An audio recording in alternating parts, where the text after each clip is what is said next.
ಯಾವುದೋ ಮಧ್ಯಮ ವರ್ಗದ ಹೆಣ್ಣು ಮಗಳ ಪಾತ್ರದಲ್ಲಿ ಯಾವಾಗ್ಲೂ ಕಾಣಿಸ್ಕೋತಾರೆ. ಮಾಡ್ರನ್ ಲುಕ್ ಹೆಂಗಿರುತ್ತೆ ಅವ್ರದ್ದು ಅಂತ ಇವತ್ತು ನೋಡ್ಬೇಕು. ಫಸ್ಟ್ ಫಿಲಮ್ ನೀವು ತೆರೆ ಮೇಲೆ ನಿಮ್ಮನ್ನ ನೋಡ್ಕೊಂಡ್ರಲ್ಲ, ಹೆಂಗ್ ಅನಿಸ್ತಾಗ? ಹುಡುಕಾಕ್ಬಿಟ್ಟಿದ್ದೀನಿ ಸರ್. ಅವಳು ಒಂದು 8ನೇ ಕ್ಲಾಸಲ್ಲಿ ಇರುವಾಗ ಅಲ್ಲಿಂದ ಅವಾಗಲೇ ನಾನು ಅಮ್ಮ ಜೊತೆಲಿರಕ್ಕೆ ಶುರು ಮಾಡಿದ್ದು. ನಾನು ಯಾವಾಗ ನಾನು ಕೆಲ್ಸಕ್ಕೆ ಇದಕ್ಕೆ ಬಂದನೋ ಆವಾಗ ನನ್ನ ಮಗಳು ನೋಡ್ಕೊಳ್ಳೋದು ತುಂಬ ಇದಾಗೋಯ್ತು.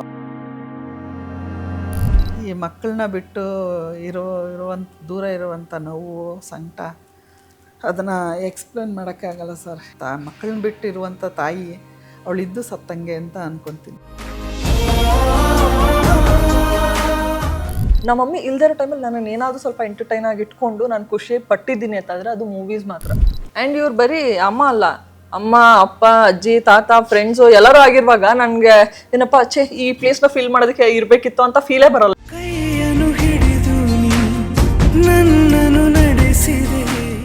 ನಿನ್ನ ಮಗಳು ನೀನು ಕಷ್ಟಪಟ್ಟು ಬೆಳೆಸಿದ್ಯಾ, ಇಲ್ಲದೆ ಇರೋರು ಕ್ರೆಡಿಟ್ಸ್ ಯಾಕೆ ಕೊಡ್ತಾ ಇದೆಯಾ?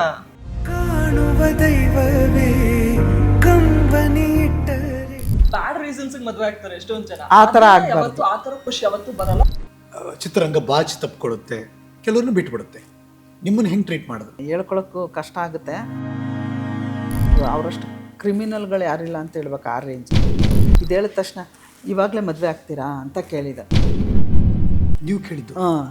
ಹೋಗಿ ಮದುವೆ ಆಗಿ ಮದುವೆ ಆದ್ಮೇಲೂ ಆಕ್ಟಿಂಗ್ ಮಾಡೋದಕ್ಕೆ ಅಲೋ ಮಾಡ್ತೀನಿ ಅಂತ ಹೇಳಿದ್ರು. ಅದಕ್ಕೋಸ್ಕರ ಮದುವೆ ಅಂತ ಆದ್ಮೇಲೆ ಬಂದಿದ್ದು ಕಷ್ಟ. ಅದು ಮದುವೆ ಒಂದು ಯಾರೋ ಫೋರ್ಸ್ಫುಲ್ ಆಗೋ ಒಂದು ಮಾಡಬೇಕು ಈ ಟೈಮ್ಗೆ ಅಂತ ಮಾಡೋದಲ್ಲ. ತುಂಬ ನೋವುಗಳನ್ನ ನೋಡ್ಬಿಟ್ಟಿದ್ದೀನಿ. ಅದೆಲ್ಲ ಜೀವನ. ಆ ಥರ ಲೈಫ್ ನೋಡ್ಕೊಂಡು ಬಂದಿದ್ದು.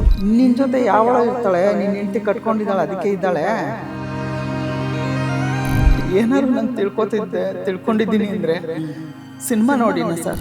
ಇದನ್ನ ವಿಷಯ ಆಗಿಟ್ಕೊಂಡು ಎಷ್ಟು ಜನ ಅವಮಾನ ಮಾಡಿದ್ದಾರೆ ನಮ್ಮ ಮಮ್ಮಿಗೆ. ಹೆಣ್ಣು ಮಕ್ಕಳು ಹೊಸ್ಲಿಂದ ಆಚೆ ಹಿಂಗೆ ಕಾಲಿಡಬಾರ್ದು, ಹಿಂಗೆ ಬೊಗ್ ನೋಡಿದ್ರು ಕೂಡ ಒದೆಗಳು ಬೀಳ್ತಾ ಇತ್ತು. ನಾನು ಎಷ್ಟೋ ಸಲ ನಿಂತ್ಕೊಂಡು ಮೂಲೆಯಲ್ಲಿ ಸುಸು ಮಾಡ್ಕೊಂಡು ಆ ರೇಂಜ್ಗೆ ಓಡಿಯೋರು.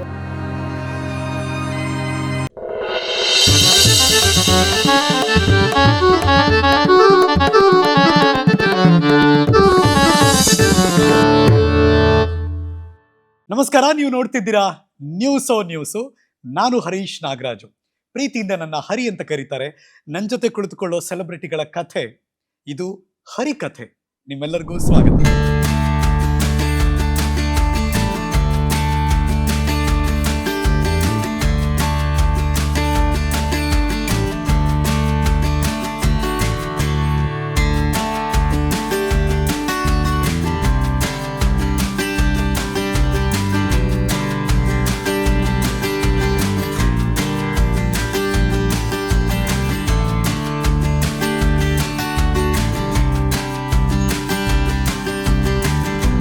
ಇವತ್ತಿನ ಹರಿಕಥೆಯ ಗೆಸ್ಟ್ ಇದಾರಲ್ಲ, ನಾನು ಅವರಿಬ್ಬರನ್ನೂ ಫಾಲೋ ಮಾಡ್ತೀನಿ.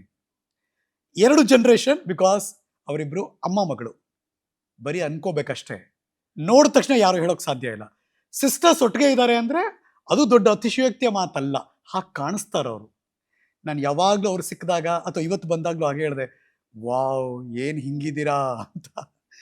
ಇಡೀ ಕರ್ನಾಟಕದ ಜನತೆ ಅವರು ಸೀರಿಯಲ್ನಲ್ಲಿ ಅವ್ರನ್ನ ನೋಡಿದಾಗ ಯಾವುದೋ ಮಧ್ಯಮ ವರ್ಗದ ಹೆಣ್ಣು ಮಗಳ ಪಾತ್ರದಲ್ಲಿ ಯಾವಾಗಲೂ ಕಾಣಿಸ್ಕೋತಾರೆ. ಯಾವುದೋ ಒಂದು ಹಳೆ ಸೀರೆ, ಡಿ ಗ್ಲಾಮರಸ್ಸು, ಹೆಂಗೋ ಒಂದು ಕೂದಲಿಕ್ಕೆ ಎದುರಿರುತ್ತೆ, ಸುಮ್ಮನೆ ಸೆರಗಲ್ ಕೈ ಒರೆಸ್ಕೊತಿರ್ತಾರೆ. ಏನೋ ಬಿಡಪ್ಪ ನಮ್ಮ ಮನೆ ಪಕ್ಕದವ್ರು ಇವರು ಅಂತ ಅನ್ಕೋತಿರ್ತೀವಿ. ಆದರೆ ಇವತ್ತು ಬಂದಿದಾರಲ್ಲ, ನೀವು ದಂಗಾಗಬೇಕು. ಹಾಗೆ ಮಾಡ್ರನ್ ಲುಕ್ ಹೆಂಗಿರುತ್ತೆ ಅವ್ರದ್ದು ಅಂತ ಇವತ್ತು ನೋಡಬೇಕು. ಆದರೆ ಅವರಷ್ಟು ಚಂದ ಕಾಣಿಸ್ತಾ ಇದ್ದಾರೆ ಅಂತ, ಬದುಕನ್ನು ಅಷ್ಟು ಚಂದವಾಗಿ ಅರ್ಥ ಮಾಡ್ಕೊಂಡು ಬದುಕ್ತಿದ್ದಾರೆ ಅಂತ ಅರ್ಥ. ಅವರ ಮಗಳು ಅಫ್ಕೋರ್ಸ್ ಆಕೆನೂ ಕೂಡ ನಟಿ, ಜೊತೆಗೆ ಸ್ಪೋರ್ಟ್ಸಲ್ಲಿ ಇನ್ವಾಲ್ವ್ ಆಗಿದ್ದಾರೆ. ತಾಯಿಯಂತೆ ಮಗಳು, ನೂಲಿನಂತೆ ಸೀರೆ. ಇವತ್ತಿನ ಹರಿಕಥೆಯ ಅತಿಥಿ ಅಪೂರ್ವ ಶ್ರೀ ಮತ್ತು ರಾಜ್ವಿ. ನಮಸ್ತೆ. ನಮ್ಮ ಕ್ಯಾಮ್ರಾಮನ್ ಅಪೂರ್ವ ಶ್ರೀ ಅವ್ರನ್ನ ಕ್ಲೋಸ್ ಅಪ್ ಅಲ್ಲಿ ತೋರಿಸ್ತೀವಿ ಒಂದು ಸ್ವಲ್ಪ. ಹೇಗೆ ಕಾಣಿಸ್ತಾ ಇದ್ದೀನಿ? ಚಂದ ಕಾಣಿಸ್ತಾ ಇದೆ. ಈ ತರ ಅವತಾರದಲ್ಲಿ ತುಂಬಾ ಅಪರೂಪ ನಿಮ್ಮನ್ನ ನೋಡಕ್ ಸಿಗುತ್ತೆ ನಮ್ಗೆಲ್ಲ. ಹೌದು. ಅಂದ್ರೆ ಸ್ಕ್ರೀನ್ ಮೇಲೆ ಯಾವಾಗ್ಲೂ ಆ ತರ ಇರ್ತೀವಲ್ವಾ, ಹೌದು. ನಮ್ಮ ರಿಯಲಿ ಲೈಫಲ್ಲಿ ನಾವು ನಮ್ಗೆ ಹೇಗೆ ಇರ್ಬೇಕನ್ಸುತ್ತೋ ಆಗಿರ್ಬೇಕು ಅನ್ನೋ ಕಾನ್ಸೆಪ್ಟ್ ನಂದು. Okay. ಹಾಗಾಗಿ ಬಿಂದಾಸ್ ಆಗಿರ್ತೀನಿ. ದಿಸ್ ಇಸ್ ವಾಟ್ ನಂಗೆ ತುಂಬಾ ಇಷ್ಟ ಆಗೋದು. ನಂಗೆ ತುಂಬಾ ಹಿಂದೆ ಅವರಿಬ್ಬರನ್ನು ಸೋಷಿಯಲ್ ಮೀಡಿಯಾದಲ್ಲಿ ಫಾಲೋ ಮಾಡ್ತಿರೋದ್ರಿಂದ ರಾಜ್ವಿ ಒಂದು ಪೋಸ್ಟ್ ಹಾಕಿ ಕೆಳಗಡೆ ಒಂದು ಲೈನ್ ಬರ್ದಿದ್ರು, ಮೈ ಲೈಫ್, ಮೈ ವರ್ಲ್ಡ್ ಮತ್ತು ಮೈ ಎವ್ರಿಥಿಂಗ್ ಅಂತ. ಇವರಿಬ್ರು ಹಾಗೆ ಬದುಕ್ತಿದ್ದಾರೆ ಅಂತ. ಹಾಯ್ ರಾಜ್ವಿ, ನಮಸ್ಕಾರ. How are you? Good good. ಅಮ್ಮ ನೀವು ರೆಡಿ ಮಾಡಿದ್ದ, ಅಮ್ಮನೇ ರೆಡಿ ಆಗ್ತಾರ? ಅವ್ರು ನನ್ನ ಸೇರ್ಸಿ ರೆಡಿ ಮಾಡ್ತಾರೆ, ನಾನು ಅವ್ರನ್ನ ರೆಡಿ ಮಾಡಲ್ಲ. ಅವ್ರಿಗೆ ತುಂಬಾ ಇಷ್ಟ, ಇನ್ನು ಎಲ್ಲಿ ಹೋಗ್ತಾ ಇದೀವೋ ಅಲ್ಲಿಗೆ ನೀಟಾಗಿ ಆ ಟೈರ್ ಎಲ್ಲ ವಿತ್ ಮ್ಯಾಚಿಂಗ್, ಚಪ್ಪಲಿಂದ ಹಿಡಿದು ಎಲ್ಲಾನು ಅಂತ. ನಾನು I am very simple kind of girl, but ಅಮ್ಮ ಹಂಗಲ್ಲ, she like to get ready. ಏನೇನ್ ಕಮೆಂಟ್ಸ್ ಬಂದಿದೆ ಅಮ್ಮ ಮಗಳನ್ನ ಎಲ್ಲರೂ ನೋಡಿದಾಗ? ಜನ ಏನೇನು ಹೇಳಿದ್ದಾರೆ? ನೀವ್ ಹೇಳಿದ್ರಲ್ಲ ಅದೇನೆ, ನೀವ್ ಅಮ್ಮ ಮಗ್ಳು ತರಾನೇ ಅನ್ಸಲ್ಲ, ತುಂಬಾ ಫ್ರೆಂಡ್ಲಿ ಆಗಿರ್ತೀರಾ. ಮತ್ತೆ ಅವರು ಅಷ್ಟೇ, ಎಷ್ಟು ಹೆಂಗಾಗಿದ್ದೀರಾ, ಇಷ್ಟು ದೊಡ್ಡ ಮಗ್ಳು ಹೇಗೆ. ಮತ್ತೆ ನಿಮ್ಮ ಹೊಂದಾಣಿಕೆ, ನಿಮ್ಮ ಇದನ್ನ ನೋಡಿದ್ರೆ ತುಂಬಾ ಖುಷಿ ಆಗುತ್ತೆ. ಯಾರು ಕೆಟ್ಕೊಂಡು ಬೀಳದೇ ಇರ್ಲಿ, ಅವರು ಅದನ್ನ ಫೀಲ್ ಮಾಡಿ ಹೇಳ್ತಾರಲ್ಲ, ನಿಜ ಈ ತರ ಬೇರೆ ಬೇರೆ ತರ ಅವರಿಂದ ನಾವೆಷ್ಟೋ ಅರ್ಥ ತಿಳ್ಕೊಂಡಿದೀವಿ, ಮಾತುಗಳನ್ನ ಕಲ್ತಿದ್ದೀವಿ ಅನ್ನೋ ತರ ತುಂಬಾ ಫೀಲ್ ಮಾಡಿ ಹಾರ್ಟ್ಲಿ ವಿಶ್ ಮಾಡ್ತಾರೆ. ಅದನ್ನ ನಿಜವಾಗ್ಲೂ ನಾವು ಮಾತಲ್ಲಿ ಹೇಳಕ್ಕಾಗಲ್ಲ. ಅಂಡ್ ಮೊನ್ನೆ ಕೂಡ ಮಮ್ಮಿ ಬರ್ಡೇಗೆ ನಾನು ಒಂದು ಪಿಕ್ಚರ್ಸ್, ಅಂದ್ರೆ ನಾವು ಇವಾಗಿರೋದ್ರಿಂದ ಚಿಕ್ಕ ವಯಸ್ಸಿನ ಬರೋದು ಪಿಕ್ಚರ್ಸ್ ಹಾಕಿದೆ. ಅದ್ರಲ್ಲಿ ನನ್ಗೆ ಶಾಕ್ ಆಯ್ತು ಆಕ್ಚುಲಿ. ಕಮೆಂಟ್ಸ್ ಅಲ್ಲಿ ಒಬ್ರು, ಏನಪ್ಪಾ ನೋಡಿದ್ರೆ ತುಂಬಾ ಖುಷಿ ಆಗುತ್ತೆ, ಎಲ್ಲ ಅಮ್ಮ ಮಕ್ಕಳು ಹೀಗೆ ಇರ್ಬೇಕು, ಅಂಡ್ ನಮ್ಮ ಆಯಸ್ಸು ಕೂಡ ನಿಮ್ಗೆ ಇರ್ಲಿ ಅಮ್ಮ, ನೀವು ತುಂಬಾ ಚೆನ್ನಾಗಿರಿ ಅಂತ ನಮ್ಮ ಮಮ್ಮಿಗೆ ವಿಶ್ ಮಾಡಿದ್ದು. ಅಂದ್ರೆ ಬರ್ಡೇ ವಿಶ್ ಆ ತರ ಮಾಡಿದ್ದು. ನಾವ್ ಅವ್ರ ಮುಖ ಕೂಡ ನೋಡಿಲ್ಲ, ಬಟ್ ಅಷ್ಟು ಲವ್ ತೋರಿಸ್ತಾರಲ್ಲ, ಒಂದೊಂದ್ಸತಿ ಶಾಕ್ ಆಗುತ್ತೆ ಅಂಡ್ ಬ್ಲೆಸ್ಡ್ ಫೀಲ್ ಆಗುತ್ತೆ. ಒಂದೊಂದ್ಸರಿ ನಾನು ತುಂಬ ಅಲೋನ್ ಅಂತ ಅನ್ನಿಸ್ದಾಗ ಅಥವಾ ತುಂಬ ಬೇಜಾರಾದಾಗ ನನಗೆ ನಿಜವಾಗ್ಲೂ ಇವ್ರ ಪ್ರೀತಿ, ಇವ್ರ ಮಾತುಗಳು ನನ್ನ ಕಣ್ಣು ಮುಂದೆ ನನ್ನ ಕಿವಿಲಿ ಕೇಳಿಸಿದ ತಕ್ಷಣ ಹೇಗೆ ಎನರ್ಜಿ ಬರುತ್ತೆ ಅಂದರೆ, ಬೇರೆಯವ್ರು ಹೇಳ್ತಾರೆ ಏನಮ್ಮ ಏನು ತಿಂದ್ರಿ ಇವತ್ತು ಇಷ್ಟು ಎನರ್ಜಿ. ಅದೆಲ್ಲ ನಿಜವಾಗ್ಲೂ ಅಭಿಮಾನಿ ದೇವರುಗಳು, ಇವರು ಆಶೀರ್ವಾದ, ಇವ್ರ ಪ್ರೀತಿ. That's nice. ಈಗ ರಾಜ್ವಿ ಕೇಳಿದ ಪ್ರಶ್ನೆನ ಇಡೀ ಕನ್ನಡಿಗರ ಪರವಾಗಿ ಕೇಳ್ತಾ ಇದ್ದೀನಿ. ಇಷ್ಟು ದೊಡ್ಡ ಮಗಳಿದಾಳಲ್ಲ ಹೆಂಗೆ? ಜನ ಕೇಳೋ ಪ್ರಶ್ನೆ ಉತ್ತರ ಕೊಟ್ಬಿಡಿ ಇವತ್ತು ನೀವು, ಗೊತ್ತಾಗ್ಬಿಡಿ. ಮಕ್ಳಿರುವಾಗ್ಲೇ ಮಕ್ಳನ್ನ ಪಡ್ಕೊಂಡ್ಬಿಡ್ಬೇಕು. ಅವಾಗೇ ಒಂದ್ ಮಗು ಇದ್ದಾಗ, ಮಗು ಆದ್ರೆ ಇಷ್ಟ ದೊಡ್ಡ ಮಗಳೇ ಇರ್ತಾರೆ. ಬಾಲ್ಯ ವಿವಾಹ kind of yes, kind of yes ಅಂತೆ. ಗುಡ್ ಅಲ್ಲ? ಅಂದ್ರೆ ನಮ್ ತರನೇ ಮಕ್ಳು ನಮ್ ರೇಂಜ್ ಇದಾರೆ ಅಂದಾಗ ಅದೊಂಥರ ಫೀಲಿಂಗ್ ಗುಡ್ ಅಮ್ಮ. ಹೌದು, ತುಂಬಾ ಅಂದ್ರೆ ಆತರ ಹಿಂಗೆ ಇರ್ಬೇಕು ಅಂತ ಹೇಳಲ್ಲ. ನನ್ನ ಅನುಭವ, ನನ್ನ ಆ ಥರ ಎಲ್ಲ ಯೋಚನೆ ಮಾಡಿರ್ಲಿಲ್ಲ, ಬಟ್ ಆ ಥರ ಒಂದು ಅಷ್ಟು ಬೇಗ ನಾನು ಕಂಡ್ಕೊಂಡಿದ್ದಕ್ಕೆ ಇವತ್ತು ನನಗೆ ಒಂದು ಗೆಳತಿ ಸಿಕ್ಕಿದಳು ಹೊರ್ತು ನನಗೆ ಇವಾಗ ಮಗುನ್ ಸಾಕ್ಬೇಕು, ಇವಾಗ ಅವ್ರನ್ನ ನೋಡ್ಬೇಕು ಆ ಥರ ಎಲ್ಲ ಇಲ್ಲ. ಆರಾಮಾಗಿ ನಾನು ಇದ್ದೀನಿ, ನನ್ನ ಸಮಕ್ಕೆ ಅವಳು ಇದ್ದಾಳೆ. ಬಟ್ ನಾನನ್ ಕೇಳಿದ್ರೆ ಅವ್ರಿಗೆ ಓಕೆ, ನಮ್ಮಿಬ್ರು ಮಧ್ಯೆ ಈ ತರ ಬಾಂಡ್ ಇದೆ, I am very much blessed. ಅಮ್ಮ ಈ ತರ ಓಪನ್ಲಿ ಫ್ರೆಂಡ್ಲಿ ಇದ್ದಾರೆ, ತುಂಬಾ ಅರ್ಥ ಮಾಡ್ಕೊಂತಾರೆ ಆ ತರ ಇರೋದ್ರಿಂದ. ಬಟ್ ನಾನ್ ಯಾರಿಗೂ ಪ್ರಿಫರ್ ಮಾಡಲ್ಲ, ಅರ್ಲಿ ಮ್ಯಾರೇಜು ಪ್ರಿಫರ್ ಮಾಡಲ್ಲ, ಮಕ್ಳು ಪ್ರಿಫರ್ ಮಾಡಲ್ಲ. ಹಂಗಾಗೋಗಿದ್ರೆ ನಿಮ್ಮಮ್ಮ ಹೇಳ್ತಿರ್ತಾರೆ, ರಾಜು ವಯಸ್ಸಿಗೆ ನನ್ ಮದುವೆನೇ ಆಗ್ಬಿಟ್ಟಿದ್ದೆ ನಾನು. ಹೌದು, ಖಂಡಿತ. ಇವತ್ತಿನ ಇದಕ್ಕೆ ಲೆಕ್ಕ ಮಾಡಿದ್ರೆ, ಇವತ್ತಿನ ನನ್ನ ಬುದ್ಧಿಗೆ ಆಲೋಚನೆ ಮಾಡಿದ್ರೆ ಮದುವೆ ಇರಲಿ ಸರ್, ಮಕ್ಕಳನ್ನು ಮಾಡ್ಕೋಬಾರ್ದು ಅನ್ನೋಷ್ಟು ಇದಾಗುತ್ತೆ. ಯಾಕೆಂದರೆ ಹೆಣ್ಣಾಗ್ಲಿ ಗಂಡಾಗ್ಲಿ ಪ್ರಾಣ ಒಂದೇ. ಎಲ್ಲೂ ಹೋಗ್ತಾರೋ ಅವ್ರು ಬರೋ ತನಕನೂ ಆ ಟೆನ್ಷನ್ನು ಇದು ಇದೆಯಲ್ಲ, ಅದು ತಡ್ಕೊಳಕ್ಕಾಗಲ್ಲ ಯಾರಿಗೆ, ತಂದೆ ತಾಯಿಗಾಗಲಿ. ಹಂಗನ್ಬಿಟ್ಟು ಮಕ್ಕಳನ್ನ ಮನೇಲಿ ಕೂಡಾಕೊಂಡಿರೋಕ್ಕಾಗುತ್ತಾ? ಇಲ್ಲ.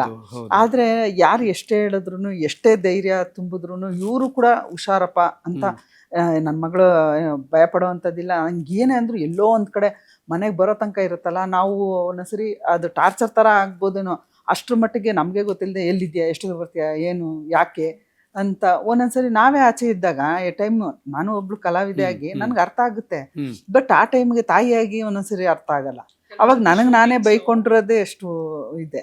ಶೂಟಿಂಗ್ಸ್ ಡಿಲೇ ಆಗತ್ತಲ್ಲ, ಆಕ್ಚುಲಿ ಅವ್ರು ಏನ್ ನಮ್ಗೆ ಸ್ಕೆಡ್ಯೂಲ್ ಇರುತ್ತೋ ನಾನು ಮಮ್ಮಿಗೆ ಹೇಳಿರ್ತೀನಿ. ಅಲ್ಲಿ ಗೊತ್ತಲ್ಲ ಸ್ವಲ್ಪ ಡಿಲೇ ಆದಾಗ ನಾನು ಹಿಂಗೆ ಅಂತ ಹೇಳಿದಾಗ, ಅಷ್ಟು ದೂರ ಇದೆ ಲೊಕೇಶನ್, ಅಷ್ಟು ಲೇಟ್ ಅಂದ್ರೆ ಏನು ಅವ್ರು ಡ್ರಾಪ್ ಮಾಡ್ತಾರೆ, ಕ್ಯಾಬಲ್ಲಿ ಬರ್ತೀನಿ ಅಂತ ಹೇಳ್ತೀನಿ, ಇಲ್ಲ ಆಗ ಏನಪ್ಪ ಆನ್ ಟೈಮ್ ಹೊಡೋದಕ್ಕೆ ಟ್ರೈ ಮಾಡ್ಬೇಕಿತ್ತಲ್ಲ ಅಂತಾರೆ. ಅವರು ಅದೇ ಫೀಲ್ಡ್ ಅಲ್ಲಿ ಇದ್ದಾರೆ, ಬಟ್ ಅವಾಗ ಅವರು ಒಂದು ಆರ್ಟಿಸ್ಟ್ ಆಗಿ ಮಾತಾಡಿದ್ರೆ ಆಸ್ ಅ ಮದರ್ ಮಾತಾಡ್ತಾರಲ್ಲ, ಅದು ನನಗೆ ಒಂದೊಂದ್ಸರಿ ಬೇಜಾರಾಗುತ್ತೆ. ಆ ಥರ ಎಲ್ಲ ಲೆಕ್ಕಾಚಾರವಾಗಿ ನೋಡುವಾಗ ಅಯ್ಯೋ ಮದುವೆ ಮಕ್ಕಳು ಇದೆಲ್ಲ ಬೇಡಪ್ಪ ಅಂತ ಅನ್ಸುತ್ತೆ. ಬಟ್ ಇರೋದು ತುಂಬ ಖುಷಿ. ಬಟ್ ಯೋಚ್ನೆ. ಆಕ್ಚುಲಿ ಅವ್ರ ಪರ್ಸ್ಪೆಕ್ಟಿವ್. ನಾನ್ ಏನಕ್ಕೆ ಬೇಡ ಅಂತ ಹೇಳ್ದೆ ಅಂತಂದ್ರೆ, ನಾನ್ ನಮ್ಮ ಮಮ್ಮಿ ಪ್ರೀವಿಯಸ್ ಪಿಕ್ಚರ್ಸ್ ಆಗಿರ್ಬೋದು ಮತ್ತೆ ಅವ್ರ ಹಾರ್ಡ್ ವರ್ಕ್ ನ ಇವಾಗ್ಲೂ ನೋಡೋದ್ರಿಂದ ಅಂಡ್ ಅವ್ರು ಅವಾಗ ಮಾಡಿರುವಂತ ಪಾತ್ರಗಳನ್ನೆಲ್ಲ ನೋಡುವಾಗ ಅವ್ರಿಗೆ ಪೊಟೆನ್ಶಿಯಲ್ ಇತ್ತು ಹೀರೋಯಿನ್ ಆಗೋದಕ್ಕೆ, ಆಯ್ತಾ. ಅಂಡ್ ಅವ್ರು ಮಾಡಿದಾರೆ ಕೂಡ. ಅವ್ರ ಕೆರಿಯರ್ ನ ಇನ್ನು ನೆಕ್ಸ್ಟ್ ಲೆವೆಲ್ ತಗೊಂಡ್ ಹೋಗ್ಬೋದಿತ್ತು. ಇವತ್ತು ಅವ್ರು ತುಂಬಾ ಒಳ್ಳೆ ಸ್ಥಾನದಲ್ಲಿ ಇದ್ದಾರೆ. ಬಟ್ ಇನ್ನೂ ದೊಡ್ಡದಾಗೆ ನಾನು ಪಿಕ್ಚರ್ ಮಾಡ್ತೀನಿ. ನಾನ್ ಇರ್ಲಿಲ್ಲ, ಅವ್ರ ಮದ್ವೆ ಆಗಿರ್ಲಿಲ್ಲ, ನಾನು ಇರ್ತಾ ಇರ್ಲಿಲ್ಲ. ಬಟ್ ನಾನ್ ಅಲ್ಲೂ ಕೂಡ ನಮ್ಮ ಮಮ್ಮಿ ಇನ್ನೂ ಬೆಟರ್ ಜಾಗದಲ್ಲಿ ಇರ್ತಾ ಇದ್ರಲ್ಲ ಅಂತ ನಾನ್ ಇದ್ ಮಾಡ್ತೀನಿ. ಸೊ ಅವ್ರ ಮದ್ವೆ ಆಗಿದ್ದೆಲ್ಲೋ ಸ್ಟಾಪ್ ಆಯ್ತು, ಅದು ಅವ್ರ ಪ್ರೊಫೆಷನಲಿ ಗ್ರೋತ್ ಅಲ್ಲಿ ಸ್ಟಾಪ್ ಆಯ್ತು. ಅದು ನನ್ಗೆ ಇಷ್ಟ ಇಲ್ಲ. ಹಾಗಾಗಿ ನಾನು ಹೇಳೋದು, ಬೇಗ ಮದ್ವೆ ಆಗ್ಬೇಡಿ, ನೀವು ಏನಾದ್ರು ಒಂದು ಅಚೀವ್ ಮಾಡಿ ಲೈಫಲ್ಲಿ, ಕ್ಯಾನ್ ಗೆಟ್ ಮ್ಯಾರಿಡ್. ರಾಜೀವ್ ಒಂದು ಮೆಸೇಜ್ ಕೊಟ್ರು, ಇಷ್ಟು ಬೇಗ ನಾನು ಮದುವೆ ಆಗಲ್ಲ ಅಂತ. ಅದಕ್ಕೆ ನನ್ನ ಕಡೆಯಿಂದನೂ ಓಟ್ ಇದೆ. ಓ ಆಯ್ತಲ್ಲ, ಇನ್ನು ನಮ್ಮ ಮಗಳಿಗೆ ನಮ್ಮ ಮಮ್ಮಿ ನಾನು ಮದ್ವೆ ಆಗಿಲ್ಲ ಅಂದ್ರೂ ಓಟ್ ಇದೆ ಅವ್ರಿಗೆ. ಓ ಹಂಗ, ನಿಮ್ಗೆ ಇಷ್ಟ ಇದ್ರೆ ಮಾಡ್ಕೋ, ಇಲ್ಲ ಅಂದ್ರೆ ಪರವಾಗಿಲ್ಲ, ಹಿಂಗೆ ನಾವಿಬ್ರೆ ಇರೋಣ ಅಂತಾನೆ ಇರೋದು. ಮದ್ವೆ ಒಂದು ಗಂಡ ಹೆಂಡ್ತಿರೋ ಜೀವನ ಅಂತ ಏನಿರುತ್ತೆ ಸರ್, ಅದು ತುಂಬಾ ಹೊಂದಾಣಿಕೆ ಅಷ್ಟು ಈಸಿಯಾಗಿ ಬರಲ್ಲ. ಅದನ್ನ ಯಾರೋ ಫೋರ್ಸ್ಫುಲ್ ಆಗೋ ಒಂದು ಮಾಡಬೇಕು ಈ ಟೈಮ್ಗೆ ಅಂತ ಮಾಡೋದಲ್ಲ. ಅದು ಅವ್ರ ಲೈಫಲ್ಲಿ ಅನ್ನಿಸ್ಬೇಕು, ನನಗೆ ಇವರು ಕರೆಕ್ಟು, ನಾನು ಮದುವೆ ಆಗಬೇಕು, ಆ ಥರ ಒಂದು ಒಳ್ಳೆ ಇದು ಬರಲಿ. ಆದರೆ ಫೋರ್ಸಬಲ್ಲಿ ಏನೋ ಯಾರೋ ಹೇಳಿದ್ರು, ಏನು ಮದುವೆ ಆಗಿ ನಾವು ಯಾವ ರಾಜ್ಯನೂ ಆಳ್ಬೇಕಾಗಿಲ್ಲ. ರಿಲೇಟಿವ್ಸ್ ಕೇಳ್ತಾರೆ ಅಂತ, ಅಥವಾ ಏಜ್ ಇಟ್ಕೊಂಡು ಎಲ್ಲ ತುಂಬಾ ಬ್ಯಾಡ್ ರೀಸನ್ಸ್ ಮದುವೆ ಆಗ್ತಾರೆ ಎಷ್ಟೊಂದ್ ಜನ. ಆ ಥರ ಆಗ್ಬಾರ್ದು. ಆ ಥರ ಖುಷಿ ಯಾವತ್ತೂ ಬರಲ್ಲ. ನಮ್ಮ ಫ್ಯಾಮಿಲಿ ಕಡೆಯಿಂದ ಬಂದ್ರು ನಮ್ಮಮ್ಮ ಅಲ್ಲೇ ಕಟ್ ಮಾಡ್ಬಿಡ್ತಾರೆ, ನನ್ನ ತನಕ ರೀಚ್ ಆಗಕ್ ಬಿಡಲ್ಲ. ಆ ಥರ she is very protective in that way.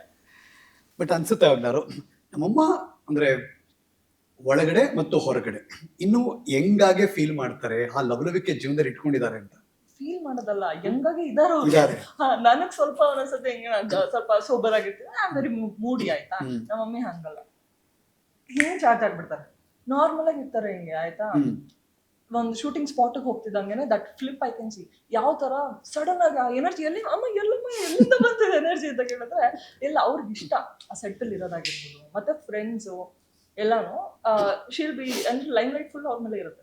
ಅಷ್ಟು very active, very Ghani, sense of humour ತುಂಬಾ ಚೆನ್ನಾಗಿದೆ ನಮ್ಮ ಮಮ್ಮಿಗೆ. ಯಾರ ಜೊತೆಲಾದ್ರೂ ಇರ್ಬೇಕಂದ್ರೆ ಬೆಸ್ಟ್ ಕಂಪನಿಯವರು. ಓ ಹಂಗೆ, ಟೈಮ್ ಹೋಗೋದೇ ಗೊತ್ತಾಗಲ್ಲ ನಿಮಗೆ. ಮತ್ತೆ ಚಿಕ್ಕವರು ದೊಡ್ಡವರು ಅಂತ ಇಲ್ಲ, ಎಲ್ಲ ಒಂದೇ ನನಗೆ. ದೊಡ್ಡವ್ರ ಜೊತೆ ದೊಡ್ಡವರಾಗಿ, ಚಿಕ್ಕವ್ರ ಜೊತೆ ಚಿಕ್ಕವರಾಗಿ, ಮಕ್ಕಳು ಅಂದ್ರೆ ಮಕ್ಕಳ ಥರನೇ ಆಗಿ ಇರುವಂಥದ್ದು. ಯಾಕೆಂದರೆ ಸರ್, ನಾನು ತುಂಬ ನೋವುಗಳನ್ನ ನೋಡ್ಬಿಟ್ಟಿದ್ದೀನಿ. ಅದಲ್ಲ ಜೀವನ. ನಾವೆಷ್ಟು ದಿನ ನಗ್ನಾಗ್ತಾ ಇರ್ತೀವೋ, ಸಂತೋಷವಾಗಿರ್ತೀವೋ, ಅದೇ ಲೈಫು. ಅದನ್ನು ಮುಚ್ಚಿಟ್ಕೊಂಡು ಏನು ಮಾಡಬೇಕು? ನಮ್ಮ ಇನ್ನೂ ಒಂದು ಯಾರಿಗಾರು ನಗು ನಮ್ಮಿಂದ ಅವ್ರು ಸಂತೋಷವಾಗಿರ್ತಾರೆ ಅಂದರೆ ಅದನ್ನು ಗ್ರೇಟ್ಫುಲ್ಲಾಗಿ ನನ್ನ ಜೀವನನ ನಾನು ಫೀಲ್ ಮಾಡ್ತೀನಿ. ಅದನ್ನೇ ಇವಾಗ ಫಾಲೋ ಮಾಡ್ಕೊಂಡ್ಬರ್ತಾ ಇರೋದು. ಅಪೂರ್ವ ಶ್ರೀ ಎಲ್ಲಿಯವ್ರು ಬೇಸಿಕಲಿ? ಮೈಸೂರು. ಎಲ್ಲಿ?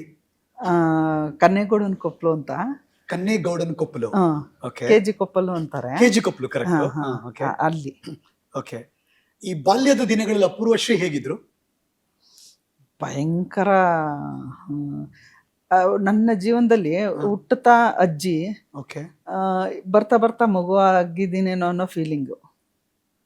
ಯಾಕೆಂದರೆ ಪ್ರತಿಯೊಂದನ್ನು ಅವರು ಯಾರು ಏನು ಹೇಳ್ತಿದ್ರು ಇಲ್ವೋ, ಇವತ್ತಾದರೂ ಒಂದು ಸ್ವಲ್ಪ ಕೇಳೋ ತನಕನಾದ್ರು ನಾನು ವೆಯ್ಟ್ ಮಾಡ್ತೀನಿ. ಯಾಕೆಂದರೆ ನಾವು ಏನೇ ಮಾಡಿದ್ರು ಅದಕ್ಕೆ ಮಾಡಿಸ್ಕೊಳ್ಳೋರ್ಗೂ ಅದ್ರ ವ್ಯಾಲ್ಯೂ ಗೊತ್ತಿರಬೇಕು. ಆವಾಗ ನಾವು ಮಾಡಿದ್ದಕ್ಕೂ ವ್ಯಾಲ್ಯೂ ಇರುತ್ತೆ ಅಂತ. ಆವಾಗ ಹಂಗಿಲ್ಲ, ಏನೇ ಅಂದ್ರೂ ಫಸ್ಟ್ ಅವ್ರನ್ನ ನಾನು ಕೇರ್ ಮಾಡೋದು. ಅದು ಯಾರು ಆಗಿರ್ಬೋದು, ನಮ್ಮ ಸಂಬಂಧ ಇದು ಅಂತನಿಲ್ಲ. ಆ ಥರ ತುಂಬ ನೋಡಿಕೊಂಡು ದೊಡ್ಡೋಳ ಥರ ಏನೆಲ್ಲ ನಾನೇ ನೋಡ್ಕೊಳ್ಳೋ ಥರ ಎಲ್ಲ ನಾನು ಮಾಡ್ಕೊಂಡು ಬಂದೆ. ಆದರೆ ಅದು ಯಾವುದಕ್ಕೂ ಮರ್ಯಾದೆನಿಲ್ಲ. ನಾನು ತುಂಬ ಅದರಿಂದ ನೊಂದಿದ್ದೀನಿ. ಪ್ಲಸ್ಸು ಅಷ್ಟೊಂದು ಬ್ಯಾಕ್ಗ್ರೌಂಡು ಕೂಡ ಇದಾಗಿರಲಿಲ್ಲ. ಎಷ್ಟನೇ ಮಗು ನೀವು? ಹೇಗಿದ್ರಿ? ಹೇಗಿತ್ತು? ನಮ್ಮ ತಾಯಿಯವ್ರಿಗೆ 4 ಜನ ಮಕ್ಕಳು. ಮೊದಲನೆಯವರು ಅಣ್ಣ, 3 ಜನ ಹೆಣ್ಮಕ್ಳು, ನಾನು ಕೊನೆಯವಳು. ಪ್ರೀತಿ ಜಾಸ್ತಿ ಇರಬೇಕು. ಇಲ್ಲ, ನಮ್ಮ ಮನೆಯಲ್ಲಿ ಅದೇ ಹಂಗ ಅಂತಾರೆ. ಕೆಲವು ಕಡೆ ಅದನ್ನ ನೋಡು ಇದ್ದೀನಿ. ಬಟ್ ನಮ್ಮ ಮನೇಲಿ ಎಲ್ಲಾರ್ಗು ಒಂದೇ ಪ್ರೀತಿ. ಆಮೇಲೆ ನಮ್ಮ ತಾಯಿ ಏನಿದ್ರು ಅವರು ನಮ್ಮ ಜೊತೆಲಿ ಒಂದು ಮಗುವಾಗಿ ಇದ್ಬಿಟ್ಟಿದ್ರು. ಅವ್ರು ಇನ್ನೂ ಒಂಥರ ಮಗು ಅಂತ ಹೇಳ್ಬೇಕೇನೋ ಆ ಥರ. ಅವ್ರಿಗೆ ಸ್ವಲ್ಪ ಅವ್ರು ಇನ್ನೂ ಸ್ಟ್ರಗಲ್ ಲೈಫ್ ಅವ್ರದ್ದು. ಅವರು ಒಂಥರ ಮಗು ಥರನೇ ಇದ್ಬಿಟ್ಟಿದ್ರು. ನಮ್ಮನ್ನೆಲ್ಲ ನೋಡ್ಕೊಂಡಿದ್ದು ನಮ್ಮ ಅಜ್ಜಿ ಅವರು.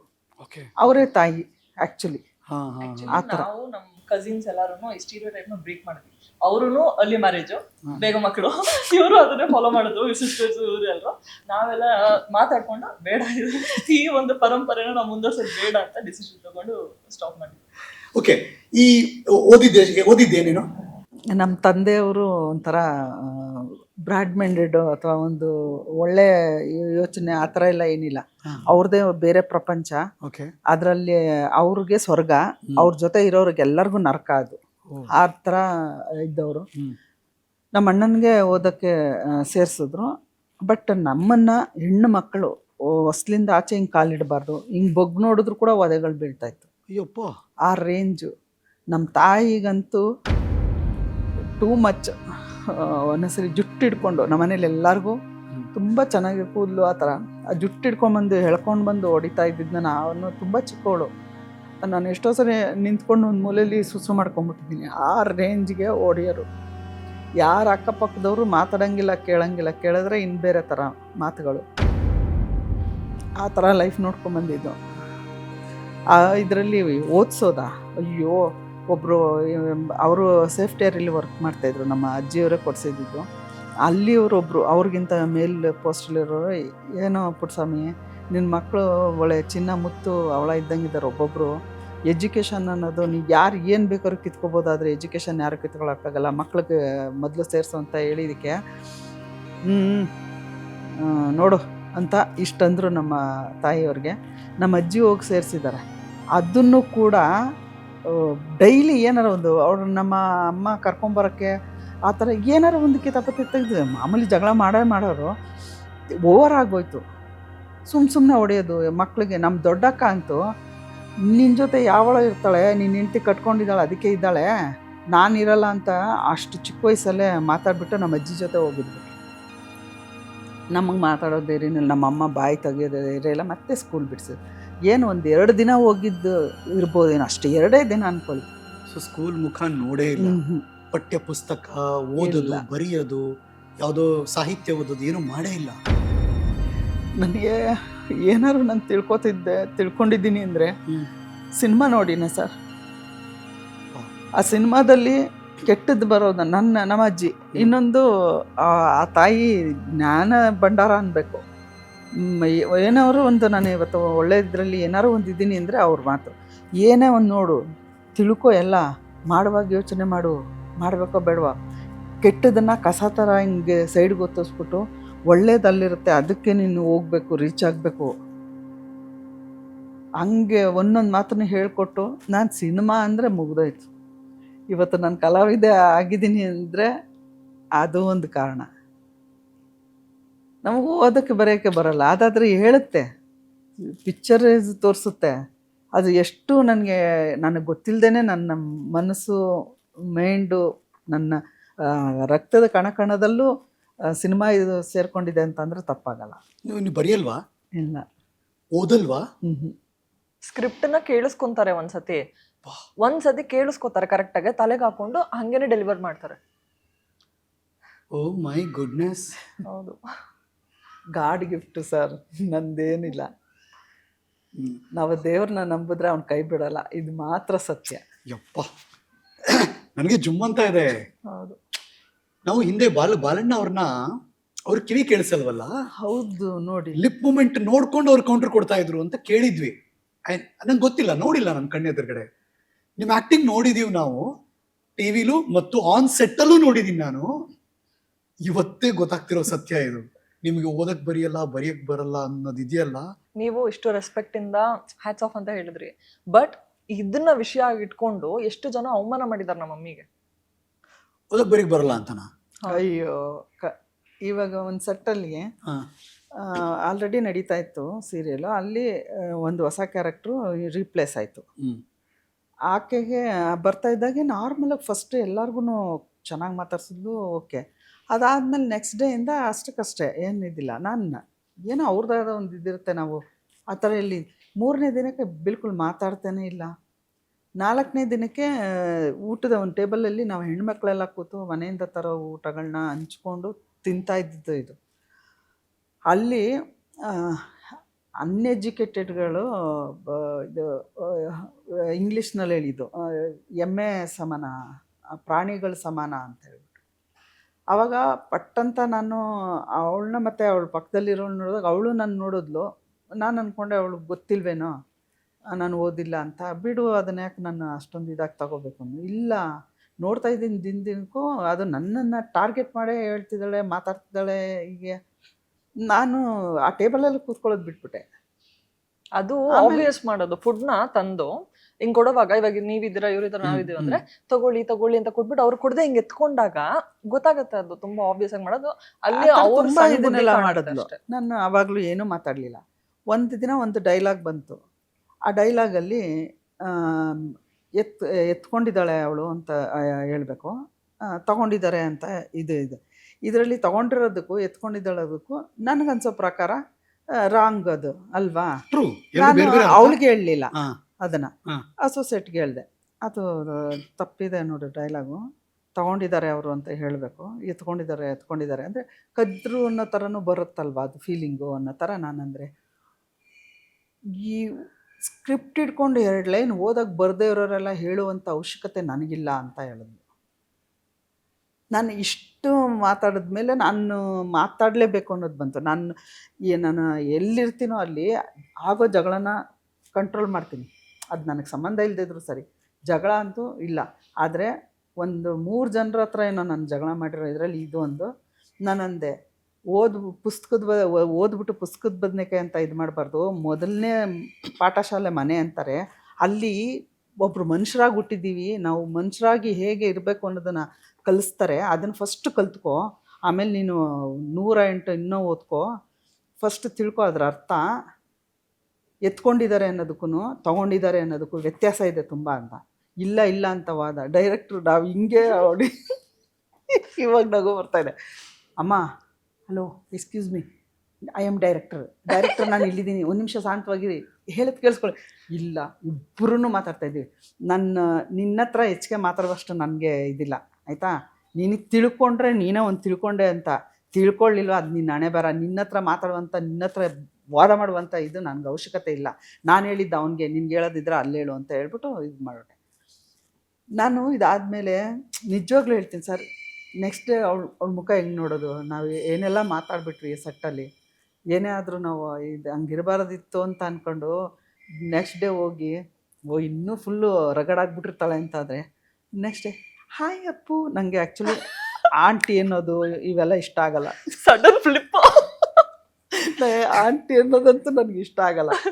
ಅವಳು ಬಂದು ಇದು ಮಾಡ್ತಾಳೆ ಅಂತ ಅಂದ್ಕೊಟ್ರೆ ಹಾಯ್ ಅಪ್ಪು ಅಂತ ಅಂದು ನನಗೆ ಹೇಳ್ತಿದ್ದಾಳ ಅಂತ ನನ್ನ ಹೆಸರು ಹೇಳಿದ್ರು ಹಿಂಗೆ ನೋಡಿ, ಏಯ್ ನಾನು ಹಾಯ್ ಹೇಳ್ತಾ ಇದ್ದೀನಿ ಅಂದ. ಗುಡ್ ಮಾರ್ನಿಂಗ್ ಚಿನ್ನ, ಹಾಯ್ ಅಂತ ನಾನು ಇದು ಮಾಡಿದೆ. ಇವತ್ತಿಗೂ ಎಲ್ಲ ಸಿಕ್ಕಿದ್ರು ಇದೇ ರಿಯಾಕ್ಷನ್, ಇದೇ ಖುಷಿ. ಇನ್ನೊಂದು ಕಡೆ ಅವಳಲ್ಲಿ ಅಷ್ಟೊಂದು ಚೇಂಜಸ್ ಇದಾಯ್ತಲ್ಲ, ಸೊ ನಾನು ಖುಷಿ ಪಡ್ತೀನಿ. ರಿಯಲೈಸ್ ಆಯ್ತು. ಇನ್ನೊಂದು, ನೀವು ವಾಪಸ್ ಮಾತಾಡ್ಲಿಲ್ಲ, ನಿಮಗ್ ನೀವು ನಿಂತ್ಕೊಂಡಿಲ್ಲ ಅಂತಂದ್ರೆ ಯಾರು ನಿಂತ್ಕೊಳ್ಳಲ್ಲ. ನಾನು ಒಂದಾಗ್ತೀನಿ ಅಂತ ಕಲ್ಲಾಕೋರ ಇರ್ತಾರೆ. ವಾಪಸ್ ನಿಂತ್ಕೊಂಡಾಗ ಇವ್ರ ಹತ್ರ ನಾನು ಎಷ್ಟಿರ್ಬೇಕೋ ಅಷ್ಟಲ್ಲೇ ಇರ್ಬೇಕಪ್ಪ, ನಾನು ಜಾಸ್ತಿ ಮಾತಾಡಕ್ಕಾಗಲ್ಲ, ನಾನು ಆಟಿಟ್ಯೂಡ್ ತೋರ್ಸಕ್ಕಾಗಲ್ಲ ಅಂತ ಅವ್ರಿಗೆ ರಿಯಲೈಸ್ ಆದಾಗ ದೇ ವಿಲ್ ಬಿ ಸ್ವೀಟ್. ನನ್ನ ಇದು ಇಲ್ಲಿ ತನಕ ಬರೋ ತನಕ ನಾನು ಇದಾಗಲ್ಲ ಸರ್. ನನಗೆ ಎಂಥ ಕಷ್ಟ ಆಗಲಿ ನನ್ನ ತಲೆ ಮೀರ್ಬಿಟ್ಟಾಗಲೇ ನಾನು ಏನಾರ ಮಾತಾಡೋದಿಲ್ಲ ಅಂದ್ರೆ ನಾನು ಮಾತಾಡೋಕ್ಕೆ ಹೋಗಲ್ಲ. ಯಾಕೆಂದ್ರೆ ಚಿಕ್ಕ ವಯಸ್ಸಲ್ಲಿ ನೀವು ತಡೆದಿದ್ದೀರಾ ಅದನ್ನ. ಸಂಯಮ, ತಾಳ್ಮೆ, ದುಃಖದ ಕಟ್ಟೆ ಒಡೆಯೋ ತನಕ ನೀವು ಅದನ್ನ ಬೇರ್ ಮಾಡಿದೀರಾ. ಧ್ವನಿ ಎತ್ತರಿಸಿ ಮಾತಾಡೋಕ್ಕಾಗಲ್ಲ, ಬಿಕಾಸ್ ಮನೆ ಪರಿಸ್ಥಿತಿ ಹಂಗಿದೆ. ಸೊ ನೀವೆಲ್ಲವನ್ನು ತಡಿಲೇಬೇಕಾದ ಅನಿವಾರ್ಯತೆ. ಅದ್ರ ಜೊತೆಗೆ ನಮ್ಮ ಅನಿವಾರ್ಯತೆ 100 ಚಿಕ್ಕದಿಂದ ನೋಡ್ಕೊಂಡ್ ಬಂದಿದ್ದೀನಿ. ಎಲ್ಲೂ ಯಾರು ಕಿತ್ತಾಡಬಾರ್ದು, ಮುಖ ಇದು ಮಾಡ್ಕೋಬಾರ್ದು, ಚೆನ್ನಾಗಿರ್ಬೇಕು, ನಗ್ನಾಗ್ತಾ ಇರಬೇಕು ಅನ್ನೋದು ಚಿಕ್ಕದ್ರಿಂದನೂ. ಅದು ಏನಂತ ಗೊತ್ತಿಲ್ಲ. ನಮ್ಮ ಅಜ್ಜಿಯವರು ಸೇಮ್. ಒಬ್ರು ಬಂದರೆ ಮನೆಗೆ ಅವ್ರು ದುಷ್ಟರು ಕೆಟ್ಟವ್ರು ಇರಲಿ ಸರ್, 5 ನಿಮಿಷಕ್ಕೆ ಅಡುಗೆ ಮಾಡಾಕವ್ರು. ಮನೇಲಿ ಏನು ಇರ್ತಿತ್ತೋ ಬಿಡ್ತಿತ್ತೋ, ಅದೇನು ಜಾದು ಮಾಡ್ತಿದ್ರ ಅನ್ನಿಸ್ಬಿಡ್ತಿತ್ತು ಆ ಥರ. ಅದೇ ಇದು ನನಗೆ ಸ್ವಲ್ಪ. ಬಟ್ ಈ ಚಿಕ್ಕ ಮಗು ಇದ್ದಾಗ ಏನೋ ಬೇಕು, ಆಟ ಆಡೋದೋ ಅಥವಾ ಏನೋ ಧರಿಸ್ಕೊಡೋದಕ್ಕೋ ಅಥವಾ ಎಲ್ಲೋ ಹೋಗೋದಕ್ಕೋ, ಈ ಥರದ್ದೆಲ್ಲ ಆಸೆ ಅಪ್ಪುಗಿತ್ತು ತಾನಾಗ? ವಿಪರೀತ. ಇವಾಗ್ಲೂ ಏನ್ ಆಸೆ ಇತ್ತು? ಇವಾಗ ಒಂದು ಉದಾಹರಣೆ, ಈ ಡ್ರೆಸ್ಸಿಂಗ್ದೇ ಅನ್ಕೊಳ್ಳಿ, ಊಟದ್ದು ಅನ್ಕೊಳ್ಳಿ. ಊಟದ್ದು ನನಗೆ ಸಿಕ್ಕಿದ್ರೆ ನಾನು ಏನು ಇಷ್ಟ ಆಗುತ್ತೋ ಅದೆಲ್ಲ ಇಟ್ಕೊಂಡು ನಿಧಾನಕ್ಕೆ ತಿನ್ನೋದು. ಆದ್ರೆ ತಿನ್ನೋಷ್ಟರಲ್ಲಿ ನನ್ನ ಪ್ಲೇಟಲ್ಲಿ ಎಲ್ಲ ಬೇರೆಯವ್ರು ಎತ್ಕೊಂಡು ತಿನ್ಬಿಡೋರು. ಅಂದ್ರೆ ಸಿಸ್ಟರ್ಸ್ ಬ್ರದರ್ ಎಲ್ಲ ಅವರೆಲ್ಲ ತಿನ್ ಮುಗಿಸ್ಬಿಡ್ತಾರಲ್ಲ, ನಿಮ್ ನಮ್ಮ ತಟ್ಟೆ ಕೈ ಹಾಕ್ಬಿಡೋದು. ಓಕೆ. ಆಮೇಲೆ ಬಟ್ಟೆ ಬರಿ ನಮ್ಮ ಅಕ್ಕ, ಎರಡನೇ ಅಕ್ಕ ಏನೇ ತಂದ್ರು ಖುಷಿಯಿಂದ ತಗೊಂಬರೋದು. ನಾನು ಅವಳು ಇಬ್ರು, ಅವಳು ಒಂದು ಬೇರೆ ರೀತಿ, ಏನಾರು ಒಂದೇ ತರ ಇಷ್ಟ ಆಗಿತ್ತು ಬಿಡಬೇಡ, ಎರಡು ಬೇರೆ ಬೇರೆ ತರ ತಗೊಳ್ಳೋಣ, ಓಕೆ ಡನ್, ಅದು ಒಳ್ಳೇದಲ್ವಾ. ಒಂದೊಂದ್ಸರಿ ನಾವು ಎಕ್ಸ್ಚೇಂಜ್ ಮಾಡ್ಕೋತೀವಲ್ಲ ಅಂದ್ರೆ ನಾನು ಇಟ್ಟಿ ಒಂದು ಒಳ್ಳೆ ಟೈಮ್ ಬರ್ಲಿಂದ ಇಡೋಷ್ಟರಲ್ಲಿ ಅದು 3-4 ಸರಿ ಅವಳು ಹಾಕ್ಬಿಟ್ಟಿರೋಳು. ಅಯ್ಯೋ, ಅದು ಒಂದಿದೆ. ನಮ್ಮ ಮಮ್ಮಿ ಏನಾದ್ರು ತಗೊಂಡ್ ಬರ್ತಾರೆ, ತಗೊಂಡ್ ಬಂದು ಆ ಬಟ್ಟೆಗೆ ಬೇಜಾರಾಗ್ಬೇಕು, ಇವ್ರು ನಾನು ಯೂಸೇ ಮಾಡಲ್ವೇನೋ ಅಂತ, ಅಲ್ಲಿವರೆಗೂ ಅದನ್ನ ಕಾಯಿಸಿ ಆಮೇಲೆ ಹಾಕೊಂತಾರೆ. ಆದ್ರೆ ಹಾಕೊಳ್ಳುವಾಗ ಅದಕ್ಕೆ ಒಂದು ವಿಶೇಷವಾದ ಲುಕ್ ಆಗ್ಲಿ, ನೋಡೋರಾಗ್ಲಿ ಅಬ್ಸರ್ವೇಷನ್ ಮಾಡ್ಬೇಕು, ಆ ಥರನೇ ಹಾಕೋತೀನಿ. ಯಾಕೆಂತಂದ್ರೆ ನಾನು ಇವಾಗ ಒಂದು ಡ್ರೆಸ್ ಅಂತ ತಗೊಂತೀವಿ, ಏನೋ ಇದು ಮಾಡ್ತೀವಿ ಅನ್ಕೊಳ್ಳಿ, ಒಂದು ಡ್ರೆಸ್ ತಂದ್ರೆ ಒಂದೇ ತರ ಹಾಕೊಂಡು ಅದು ಏನ್ ಬಂದಿರುತ್ತೋ ಆ ಕಂಪನಿಯಿಂದ ಹಂಗೆ ಯೂಸ್ ಮಾಡಿ. ನಾನು ಹಂಗಲ್ಲ, ಅದನ್ನ ಒಂಚೂರು ಈ ತರ ಮಾಡಿದ್ರೆ ಬೇರೆ ತರ ಮಾಡಿದ್ರೆ ಚೆನ್ನಾಗಿರುತ್ತೆ. ನಂದೇ ಒಂದು ಬೇರೆ ನನಗೆ ಬುದ್ಧಿ ಬಂದ್ಮೇಲೆ ನಮ್ಮ ಅಜ್ಜಿ ಹೇಳ್ತಾ ಇದ್ದಿದ್ದು, ಲೇ ನಿನ್ನ ಅದೇನೋ ಅದೇ ಬಟ್ಟೆದೆಲ್ಲ ಮಾಡ್ತಾರಲ್ಲ ಅಂದ್ರೆ ಮಾಡ್ಲಿಂಗ್ ಅಲ್ಲಿ ಇದು ಮಾಡ್ತಾರೆ, ಅದ್ ಕೆಲ್ಸಕ್ಕೆ ಸೇರ್ಕೊಂಡ್ಬಿಡ್ಬೇಕಿತ್ತು ಕಣೆ. ಇನ್ನೊಂದ್ಸರಿ ಡಾಕ್ಟ್ರು ಏನಾರು ಹೆಲ್ತ್ದು ಇದ್ರದ್ದೆಲ್ಲ ನೀನು ಡಾಕ್ಟರ್ ಆಗ್ಬೇಕಿತ್ತು ಕಣೆ. ಎಲ್ಲಾ ಇದ್ರಲ್ಲೂ ಹೆಸರು ಕೊಟ್ಟು ಹೇಳೋರು. ಹೋಮ್ ರೆಮಿಡೀಸ್ ಸ್ವಲ್ಪ ಜಾಸ್ತಿ ಅವರು. ನಮ್ ಫ್ಯಾಮಿಲಿ ಮೆಜಾರಿಟಿ ಯಾರು ಪಾರ್ಲರ್ಗೆ ಹೋಗಲ್ಲ ಆಯ್ತಾ. ನಮ್ಮ ಮಮ್ಮಿ ಅಂತೂ ಹೋಗೋದೇ ಇಲ್ಲ. ಐಬ್ರೋ ಕೂಡ ಅವರೇ ಮಾಡ್ಕೊಂತಾರೆ. ಒಂದ್ ಐಬ್ರೋಗಾದ್ರೂ ಯಾರು ಹೋಗ್ತಾರಲ್ವಾ ಹುಡುಗಿರ ಅಂದ್ಮೇಲೆ. ನಮ್ಮಮ್ಮ ಐಬ್ರಿಗೂ ಕೂಡ ಹೋಗಲ್ಲ, ಅವ್ರು ಪ್ಲಕರ್ ಇಟ್ಕೊಂಡಿರ್ತಾರೆ, ಅವ್ರೇನೆ ಒಂದ್ 4 ಬರುತ್ತೆ ಅಷ್ಟೇ ನಮ್ಮ ಮಮ್ಮಿಗೆ. ನಾರ್ಮಲ್ ಆಗೇನೆ ಇರೋದು ಸ್ಕಿನ್, ಹೇರ್ ಎಲ್ಲೂ ಜಾಸ್ತಿ ಇಲ್ಲ. ಸೊ ಹೆಂಗೆ ಅಂದ್ರೆ ಒಂದ್ 4 ಕೂದ್ಲಿರುತ್ತೆ, ಅದನ್ನ ಪ್ಲಕರ್ ಪಕ್ ಅಂತ ಕಿದ್ಬಿಟ್ಟು ಹಂಗೆ ಮೇಕಪ್ ಮಾಡ್ಕೊಂಡ್ಬಿಡ್ತಾರೆ. ಆಮೇಲೆ ಇವತ್ತು ಶೂಟಿಂಗ್ ಇದೆ ಅಂತ ನೆನ್ನೆ ಹೋಗಿದ್ ಮಾಡ್ಸ್ಕೊಂಡ್ ಬಂದಿದ್ದೀರಂತ ಎಷ್ಟೋ ಜನ ಕೇಳಿದಾರೆ ಆ ತರ. ಆಮೇಲೆ ಆ ಮಾಡ್ಕೊಳ್ಳುವಂಥದ್ದು ಅನ್ಯಾಚುರಲ್ ಅನ್ಸ್ಬಾರ್ದು, ಅದು ನನ್ಗೆ ಇಷ್ಟ ಆಗಲ್ಲ. ಪಾರ್ಲರ್ಗೆ ಹೋದ್ರೆ ನೋಡಿ ಫಸ್ಟ್ ದುಡ್ಡು ಇದು ತಲೆನುಬ್ಬೋಳು ಅಂತಾರಲ್ಲ, ಅದು ಫಿಕ್ಸ್. ಇಷ್ಟುದ್ದ ಕಟ್ ಮಾಡಿ ಅಂತ ಹೇಳಿರ್ಲಿ, ಇಷ್ಟುದ್ದದ ಮೇಲೆ ಅವ್ರು ಬಿಡೋದೇ ಇಲ್ಲ ಕಟ್ಟು. ಕೂಡ ಮಾಡ್ಸಲ್ಲ, ಅವರೇ ಮಾಡ್ಕೊಂಡು. ಐಬ್ರೋಗ್ ಹೋಗ್ಲಿ, ಅದೊಂದು ನಮ್ದೇ ಆದ ಒಂದು ಬೇರೆ ಶೇಪ್ ಇರುತ್ತೆ, ನ್ಯಾಚುರಲ್ ದೇವ್ರು ಕೊಟ್ಟಿರುವಂಥದ್ದು. ನೋಡಿದಾಗ ಒಂದು ಹೆಣ್ಮಗಳನ್ನ ಇನ್ನೊಂದ್ಸರಿ ನೋಡ್ಬೇಕು ಅಂತ ಅನಿಸ್ಬೇಕು, ಆ ಥರ ಎಲ್ಲ ಇಲ್ಲೂ ಬೋರ್ಡ್ಸ್. ನೀವು ಹೇಳಿದ್ಮೇಲೆ ನಾನು ಅಬ್ಸರ್ವ್ ಮಾಡ್ತಿದ್ದೀನಿ, ನಿಮ್ಮನ್ನ ಅನ್ಸೋದೇ ಇಲ್ಲ ಹಂಗೆ. ಅಂದ್ರೆ ಯಾರೋ ನೀಟಾಗಿ ಮಾಡಿರ್ಬೇಕಪ್ಪ ಅಂತ ಅನ್ಸುತ್ತೆ, ಅವರೇ ಮಾಡ್ಕೊಂಡಿದ್ದಾರೆ ಅಂದ್ರೆ. ಎಷ್ಟು ಪಳಗಿದೀರಾ ಅಂದ್ರೆ, ಒಂದು ಸಂದರ್ಭ ಅದನ್ನ ಮಾಡಿಸಿದೆ, ದುಡ್ಡು ಅಷ್ಟೊಂದು ಇರ್ಲಿಲ್ಲ, ಖರ್ಚು ಮಾಡೋಕ್ ಆಗ್ತಿರ್ಲಿಲ್ಲ, ನಾವೇ ಕಲಿಬೇಕು, ನಾವೇ ಮಾತಾಡ್ಬೇಕು, ನಾವೇ ಮಾಡ್ಕೋಬೇಕು ಅನ್ನೋದು. ಇನ್ನೊಂದು ವಿಷಯ, ನಮ್ಮ ಇದ್ರಲ್ಲಿ ತುಂಬಾ ಚೆನ್ನಾಗಿದ್ದವ್ರು. ನಮ್ಮ ಅಪ್ಪ ಏನ್ ಹಾಳು ಮಾಡಿದ್ರು ಅದು ಹಾಳು ಮಾಡಿದ್ ಬಿಟ್ರೆ ದುಡ್ಡಂದು ಇದಕ್ಕೆ ಕಷ್ಟ ಅಂತ ಇರ್ಲಿಲ್ಲ. ಆಮೇಲೂ ಇವಾಗ್ಲೂನು ಯಾವಾಗಾರ ಒಂದ್ಸರಿ ಸುಮ್ನೆ ಬಾಮ ಒಂದ್ಸರಿ ತಲೆ ಮಸಾಲೆ ಯಾಕೆ ನೀನೇ ಒಂದು 20 ನಿಮಿಷ ಮಾಡ್ಕೊಡಕ್ಕಾಗಲ್ವಾ ನಿಮ್ಮ ಅಮ್ಮನಿಗೆ ಅಂತ ಕೇಳ್ತೀನಿ. ನಂಗೆ ಅಲ್ಲಿ ಹೋದ್ವಿ ಅಂತಂದ್ರು ನಮ್ಗೆ ಅದು ಕಂಫರ್ಟಬಲ್ ಅನ್ಸಲ್ಲ. ಸುಮ್ಮನೆ ದುಡ್ಡುಗಳು ಇದು, ಅದನ್ನೇ ಮನೇಲಿ ಅರ್ಶಿನ, ಇದು ಕಡಲೆ ಹಿಟ್ಟು, ಇನ್ನು ಅಲೋವೆರಾ ಏನೇನಿದೆ ಅದೆಲ್ಲ ಮನೇಲೆ ಮಾಡ್ಕೊಂಡ್ರೆ ನಾವೆಲ್ಲ ಚಿಕ್ಕದ್ರೆಲ್ಲ ಹಂಗಿದ್ದಿದ್ರಿಂದ ಇವತ್ತಿಗೂ ಈ ತರ ಇದ್ದೀವಿ ಸರ್. ಯಾರಾದ್ರೂ ವಯಸ್ಸಾದ್ಮೇಲೂ ಕೂಡ ಯಂಗಾಗಿ ಫೀಲ್ ಮಾಡ್ಬೇಕು ಅಂದ್ರೆ ಅಪ್ಪು ಅವ್ರನ್ನ ಅನುಸರಿಸಬೇಕು. ದಟ್ಸ್ ಗ್ರೇಟ್ ಅಲ್ವಾ? ಅದ್ ಮನೇಲೇ ಇದ್ದೆ ಎಲ್ಲ ಒಳ್ಳೇದು. ಯಾಕೆ ನಾವು ಆಚೆ ಹುಡ್ಕೊಂಡೋಗಿ ದುಡ್ಡು ಕೊಟ್ಟು ಎಲ್ಲ ಹಾಳು ಮಾಡ್ಕೊಂಡು ಅದು ಆ ನೆಮ್ಮದಿನೂ ಇರಲ್ಲ. ವಾವ್ ನಾವು ಹೋಗಿ ಬಂದಿದ್ದೀವಿ ಎಷ್ಟು ಚೆನ್ನಾಗಿ, ಆ ಫೀಲಿಂಗ್ ಓಟೋಗ್ಬಿಡುತ್ತೆ. ನನಗಂತೂ ಒಂದೊಂದ್ಸರಿ ಹೋಗ್ಬಿಟ್ಟು ಪಾರ್ಲರ್ಗೆ ಕೂದಲು ಕಟ್ ಮಾಡಿಸ್ಕೊಂಡು ಎಷ್ಟು ಮಾಡಿಸ್ಕೊಂಬರ್ತೀನಿ ಹಿಂದೆ, ಸರಿ ಮಾಡ್ಕೊ, ನಿನ್ ಖುಷಿ ಇದೆ ಆಯ್ತಾ ಮಾಡ್ಕೊ ಅಂತ ಹೇಳ್ಬಿಟ್ಟು ಸುಮ್ಮನೆ ಹೊಟ್ಟೋಗ್ಬಿಡ್ತೀನಿ. ಕಟ್ ಮಾಡ್ಸೋದಂದ್ರೆ ಇಷ್ಟ ಇಲ್ಲ, ಉದ್ದ ಇರ್ಬೇಕು. ಹೆಣ್ಮಕ್ಳು ಇದ್ರು ಉದ್ದ ಇರ್ಬೇಕಮ್ಮ ಯಾವಾಗ್ಲೂ ಅಷ್ಟೇ. ಅದೊಂದು ಲಕ್ಷಣ ಅಲ್ವಾ ಸರ್? ನನಗೆ ಇಷ್ಟುದ್ದ ಕೂದಲಿರುವಾಗ್ಲೂ ಇಷ್ಟು ಬಾಬ್ ಕಟ್ ಥರನೂ ಮಾಡ್ಕೊಂಡಿದ್ದೀನಿ, ಇಷ್ಟು ಚಿಕ್ಕ ಪೋನಿ ಥರನೂ ಮಾಡ್ಕೊಂಡಿದ್ದೀನಿ, ಬಾಯ್ ಕಟ್ ಥರ ಎಲ್ಲ ಮಾಡ್ಕೊಂಡಿದ್ದೀನಿ. ಸೊ ಅಷ್ಟುದ್ದ ಕೂದಲು ಇದ್ದಿದ್ರಿಂದ, ಕೂದಲೇ ಇಲ್ಲ ಅಂದ್ರೆ ಏನ್ ಮಾಡ್ಕೋತೀರಾ? Appu is right. ಬಿಕಾಸ್ ನಾನು ನನ್ನ ಮಗಳಿಗೆ ಯಾವಾಗ್ಲೂ ಹಂಗೆ ಹೇಳ್ತೀನಿ, ಉದ್ದ ಕೂದಲಿರ್ಬೇಕು ಹೆಣ್ಮಕ್ಳಿಗೆ, ಚೆನ್ನಾಗಿ ಕಾಣಿಸ್ತಾರೆ ಅಂತ ಯಾವಾಗ್ಲೂ ಅಷ್ಟೇ. ಟೆಲ್ ಮಿ, ನಮ್ಗೆಲ್ಲರಿಗೂ ಹೇಳಿ, ಈಗ ನೀವು ಯಾರನ್ನ ಹೋಲ್ತೀರಾ? ಅಪ್ಪ, ಅಮ್ಮ, ಅಜ್ಜಿ, ಯಾರನ್ನ ಹೋಲ್ತಿದ್ರಿ ನೀವು? ನೋಡೋದ್ರಲ್ಲಿ ನಮ್ಮ ತಾಯಿ ಅಂತಾರೆ, ಬುದ್ಧಿಲಿ ನಮ್ಮ ಅಜ್ಜಿ. ಈ ಸಿನಿಮಾ ನೋಡೋ ಆಸೆನೋ ಚಟನೋ ಅಥವಾ ಅತಿ ಆಸೆನೋ ಯಾರ್ದು ಗುಣ ಅದು? ಗೊತ್ತಿಲ್ಲ ಸರ್. ನಮ್ಮ ತಾಯಿಗೆ ಸ್ವಲ್ಪ ಸಿನಿಮಾ ಆಸೆ ಇತ್ತು, ಬಟ್ ಈ ತರ ಅಮ್ಮ ಅವನ್ಗೆ ಡ್ರೆಸ್ ಮಾಡ್ಕೊಳ್ಳೋದು ಆ ಹೀರೋಯಿನ್ ಹೆಂಗಿದಾಳ ಹಂಗೆ ಹಚ್ಚು ಹಾಕೋ ಆ ಯಾರು? ಥರ ಇತ್ತು ನಮ್ಮ ತಾಯಿಗೆ. ಅವ್ರ ತಾಯಿ ಅಂದ್ರೆ ನಮ್ಮ ಡ್ರೆಸ್ ಅಜ್ಜಿ ಮಾಡ್ಕೋತಿದ್ರ? ಹೀರೋಯಿನ್ ಏನೋ ಒಂದು ಪ್ಯಾಟರ್ನ್ ಏನೋ ಬಂತು ಅನ್ಕೊಳ್ಳಿ, ಹಾ. ಅವರು ಒಂದು ಕಾಸ್ಟ್ಯೂಮ್ ಅಲ್ಲಿ ಏನೋ ಚೆನ್ನಾಗಿ ಕಂಡ್ರು ಅಂತಂದ್ರೆ ಅದ್ರಲ್ಲಿ ಎಲ್ಲಾ ಕಲರು ಇವ್ರು ಇರ್ತಿತ್ತು. ಅಮ್ಮನ ಹತ್ರ ಹ್ಮ್ ಬಲೆ ಬಲೆ. ಅದು ನಮ್ಮ ಅಜ್ಜಿ ಆ ಥರ ಸಿನಿಮಾಗೆ ಅಲ್ಲ. ಇಷ್ಟ ಅನ್ನೋದು ಬಂದಿದೆ ಅವ್ರ ಮಮ್ಮಿಯಿಂದನು. ಹಾ ಹಾ ಹಾ. ಬಟ್ ಆಕ್ಟಿಂಗ್ ಅನ್ನೋದನ್ನ ಸ್ಟಾರ್ಟ್ ಮಾಡಿತ್ತು ಅಮ್ಮನೇ. ಬಟ್ ಓಕೆ, ಸಿನಿಮಾ ಯಾವ್ದು ನೋಡಿದ್ ಯಾವ್ದು? ಫಸ್ಟ್ ಸಿನಿಮಾ ನೋಡಿದ್ ಯಾವ್ದು? ನೋಡಿದ್ದು ಅಂದ್ರೆ ನನಗೆ ಥಿಯೇಟರ್ಗೆ ಹೋಗಿ ನೋಡಿದ್ದು. ಸಿನಿಮಾ ನೋಡೋ ಹುಚ್ಚಿತ್ತಲ್ಲ, ಯಾವ ಸಿನಿಮಾ ನೋಡಿದ್ದು? ಅಯ್ಯೋ ನಮ್ಮ ತಾಯಿಗೆ ನಮ್ಮ ಅಪ್ಪ ಜುಟ್ಟು ಹಿಡ್ಕೊಂಡು ಹೊಡಿಲಿ, ಬುದ್ಮಟ್ಟೆ ತಗೊಂಡು ಹೊಡಿಲಿ, ಹೆಂಗಾರ ಇದ್ ಮಾಡ್ಲಿ, ಅವ್ರ ಲೈಫಲ್ಲಿ ಒಂದು ಗಂಡನಿಗೆ ಗೊತ್ತಾಗದೆ ಇದ್ದಂಗೆ ಏನಾರ ಕೆಲಸ ಮಾಡಿದ್ದಾರೆ ಅಂದ್ರೆ ಹಾ.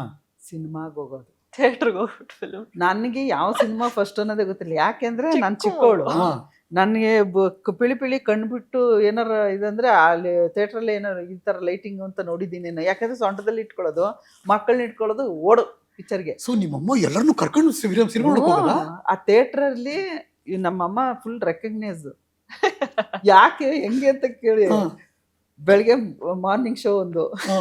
ಮಧ್ಯಾಹ್ನ ಮಸಾಲೆ ಅದ್ ದೋಸೆ. ಆಕ್ಚುಲಿ ಡಿವೋರ್ಸ್ ಆದ್ಮೇಲೆ ಅವರ ಇಲ್ಲ ಇಲ್ಲ, ಒಂದಿದ್ರಲ್ಲಿ ಒಂದೊಂದ್ ಟೈಮ್ ಅಮ್ಮಂಗ್ ಗೊತ್ತಾಗ್ತಿದ್ದಂಗ ಹೌದಾ? Okay, ಒಂದೇ ದಿನ ಇದು? ಹಾ, ಒಂದೇ ದಿನ. Okay, morning show. Ballari hotel ಅಂತ ಇದೆ ಅಲ್ಲಿ, ಹಾ, ಹಾ. ಇತ್ತು ಸರ್ಕಲ್ ಅಲ್ಲಿ. ಅಲ್ಲಿ ಹೋಟ್ಲಲ್ಲಿ ಮಸಾಲೆ ದೋಸೆ ತಿನ್ನೋದು, ಹಾ. ಮತ್ತೆ ಪಿಕ್ಚರ್ ನೋಡೋದು. ಬೆಳಿಗ್ಗೆ ಒಂದು ಮಧ್ಯಾಹ್ನ ಒಂದು ನೋಡ್ಕೊಂಡು ಹಾ. ದರ ದರ ದರ ದರ ಅವ್ವ ನಿಂಗೆ 25 ಪೈಸೆ ಕೊಡ್ತೀನಿ, ಇದು ಕೊಡ್ತೀನಿ ಅಂತಂದ್ರೆ ನಮ್ಮ ಅಕ್ಕನ ಯಾರು ಹ್ಞೂ ಅನ್ಕೊಂಡು ಏನ್ ಅವ್ರು ನಡೆಯೋ ಇದಕ್ಕೆ ಓಡ್ ಬರ್ಬೇಕು, ಇಷ್ಟನ್ನ ಇದ್ ಮಾಡ್ತಿದ್ರು ಅವ್ರು. ನಿಜವಾಗ್ಲೂ ಅದೊಂದು ಅವ್ರ ಜೀವನದಲ್ಲಿ ನಮ್ಮ ಅಪ್ಪನಿಗೆ ಹೇಳ್ದೆ ಮಾಡಿರೋದು ಅಂದ್ರೆ ಅದೊಂದು. ಇನ್ನು ಒಂದು ಕಡ್ಡಿ ಹಿಂಗೆ ಎತ್ತಿಡ್ಬೇಕು ಅಂತಂದ್ರೆ ನಮ್ಮ ಅಪ್ಪನಿಗೆ ಅದಿಷ್ಟ ಆಗಲ್ಲ, ಅದಂದ್ರೆ ಅದಕ್ಕೆ ಏನ್ ಇದ್ ಮಾಡ್ತಾರೋ ಅಂತ ಅಷ್ಟು ಭಯದಲ್ಲಿ ಬದುಕ್ತವ್ರು. ಸೊ ಅಮ್ಮ ಸಖತ್ತಂಗರೆ ಮಕ್ಕಳನ್ನ ಎಳ್ಕೊಂಡು ಬೆಳಗ್ಗೆ ಒಂದ್ ಸಿನಿಮಾ ನೋಡು, ದೋಸೆ ತಿನ್ನು, ಮತ್ತೆ ಇನ್ನೊಂದ್ ಸಿನಿಮಾ ನೋಡು, ಆಮೇಲೆ ಮನೆಗೆ ಬಾ. ಸೊ ಮಕ್ಕಳು ನೀವು ಜೊತೆಗೆ ನೋಡ್ತಿದ್ರಿ. ಹಾಗಾಗಿ ನನಗೆ ಫಸ್ಟ್ ಸಿನಿಮಾ ಯಾವ್ದು ಅನ್ನೋದು ನನಗೆ ಗೊತ್ತಿಲ್ಲ. ಬಟ್ ಪಿಳಿಪಿಳಿಯನ್ನು ಕಂಡ್ಬಿಟ್ಟ ನೀವು ನೋಡಿದ್ದೆ ಬೆಳ್ಳಿ ಪರದೆ ಅಲ್ವಾ? ನಿಮ್ ಮುಂದೆ ಕಾಣಿಸ್ತಿತ್ತಲ್ಲ, ಅದು ಏನು ಅಂತ ಗೊತ್ತಿಲ್ಲ. ಬಟ್ ತಿಳುವಳಿಕೆ ಬಂತಲ್ಲ ನಿಮ್ಗೆ, ಒಂದ್ ಸಿನಿಮಾ ನೋಡ್ತಿದ್ದೀನಿ ನಾನು ಅಂತ ತಿಳುವಳಿಕೆ ಬಂತಲ್ಲ, ಆ ಏಜ್ ಯಾವ್ದು? ಇದು ಬಂಗಾರದ ಮನುಷ್ಯ. ಅದರಲ್ಲಿ ಇವರು ಅಮ್ಮ ಭಾರತಿ ಅಮ್ಮ ಅವರು ಬಾವಿ ಬಿದ್ದು ತೀರ್ಕೊಂಡ್ಬಿಡ್ತಾರೆ. ಹಾ ಹಾ ಹಾ. ಅದು ನೋಡ್ಬಿಟ್ಟು ನನ್ಗೆ ಹೇಳಕ್ಕೆ ಇದು ಗೊತ್ತಾಗಲ್ಲ, ಇದಿಲ್ಲ, ಬೊಲೆ ಅಳ್ತಾ ಇದ್ದೀನಿ. ನಾನು ಮಾತ್ರ ಪಿಕ್ಚರ್ಲಿ ಹೋದ್ರೆ ಸಾಯೋದಕ್ಕೆ ಇದು ಕಾಲು ಮುರ್ಕೊಳ್ಳೋದು ಇವೆಲ್ಲ ನಾನು ಮಾಡಲ್ಲ. ಏನೇ ಮಾತಾಡ್ತಿದ್ಯಾ ಅಂದರೆ ನಾನು ಆ ಥರ ಮಾಡಲ್ಲ, ಆ ಥರ ಇದು ಸತ್ತೋಗಲ್ಲ ನಾನು ಅಂತ ಹಿಂಗೆ ಅಂತಿದ್ದಂತೆ. ಅದು ಏನಕ್ಕೆ ಅಂತ ಅಂದರೆ ಆ ಪಿಕ್ಚರ್ ನೋಡ್ಕೊಂಡು ಆಮೇಲೆ ಅಮ್ಮ ಹೆಂಗೆ ಹಂಗೆ ಹಿಂಗೆ ಮಕ್ಳಿಗೆ ಹೆಂಗೆ ಕೇಳ್ಬೋದು ಹಂಗೆಲ್ಲ ಕೇಳಿದ್ಮೇಲೆ ಅವ್ರಿಗೆ ಗೊತ್ತಾಗಿದ್ದು. ಅದರಲ್ಲಿ ಅವ್ರು ಸತ್ತೋಗ್ಬಿಡ್ತಾರಲ್ಲ, ಆ ಥರ ಸತ್ತೋಗ್ಬಿಡ್ತಾರೆ ಅಂತ. ಮತ್ತೆ ಬೇರೆ ಈ ಮಾಡೋಕ್ಕಾಗಲ್ಲ ಅಲ್ಲಿ ಏನು ಅದಷ್ಟು ರಿಯಲ್ ಅನ್ನೋದು ನನ್ನ ಮೈಂಡಲ್ಲಿ ಇದ್ದಿದ್ದರಿಂದ ನಾನು ಆ ಥರ ಫೀಲ್ ಮಾಡಿ ಅದು ಹತ್ತಿದ್ದಂತೆ. ಅದು ನಂಗೆ ನೆನಪಿದೆ. ಈ ಕಲೆ ಅಭಿನಯ ಇವೆಲ್ಲ ಒಳಗೆ ಇತ್ತ ಅಂತ ಹಂಗಂತಾರೆ. ವಾರದಲ್ಲಿ ಅರ್ಧ ಗಂಟೆಗೆ 6 ಸಾಂಗ್ ಆಗ್ತಿರ್ಲಿಲ್ಲ ಸರ್. ಅದಕ್ಕೆ ಎಷ್ಟು ಬೈಕೊಂತಿದ್ವಿ ಅಂದರೆ 6 ಸಾಂಗ್ ಅಂತ ಲೆಕ್ಕ ಕೊಡೋದು, 6 ಸಾಂಗ್ ಆಗ್ತಾ ಇರಲಿಲ್ಲ. ಒಂದ್ಸರಿ 4 ಸಾಂಗಿಗೂ ನಿಲ್ಲಿಸ್ಬಿಡೋರು. ಆ ಟಿ ವಿ ಮುಂದೆ ಹಿಂಗೆ ಟಿ ವಿ ಇದೆ ಅಂದರೆ ಹಿಂಗೆ ನಿಂತ್ಕೊಳ್ಳೋದಂತೆ, ಅಲ್ಲಿ ಹತ್ರ ಹೇಳೋದು, ನಕ್ಕಿದ್ರೆ ನಗೋದು, ಡ್ಯಾನ್ಸ್ ಮಾಡೋದು, ಇದನ್ನೆಲ್ಲ ಮಾಡ್ತಿದ್ದಂತೆ ಅಮ್ಮ ಹೇಳ್ತಾ ಇದ್ಲು. ಆಮೇಲೆ ಇವತ್ತಿಗೂ ನಾನು ಎಲ್ಲರ ಹೋದ್ರೆ ಕಾಸ್ಟ್ಯೂಮ್ ನಾನು ಹಾಕೊಳ್ಳೋದು, ಜಡೆ ನಾನು ಹಾಕೊಳ್ಳೋದು ಎಲ್ಲ ನಾನೇ ಮಾಡ್ಕೊಳ್ಳೋದು. ಇವಾಗ ಕೈಗೊಬ್ರು ಕಾಲ್ಗೊಬ್ರು ಇರ್ತಾರೆ ಸೆಟ್ಟಲ್ಲಿ, ಬಟ್ ಇಲ್ಲ ಅದೇನೋ ನಾನು ಮಾಡ್ಕೊಂಡೆ. ಇದನ್ನ ನನಗೆ ಬುದ್ಧಿ ಬರೋಕ್ಕಿಂತ ಮುಂಚೆನೇ ಸೀರೆ ಉಟ್ಕೊತಾ ಇದ್ದೆ. ಇದು ಅಮ್ಮ ಬಿಚ್ಚಿ ಹಾಕಿದ ಸೀರೆ ಹಂಗೆ ಮಡಿಸಿ ಇಟ್ಬಿಟ್ರೆ ಹಾಲಲ್ಲೆಲ್ಲ ಬಿದ್ದು ಒದ್ದಾಡ್ಬಿಡ್ತಿದ್ದೆ. ನಾನು ಉಟ್ಕೊಂಡು ಒಂದು ಸ್ವಲ್ಪ ಹೊತ್ತು ಅಮ್ಮಂಗೆಲ್ಲ ತೋರಿಸಿ ಹೆಂಗೆ ಏನು ಅಂತ ಎಲ್ಲ ಆಮೇಲೆ ಮಡಿಸಿಡ್ಬೇಕವ್ರು. ಆ ಥರ. ಯಾರಿಷ್ಟ ಆಗ್ತಿದ್ರು ತೆರೆ ಮೇಲೆ ಆಗ? ಚಿಕ್ಕ ಹುಡುಗಿ ಅಪ್ಪುಗೆ ಯಾರು ಅವೆಲ್ಲ ಗೊತ್ತಿಲ್ಲ, ಆ್ಯಕ್ಟ್ ಮಾಡ್ತಿದ್ದಾರೆ, ನಾನು ನೋಡ್ತಾ ಇದ್ದೀನಿ, ಎಲ್ಲರೂ ಇಷ್ಟ ಅಷ್ಟೇ. ಅದರಲ್ಲಿ ವಜ್ರಮುನಿ ಸರ್ ನೋಡಿದ್ರೆ ಮಾತ್ರ ಸ್ವಲ್ಪ ಭಯ ಆಗ್ಬಿಡೋದು, ನಮ್ಮ ಅಪ್ಪ ಎಲ್ಲ ನೆನಪಾಗ್ಬಿಡೋದು. ಒಂಥರ ಈ ದೇವತ್ ಪಿಕ್ಚರ್ ಬಂದ್ರೆ ಹಿಂಗೆಲ್ಲ ಹಿಂಗ್ ನೋಡ್ತಾರಲ್ಲ, ಆ ತರ ನೋಡೋದು ಅವ್ರ ಆಕ್ಟಿಂಗ್ ನ. ಹಂಗ್ ನೀನ್ ಮಾತ್ರ ನೋಡೋದು. ನಮ್ಮಮ್ಮ ಅದೊಂದಿದೆ ಸ್ಪೆಷಾಲಿಟಿ. ಹಾರರ್ ಫಿಲ್ಮ್ ಅಂದ್ರೆ ತುಂಬಾ ಇಷ್ಟ. ಆಯ್ತಾ? ಹಾರರ್ ಫಿಲ್ಮ್ ಇಷ್ಟ. ಹಾರರ್ ಯಾವ್ದೇ ಲ್ಯಾಂಗ್ವೇಜ್ ಇರ್ಲಿ ಏನಿರ್ಲಿ ನೋಡ್ತಾರೆ. ಆಯ್ತಾ? ನೋಡುವಾಗ ಹಿಂಗಿರುತ್ತೆ ಒಂದ್ ಪರ್ದೆ, ಹಿಂಗ್ ಗ್ಯಾಪ್ ಅಲ್ಲಿ ಹಿಂಗ್ ನೋಡ್ತಾ ಇರ್ತಾರೆ. ಅದ್ ಬಂದ್ರೆ ಹಿಂಗ್ ಕ್ಲೋಸ್ ಮಾಡ್ಬಿಡೋದು, ಮತ್ತೆ ಮುಗಿದ್ಮೇಲೆ ಹಿಂಗ್ ಓಪನ್ ಮಾಡ್ಕೊಂಡು ಹಿಂಗೆ ನೋಡೋದು. ಇಷ್ಟ ಹೆಂಗ್ ಬಂತು ಹಂಗಾರೆ? ಭಯ ಫೀಲ್ ಆಗತ್ತಲ್ಲ, ಅದೇ ಥ್ರಿಲ್ ಮಮ್ಮಿಗೆ. ಕನಸು ಕಂಡಿದ್ದೇ ಇಲ್ಲ ಹಂಗಾರೆ. ಬೆಳ್ಳಿ ತೆರೆಗೆ ನಾನು ಕೆಲಸ ಮಾಡ್ತೀನಿ, ಅಲ್ಲೋಗಿಲ್ಲೋ ನಟಿಸ್ತೀನಿ, ನಾನು ನಟಿ ಆಗ್ಬೇಕು, ಆ ಥರದ್ದು ಯೋಚನೆ ಇಲ್ವೇ ಇಲ್ಲ. ಅದೆಲ್ಲ ನಂಗೆ ಈಗಲೂ ನೆನಪಿಲ್ಲ ನಾನು ಯಾವ ಥರ ಅಂತ. ಬಟ್ ಒಬ್ರು ಡಾಕ್ಟರ್ ನೋಡುವಾಗ ಡಾಕ್ಟರ್ ಆಗಬೇಕು ಅನ್ನೋ ಆಸೆ ಇತ್ತು. ಯಾಕೆಂದರೆ ಕೆಲವೊಂದು ಕೆಲಸಗಳು ಸರ್ ಅದನ್ನು ಅದ್ಭುತವಾದ ಕೆಲಸಗಳದು. ಒಂದು ಎಜುಕೇಷನ್ ಕೊಡೋದಾಗಲಿ, ಒಂದು ಡಾಕ್ಟರ್ಸ್ ಇದಾಗಲಿ, ಅದು ಆಸೆ ಇತ್ತು. ಸೆಟ್ಲಕ್ಕಾಕ ಆಸೆ ಇತ್ತು, ಸ್ವಿಮ್ಮಿಂಗ್ ಆಸೆ ಇತ್ತು, ಕ್ಲಾಸಿಕಲ್ ಡ್ಯಾನ್ಸು, ಸಿಂಗಿಂಗು, ಇವೆಲ್ಲ ನಾನು ಆಮೇಲೆ ಒಂದು ಏಜ್ ಬಂದು ನಾವು ಏನೂ ಮಾಡೋಕ್ಕಾಗ್ತಾಯಿಲ್ಲ ಅಂತ ಅಂದಾಗ ತುಂಬ ನೊಂದ್ಕೊಂಡಿದ್ದೀನಿ. ಅದಾದಮೇಲೆ ಅಷ್ಟೇ ಖುಷಿಪಟ್ಟಿದ್ದೀನಿ. ಏನಕ್ಕೋಸ್ಕರ ಇರ್ಬೋದು ಹೇಳಿ? ನಾನೊಬ್ಳು ಕಲಾವಿದೆ, ಎಲ್ಲ ಮಾಡಕ್ ಸಿಗತ್ತಲ್ಲ. ಎಲ್ಲಿ ಟರ್ನಿಂಗ್ ಪಾಯಿಂಟ್ ಪ್ರತಿಯೊಬ್ಬರಿಗೂ, ನಾನು ರಾಜುಗೆ ಬರ್ತೀನಿ ಆಮೇಲೆ, ಬಟ್ ಟರ್ನಿಂಗ್ ಪಾಯಿಂಟ್ ಏನು ಅಂದರೆ ಅಪ್ಪು ಅನ್ನೋ ಹುಡುಗಿ ಚೇಂಜ್ ಆದ್ಲು, ಚೇಂಜ್ ಆಗೋ ಸಿಚುವೇಶನ್ ಬಂತು, ಕಂಪ್ಲೀಟ್ಲಿ ಕಲಾವಿದೆ ಆಗಬೇಕು ಅನ್ನೋ ನಿರ್ಧಾರಕ್ಕೆ ಬಂದರು. ಯಾವಾಗ, ಏನು? ನಮ್ಮ ತಂದೆಯವ್ರನ್ನ ಬಿಟ್ಟು ಬಂದಮೇಲೆ ಸೀದಾ ಬೆಂಗಳೂರಿಗೆ ಕರ್ಕೊಂಡು ಬಂದರು ನಮ್ಮ ಅಜ್ಜಿಯವರು. ಅಲ್ಲಿ ಬಂದಮೇಲೆ ಕೂಣಗುಂಟೆ ಕ್ರಾಸ್ ಹತ್ರ ಇದ್ವಿ. ಆವಾಗ ಏನೋ ನನಗೆ 9 ವರ್ಷನೋ 11 ವರ್ಷನೋ ನನಗೆ ಐಡಿಯಾ ಇಲ್ಲ. ಚಿಕ್ಕ ಹುಡುಗಿನೇ. ಹಾಂ, ಆ ಟೈಮಲ್ಲಿ ಬನಶಂಕರಿಲಿ ಶೂಟಿಂಗ್ ನಡೀತಾ ಇತ್ತು. ದೇವಸ್ಥಾನಕ್ಕೆ ಅಂತ ಹೋಗಿದ್ದು ನಾವು. ಶೂಟಿಂಗ್ ನೋಡ್ಬಿಟ್ಟು ಅಮ್ಮನಿಗೆ ಅಮ್ಮ ಕ್ಷಮಿಸಮ್ಮ ಅಂದ್ಬಿಟ್ಟು ಹಿಂಗೆ ಅಂದ್ಬಿಟ್ಟು ಕೈ ಮುಕ್ಕೊಂಡು ಬಂದು ಶೂಟಿಂಗ್ ನೋಡೋಕೆ ನಿಂತವಳು. ಕಂಟಿನ್ಯೂಸ್ ಆಗಿ 3 ಡೇಸು ಮನೇಲಿ ಏನೇನು ಸುಳ್ಳು ಹೇಳಿದ್ದೀನೋ ನನಗೆ ಗೊತ್ತಿಲ್ಲ. ಇಲ್ಲೇ ಪಕ್ಕದಲ್ಲಿ ಆಟ ಆಡ್ತೀನೋ, ಇಲ್ಲ ದೇವಸ್ಥಾನಕ್ಕೆ ಹೋಗ್ತೀನೋ, ಆ ಥರ ಎಲ್ಲ ಅಂದರೆ ಪಾಪ ಬಿಡೋರು. ಅವ್ರಿಗೆ ಅಷ್ಟೇ ಧೈರ್ಯ, ಇವಳು ಹುಷಾರು ಅಂತ. ನಾನು ಬಸ್ ಹತ್ಕೊಂಡು ಕೋಣಗುಂಟೆ ಕ್ರಾಸಿಂದ ಬನಶಂಕರಿಗೆ ಬಂದು ಅಲ್ಲಿ ಶೂಟಿಂಗ್ ನೋಡೋದು ಬೆಳಗಿನ ಸಂಗ.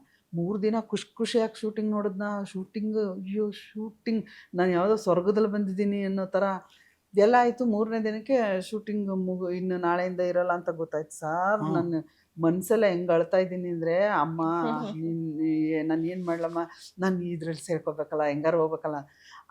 ನನ್ನ ಪುಣ್ಯಕ್ಕೆ ಅಲ್ಲಿ ಇದ್ದ ಅಸೋಸಿಯೇಟ್ ಅವ್ರು ಬಂದ್ಬಿಟ್ಟು, ಏನಮ್ಮ 3 ದಿನದಿಂದ ನಾನು ನೋಡ್ತಾ ಇದ್ದೀನಿ ಅಂದಿದ್ದು ಅಷ್ಟೇ ಸರ್. ನನಗೆ ನೀವು ಅಷ್ಟೊಂದು ಫೇಮಸ್ ಅಲ್ಲಿ. ಅಲ್ಲ, ಅವ್ರಿಗೇನಂದ್ರೆ ಏನು ಹುಡುಗಿ ಸ್ಕೂಲ್ಗೆ ಏನು ಹೋಗಲ್ವಾ, ಡೈಲಿ ಬಂದ್ಬಿಟ್ಟು ಇಟ್ಕೊಂಡು ಶೂಟಿಂಗ್ ನೋಡ್ತಾರಲ್ಲ, ಅದು ಒಬ್ಬರೇ ಬರ್ತಾರಲ್ಲ. ನನಗೆ ಅದಷ್ಟೇ ಕಿವಿಗೆ ಬಿದ್ದಿತ್ತು ಸರ್. 5 ನಿಮಿಷ ಅವ್ರಿಗೆ ಮಾತಾಡೋಕೆ ಬಿಟ್ಟಿಲ್ವಂತೆ. ನಾನು ಸಿನಿಮಾಗೆ ಸೇರ್ಕೋಬೇಕು, ನೀವು ಏನೇ ಆ್ಯಕ್ಟಿಂಗ್ ಕೊಟ್ಟರು ಮಾಡ್ತೀನಿ, ನೀವು ಹೇಳ್ದಂಗೆ ಮಾಡ್ತೀನಿ ಸರ್, ದಯವಿಟ್ಟು ಇಲ್ಲ ಅನ್ಬೇಡಿ, ನನಗೊಂದು ಚಾನ್ಸ್ ಕೊಡಿ ಅಂತ ಹಂಗೆ ಕೇಳ್ತಾನೆ ಇದ್ದೀನಂತೆ. ಇರಮ್ಮ ಅಂದ್ಬಿಟ್ಟು ಒಂದು ಅವ್ರ ಸ್ಕ್ರಿಪ್ಟನ್ನಲ್ಲೇ ಒಂಚೂರು ಹಿಂಗೆ ಬರೆದ್ಬಿಟ್ಟು ನಂಬರ್ ಬರೆದು ಕೊಟ್ಟರು. ಅಲ್ಲಿಂದ ಶುರು ಆಗಿದೆ. ಅದೇ ನನ್ನ ಮೊದಲನೇ ಇದು. ಆವಾಗ ನಾನು ಅನಸೂಯ ಆಗಿದ್ದೆ. ನಿಮ್ಮ ಹೆಸರು ಅನಸೂಯ? ಅಪೂರ್ವಶ್ರೀ ಅಲ್ಲ, ಅನು ಅಂತ ಕರೀತಾ ಇದ್ರು. ಓಕೆ, ಅನಸೂಯ ನಿಮ್ಮ ಹೆಸರು, ಹುಟ್ಟ ಹೆಸರು ಅನಸೂಯ. ಆ ನಂಬರ್ ಸಿಕ್ತು, ಕಾಲ್ ಮಾಡಿದ್ರು ಆಮೇಲೆ? ಅಲ್ಲಿಂದ ಶುರು ಆಯ್ತು ನಂದು ಜರ್ನಿ. ಯಾವ ಫಿಲಮು? ಮಲ್ಲಿಗೆ ಹೂವು ಮೊದಲನೇದು, ಅಂಬರೀಷ್ ಅಣ್ಣ ಹೀರೋ. ಶಶಿಕುಮಾರ್ ಅವರು ಅವಾಗ ಎಂಟ್ರಿ ಸೆಕೆಂಡ್ ಇದ್ರಲ್ಲಿ ಮಾಡ್ತಾ ಇದ್ರು. ಅದು ಚಿಕ್ಕಮಂಗ್ಳೂರು ಕುದುರೆಮುಖ ಶೂಟಿಂಗು ಸರ್. ಅದು ಹೇಳಿದ್ರೆ ಅದೇ ಒಂದು ದೊಡ್ಡ ಇದಾಗ್ಬಿಡುತ್ತೆ. ನಾನು ಆ ಪಾಯಿಂಟ್ ಯಾಕೆ ಕೇಳ್ತಾ ಇದ್ದೀನಿ ಅಂದ್ರೆ, ಹೊಸ ಜಗತ್ತು, ಬರೀ ನೋಡಿದ್ರಿ ಮೊದಲು, ನೀವು ಒಳಗಡೆ ಹೋಗ್ತಿದ್ದೀರಾ, ದೊಡ್ಡ ದೊಡ್ಡ ಕಲಾವಿದರಿದ್ದಾರೆ, ಹೇಗಿತ್ತು ಅವತ್ತು? ಈ ಅಂಬರೀಷ್ ಇವಾಗಾದ್ರೂ ಹೆಚ್ಚುಗಟ್ಲೆ ಹೊಸಬ್ರು ಆ್ಯಕ್ಟ್ರು, ಹೊಸಬ್ರು ಈ ಥರ ಬರುತ್ತೆ. ಆವಾಗ ಆ ಥರ ಇಲ್ಲ. ಇದ್ದದ್ದು ದಿಗ್ಗಜರು ಆರ್ಟಿಸ್ಟ್ ಎಲ್ಲ ಸಿನಿಮಾಗಳಲ್ಲಿ ಯಾವ್ದಾರ ಒಂದು ಸಿನಿಮಾ ಶುರು ಆಗ್ತಿದೆ ಅಂದರೆ ಅವರು ಪರಿಚಯ ಇರೋ ಆರ್ಟಿಸ್ಟ್ಗಳೇ ಇರೋರು. ಸೊ ನಮ್ಗೆ ಹಳೆಯೊಬ್ರು ಹೊಸಬ್ರು ಇವರು ಅವರು ಅದೆಲ್ಲ ಗೊತ್ತಿಲ್ಲ. ಅಂಬರೀಷ್ ಅಣ್ಣ ಅವ್ರನ್ನೂ ನನಗೆ ಸ್ವಲ್ಪ ನೋಡಿದ್ರೆ ಮೊದಲಿನ ಭಯ, ಯಾಕೆಂತ ಗೊತ್ತಿಲ್ಲ. ಮತ್ತೆ ಇವರು ಶಶಿಕುಮಾರ್ ಅವರು, ಅದಕ್ಕೆ ಭಯ. ಹೌದು. ಆಮೇಲೆ ಶಶಿಕುಮಾರ್ ಅವರು ಯಾರ ಸಖತ್ತಾಗೂ ಒಂದು ಹುಡುಗ ಇದ್ದಾರೆ, ಅವ್ರು ಬೇರೆ ಸಾಕತ್ತು ಹಂಗೆ ಹಿಂಗೆ ಆಟ ಆಡ್ಕೊಂಡೇ ಇರೋರು, ವರ್ಕ್ ಮಾಡೋ ಥರ ಇರ್ತಿರ್ಲಿಲ್ಲ. ಆಮೇಲೆ ಅವರ ಸ್ವಲ್ಪ ಸೀರಿಯಸ್ನೆಸ್ಸು ಇಲ್ಲ, ಒಂದು ಇದು ಅನ್ನೋದು ಬಂದಿದೆ. ಮೊದಲು ಫಸ್ಟ್ ಸಿನಿಮಾದಲ್ಲಂತೂ ಇಲ್ಲವೇ ಇಲ್ಲ. ಬಾಂಬೆ, ಅವ್ರಿಗೆ ಪೇರು ಬಾಂಬೆ ಹೀರೋಯಿನ್ ಇದ್ರು, ಅವ್ರ ಫ್ರೆಂಡ್ ಕ್ಯಾರೆಕ್ಟ್ರು. ನಾನು ಮನೇಲಿ ಭಯಂಕರ ಟಾರ್ಚರ್ ಕೊಟ್ಬಿಟ್ಟಿದ್ದೀನಿ ಸರ್, ನಮ್ಮ ಅಮ್ಮನಿಗೆ, ಇವ್ರಿಗೆ, ಅಕ್ಕವ್ರಿಗೆಲ್ಲ. ಆ ಟೈಮಲ್ಲಿ ಕೊಟ್ಟು ಹಿಂಸೆ ಮಾಡಿ ಕರ್ಕೊಂಡೋದೆ. ಇದು ರೇಸ್ಕೋಸ್ ಹತ್ರ ಅವ್ರದ್ದು ಆಫೀಸ್ ಇತ್ತು. ಹೋದ್ವಿ, ಅಲ್ಲಿ ಮುತ್ತಿನಾರ ಪೋಸ್ಟರ್ಸ್ ಎಲ್ಲ ಇತ್ತು. ಇದರಲ್ಲಿ ಭಯ, ಸಿಕ್ಕಾಬಟ್ಟೆ ಭಯ.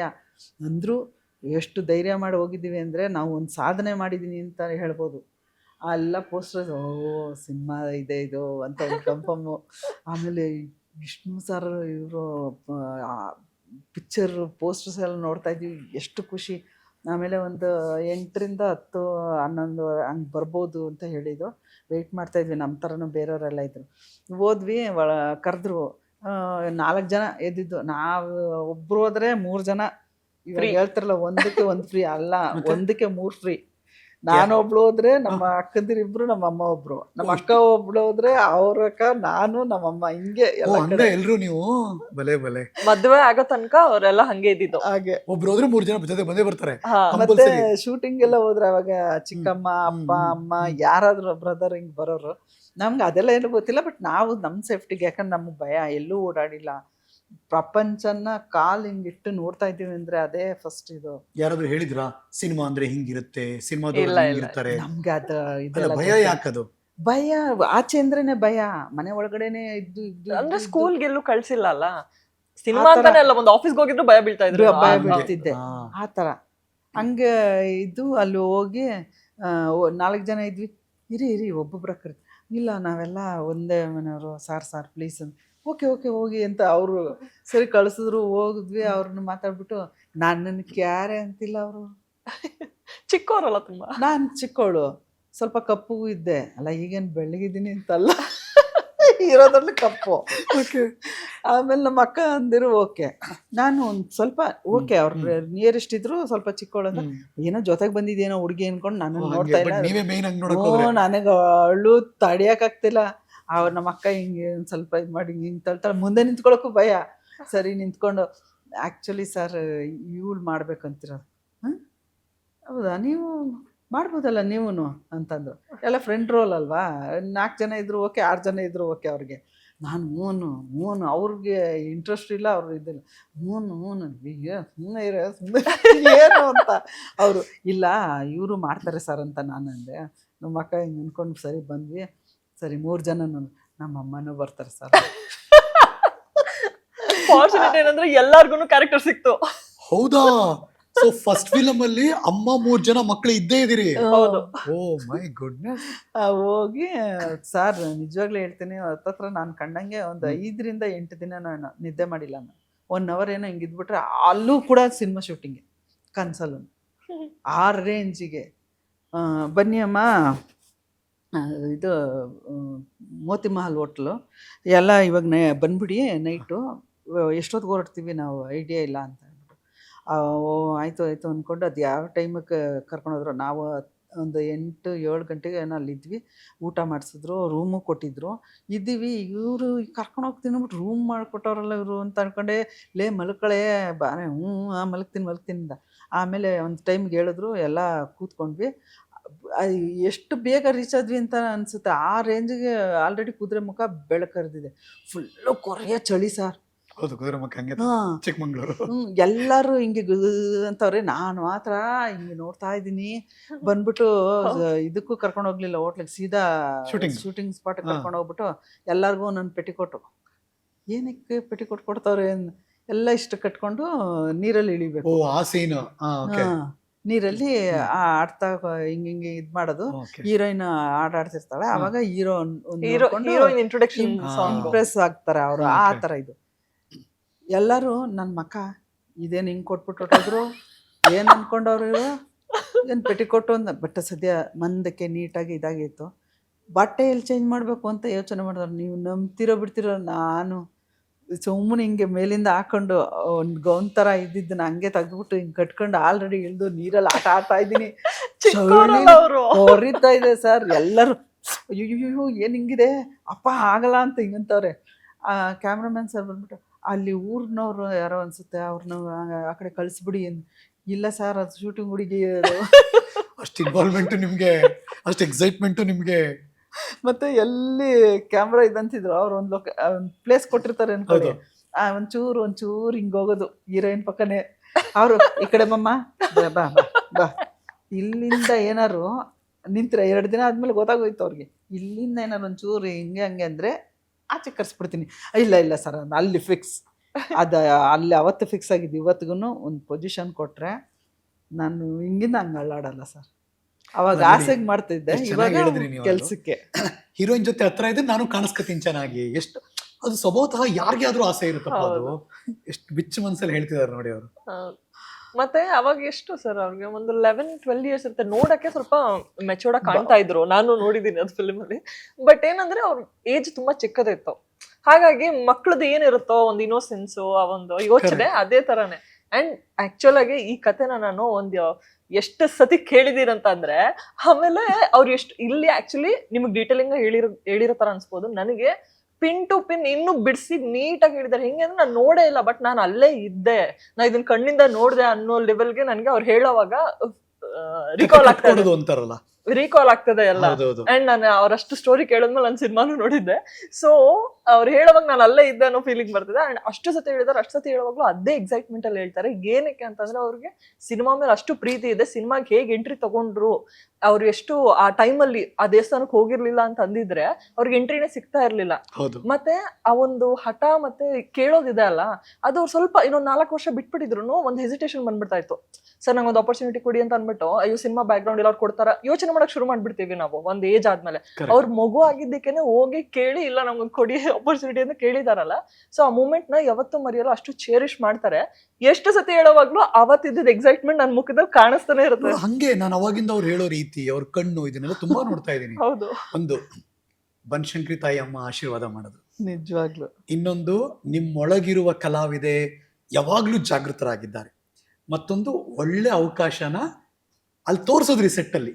ಇದ್ಯಾವುದೋ ಹುಡುಗಿ ತುಂಬಾ ಆಕ್ಟಿವ್ ಆಗಿದ್ದಾಳೆ ಅಂತಾನೋ, ಅಥವಾ ತುಂಬಾ ಚೆನ್ನಾಗಿ ಇನ್ವಾಲ್ವ್ ಆಗ್ತಾಳೆ ಅಂತಾನೋ ಒಂದು ವೈಬ್ ಕ್ರಿಯೇಟ್ ಮಾಡಿದ್ವಿ. ಅಲ್ಲಿಂದ ಶುರು ಆಯ್ತಲ್ಲ ಜರ್ನಿ. ಎದುರುಗಡೆ ಅಂಬರೀಶ್ ಅವ್ರು ನೋಡಿದ್ರಲ್ಲ ಫಸ್ಟ್ ಟೈಮು, ಅವಾಗ ಏನ್ ಫೀಲ್ ಅದು? ಆಕ್ಚುಲಿ ಅಂಬರೀಷ್ ಅಣ್ಣ ನಮ್ಮ ಸೀನಲ್ಲಿ ಇರ್ಲಿಲ್ಲ. ಶಶಿಕುಮಾರ್ ಅಂಬರೀಶ್ ಅವ್ರನ್ನ ನೋಡೇ ಇಲ್ಲ ನೀವು? ಆ ಸಿನಿಮಾದಲ್ಲಿ ನೋಡೇ ಇಲ್ಲ. ಅಮ್ಮ ಅಂಬರೀಶ್ ಅವ್ರನ್ನ ನೋಡ್ತಾ ಇದ್ರಿ ಅಲ್ವಾ ನೀವು ಮನೆ ಹಿಂದ್ಗಡೆ ಅಲ್ವಾ ಇದ್ದೀನಿ ಬೆಳಿವಾಗ? ಅದು ಚಿಕ್ಕ ಮಗು, ಅವಾಗ ಇಲ್ಲ ನೆನಪಿಲ್ಲ ಅಂತಲ್ಲ. ನಮ್ಮ ಅಜ್ಜಿ ಏನಿದ್ದಾರೆ ಅವರು ಪಿಟೀಲ್ ಚೌಡಯ್ಯ ಅವರು ಏನಿದ್ದಾರೆ, ಅವ್ರ ವೈಫು ಈ ಚಡ್ಡಿ ದೋಸ್ತು ಅನ್ನೋ ತರ ಸೀರೆ ದೋಸ್ತುಗಳು ಅಂತ ಅನ್ಬೋದು. ಪಿಟೀಲ್ ಚೌಡಯ್ಯನವರ ಹೆಂಡತಿ ಮತ್ತು ನಮ್ಮ ಅಜ್ಜಿಯವರು ಸೀರೆ ದೋಸ್ತಂತೆ. ಓಕೆ. ಅವಾಗ ಅಂಬರೀಷ್ ಅಣ್ಣ ಅವರು ಆಲ್ರೆಡಿ ಸಿನಿಮಾದಲ್ಲೆಲ್ಲ ಮಾಡ್ತಾ ಇದ್ರು. ಮರಿ ಮೊಮ್ಮಗ ಅಲ್ವಾ? ಅವಾಗ ಅಲ್ಲಿಗೆ ಬರೋರು, ಅಲ್ಲಿ ಸಟ್ಲಕಾಕ್ ಆಡ್ತಾ ಇದ್ರು. ಅಲ್ಲಿ ಮನೆ ಏನಿದೆ ಅವ್ರ ಮನೆ, ಇಲ್ಲಿ ಸಟ್ಲಕಾಕ್ ಇದು ಇದೆ ಜಾಗ, ಅದ್ರ ಪಕ್ಕದಲ್ಲಿ ರೈಲ್ವೆ ಸ್ಟೇಷನ್ ಇದೆ, ಅದ್ರ ಅಲ್ಲಿ ನಮ್ಮ ಮನೆ. ನೀವು ನೋಡಿದ್ರಿ? ಆಗ ನಾವು ಓಡಾಡ್ಕೊಂಡೆಲ್ಲ ನೋಡಿದೀವಿ. ಭಯ. ಅವರು ಸಿನಿಮಾದಲ್ಲೇನು ಅದು ಕಮ್ಮಿ. ಅಂಬರೀಷ್ ಅಣ್ಣ ಬಂದು ಎಲ್ಲಾರ ಹಿಂಗ ಅಂತಿದ್ರೆ ಅವ್ರು ಸುಮ್ಮನೆ ಹಿಂಗಂದ್ರೆ ಯಾವ್ದಾರ ಹುಡುಗಿ ಓಡೋಗ್ಬಿಡೋರು. ಅಂದ್ರೆ ಅವ್ರು ಹಂಗೆ ಕಡಕ್ಕು. ಅವ್ರು ಯಾವತ್ತು ಹಿಂಗಿದ್ದನ್ನ ನಾವು ನೋಡೇ. ಅವ್ರ ಮನ್ಸು ಅಷ್ಟೇ, ಅವ್ರ ಮೃದು. ಅದನ್ನ ಹತ್ರದಲ್ಲಿದ್ದವ್ರಿಗೆ ಮಾತ್ರ ಗೊತ್ತು. ಏನ್ ಇಲ್ಲ ಅಂದ್ರೆ ಅವ್ರು ಕಡಕು ಭಾರಿ ಜೋರು ಅನ್ನೋದೇ ತರನೇ. ನಾವಂತೂ ಮಾತಾಡ್ಸಿಲ್ಲ, ಹೋಗಿಲ್ಲಪ್ಪ. ಆಮೇಲೆ ಆಕ್ಟಿಂಗ್ ಇದ್ರಲ್ಲಿ ಸಿನಿಮಾಗ್ ನೀವು ಫಸ್ಟ್ ಎಂಟ್ರಿ ಕೊಟ್ರಿ. ಬಟ್ ಮೀಟ್ ಮಾಡಿದ್ರೆ ಅಂಬರೀಶ್ ಅವ್ರನ್ನ? ಇಲ್ಲ, ಆ ಮೂವಿಲಿ ಮೀಟ್ ಮಾಡಿಲ್ಲ. ಆಮೇಲೆ ಬೇರೆ ಮೂವಿಗಳಲ್ಲಿ. ಫಸ್ಟ್ ಫಿಲಮ್ ನೀವು ತೆರೆ ಮೇಲೆ ನಿಮ್ಮನ್ನ ನೋಡ್ಕೊಂಡ್ರಲ್ಲ, ಹೆಂಗ ಅನಿಸ್ತಾಗ? ಹುಡುಕಾಕ್ಬಿಟ್ಟಿದ್ದೀನಿ ಸರ್. ನಮ್ಗೆ ಇವಾಗ ಈ ತರ ಇಲ್ಲಿ ಮಾಡಿದೀನಿ, ಇಷ್ಟರಲ್ಲಿ ಇರ್ತೀನಿ, ಈ ಲೈನಲ್ಲಿ ಇದ್ದೀನಿ, ಇವಾಗ ನಮಗ್ ಗೊತ್ತು. ಅವಾಗ ಹಂಗಲ್ಲ. ಕ್ಯಾಮ್ರಾ ಇಟ್ಟಿದ್ದಾರೆ ಅಂತ ಅಂದ್ರೆ ಹೀರೋ ಹೀರೋಯಿನ್ ಹೆಂಗ್ ಕಾಣ್ತಾರೋ ಹಂಗೆ ನಾವು ಕಾಣ್ತೀವಿ ಅನ್ನೋದು ಮೇಂಡಲ್ಲಿ. ಸಿನಿಮಾಗ ಹೋಗಿ ಕೂತ್ಕೊಂಡಿದೀನಿ, ಎಲ್ಲ ಇಲ್ಲಿ ಬಂದ್ ಇಲ್ಲಿ ಬಂದಿದೆ ಕಣೆ, ಹೌದಲ್ವಾ, ಇಲ್ಲಿ ಅದ್ ನೀನಲ್ಲ ಕಣೆ, ಹಿಂಗ್ ಅನ್ಕೊಂಡೇನೆ ಪಿಕ್ಚರ್ ನೋಡ್ಕೊಂಡು ಎದ್ ಬಂದಿದ್ದೆ. ಆಕ್ಚುಲಿ ಅವ್ರಿಗೆ ಯೂನಿಫಾರ್ಮ್ ಇರುತ್ತೆ, ಸೊ ಎಲ್ಲಾರು ಒಂದೇ ಹೀರೋಯಿನ್ ಸೇರಿಸಿ ಎಲ್ರಿಗೂ ಒಂದೇ ಡ್ರೆಸ್, ಮತ್ತೆ ವೈಡ್ ಆಂಗಲ್ ಇಟ್ಟ ಕನ್ಫ್ಯೂಸ್ ಆಗುತ್ತೆ. ನೀವು ಎಲ್ಲಿದ್ದೀರಿ ಅಂತ ಹುಡ್ಕೊಂಡು ಹೊರಟೋಯ್ತು. ಅದು ಮತ್ತೆ ಇನ್ನೊಂದ್ಸರಿ ನೋಡುವಾಗ್ಲೇ ಇಲ್ಲಿದ್ದೀನಿ ನಾನು ನಾನು ನಾನು ಅಂತ ಹೇಳ್ಕೊಳ್ಳೋ ಖುಷಿ ಅಲ್ಲ ಅದು. ಹೌದು ಸರ್, ನಿಜವಾಗ್ಲೂ ಹೇಳ್ತೀನಿ. ಅದು ಹಂಗೆ ಚಿಕ್ಕದಾಗಿದ್ದಿರ್ಬೋದು, ಬಟ್ ನನ್ನ ಮರೆಯೋಕ್ಕಾಗದಿರೋಷ್ಟು ಮೆಮೊರಿಗಳಿದೆ. ನನ್ನ ಒಂದು ಜೀವನ ಇವತ್ತೇನು ನಾನು ಬದುಕ್ತಾ ಇದ್ದೀನಿ, ಅದಕ್ಕೊಂದು ಮೊದಲನೇ ಹೆಜ್ಜೆ ನನ್ನ ಯಾವತ್ತೂ ಮರೆಯೋಕ್ಕಾಗಲ್ಲ, ಮರೆಯೋದಿಲ್ಲ. ಒಂದ್ಸರಿ ಆ್ಯಕ್ಟ್ ಮಾಡಿದ್ಮೇಲೆ ಚಿತ್ರರಂಗ ಬಾಚಿ ತಪ್ಪಿಕೊಳ್ಳುತ್ತೆ, ಕೆಲವ್ರನ್ನ ಬಿಟ್ಬಿಡುತ್ತೆ. ನಿಮ್ಮನ್ನು ಹೆಂಗೆ ಟ್ರೀಟ್ ಮಾಡಿದ್ರು ಜನಗಳು? ಇದ್ರಲ್ಲಿ ತಗೊಳ್ಬೇಕು ಅಂದರೆ ಹೇಳ್ಕೊಳಕ್ಕೂ ಕಷ್ಟ ಆಗುತ್ತೆ.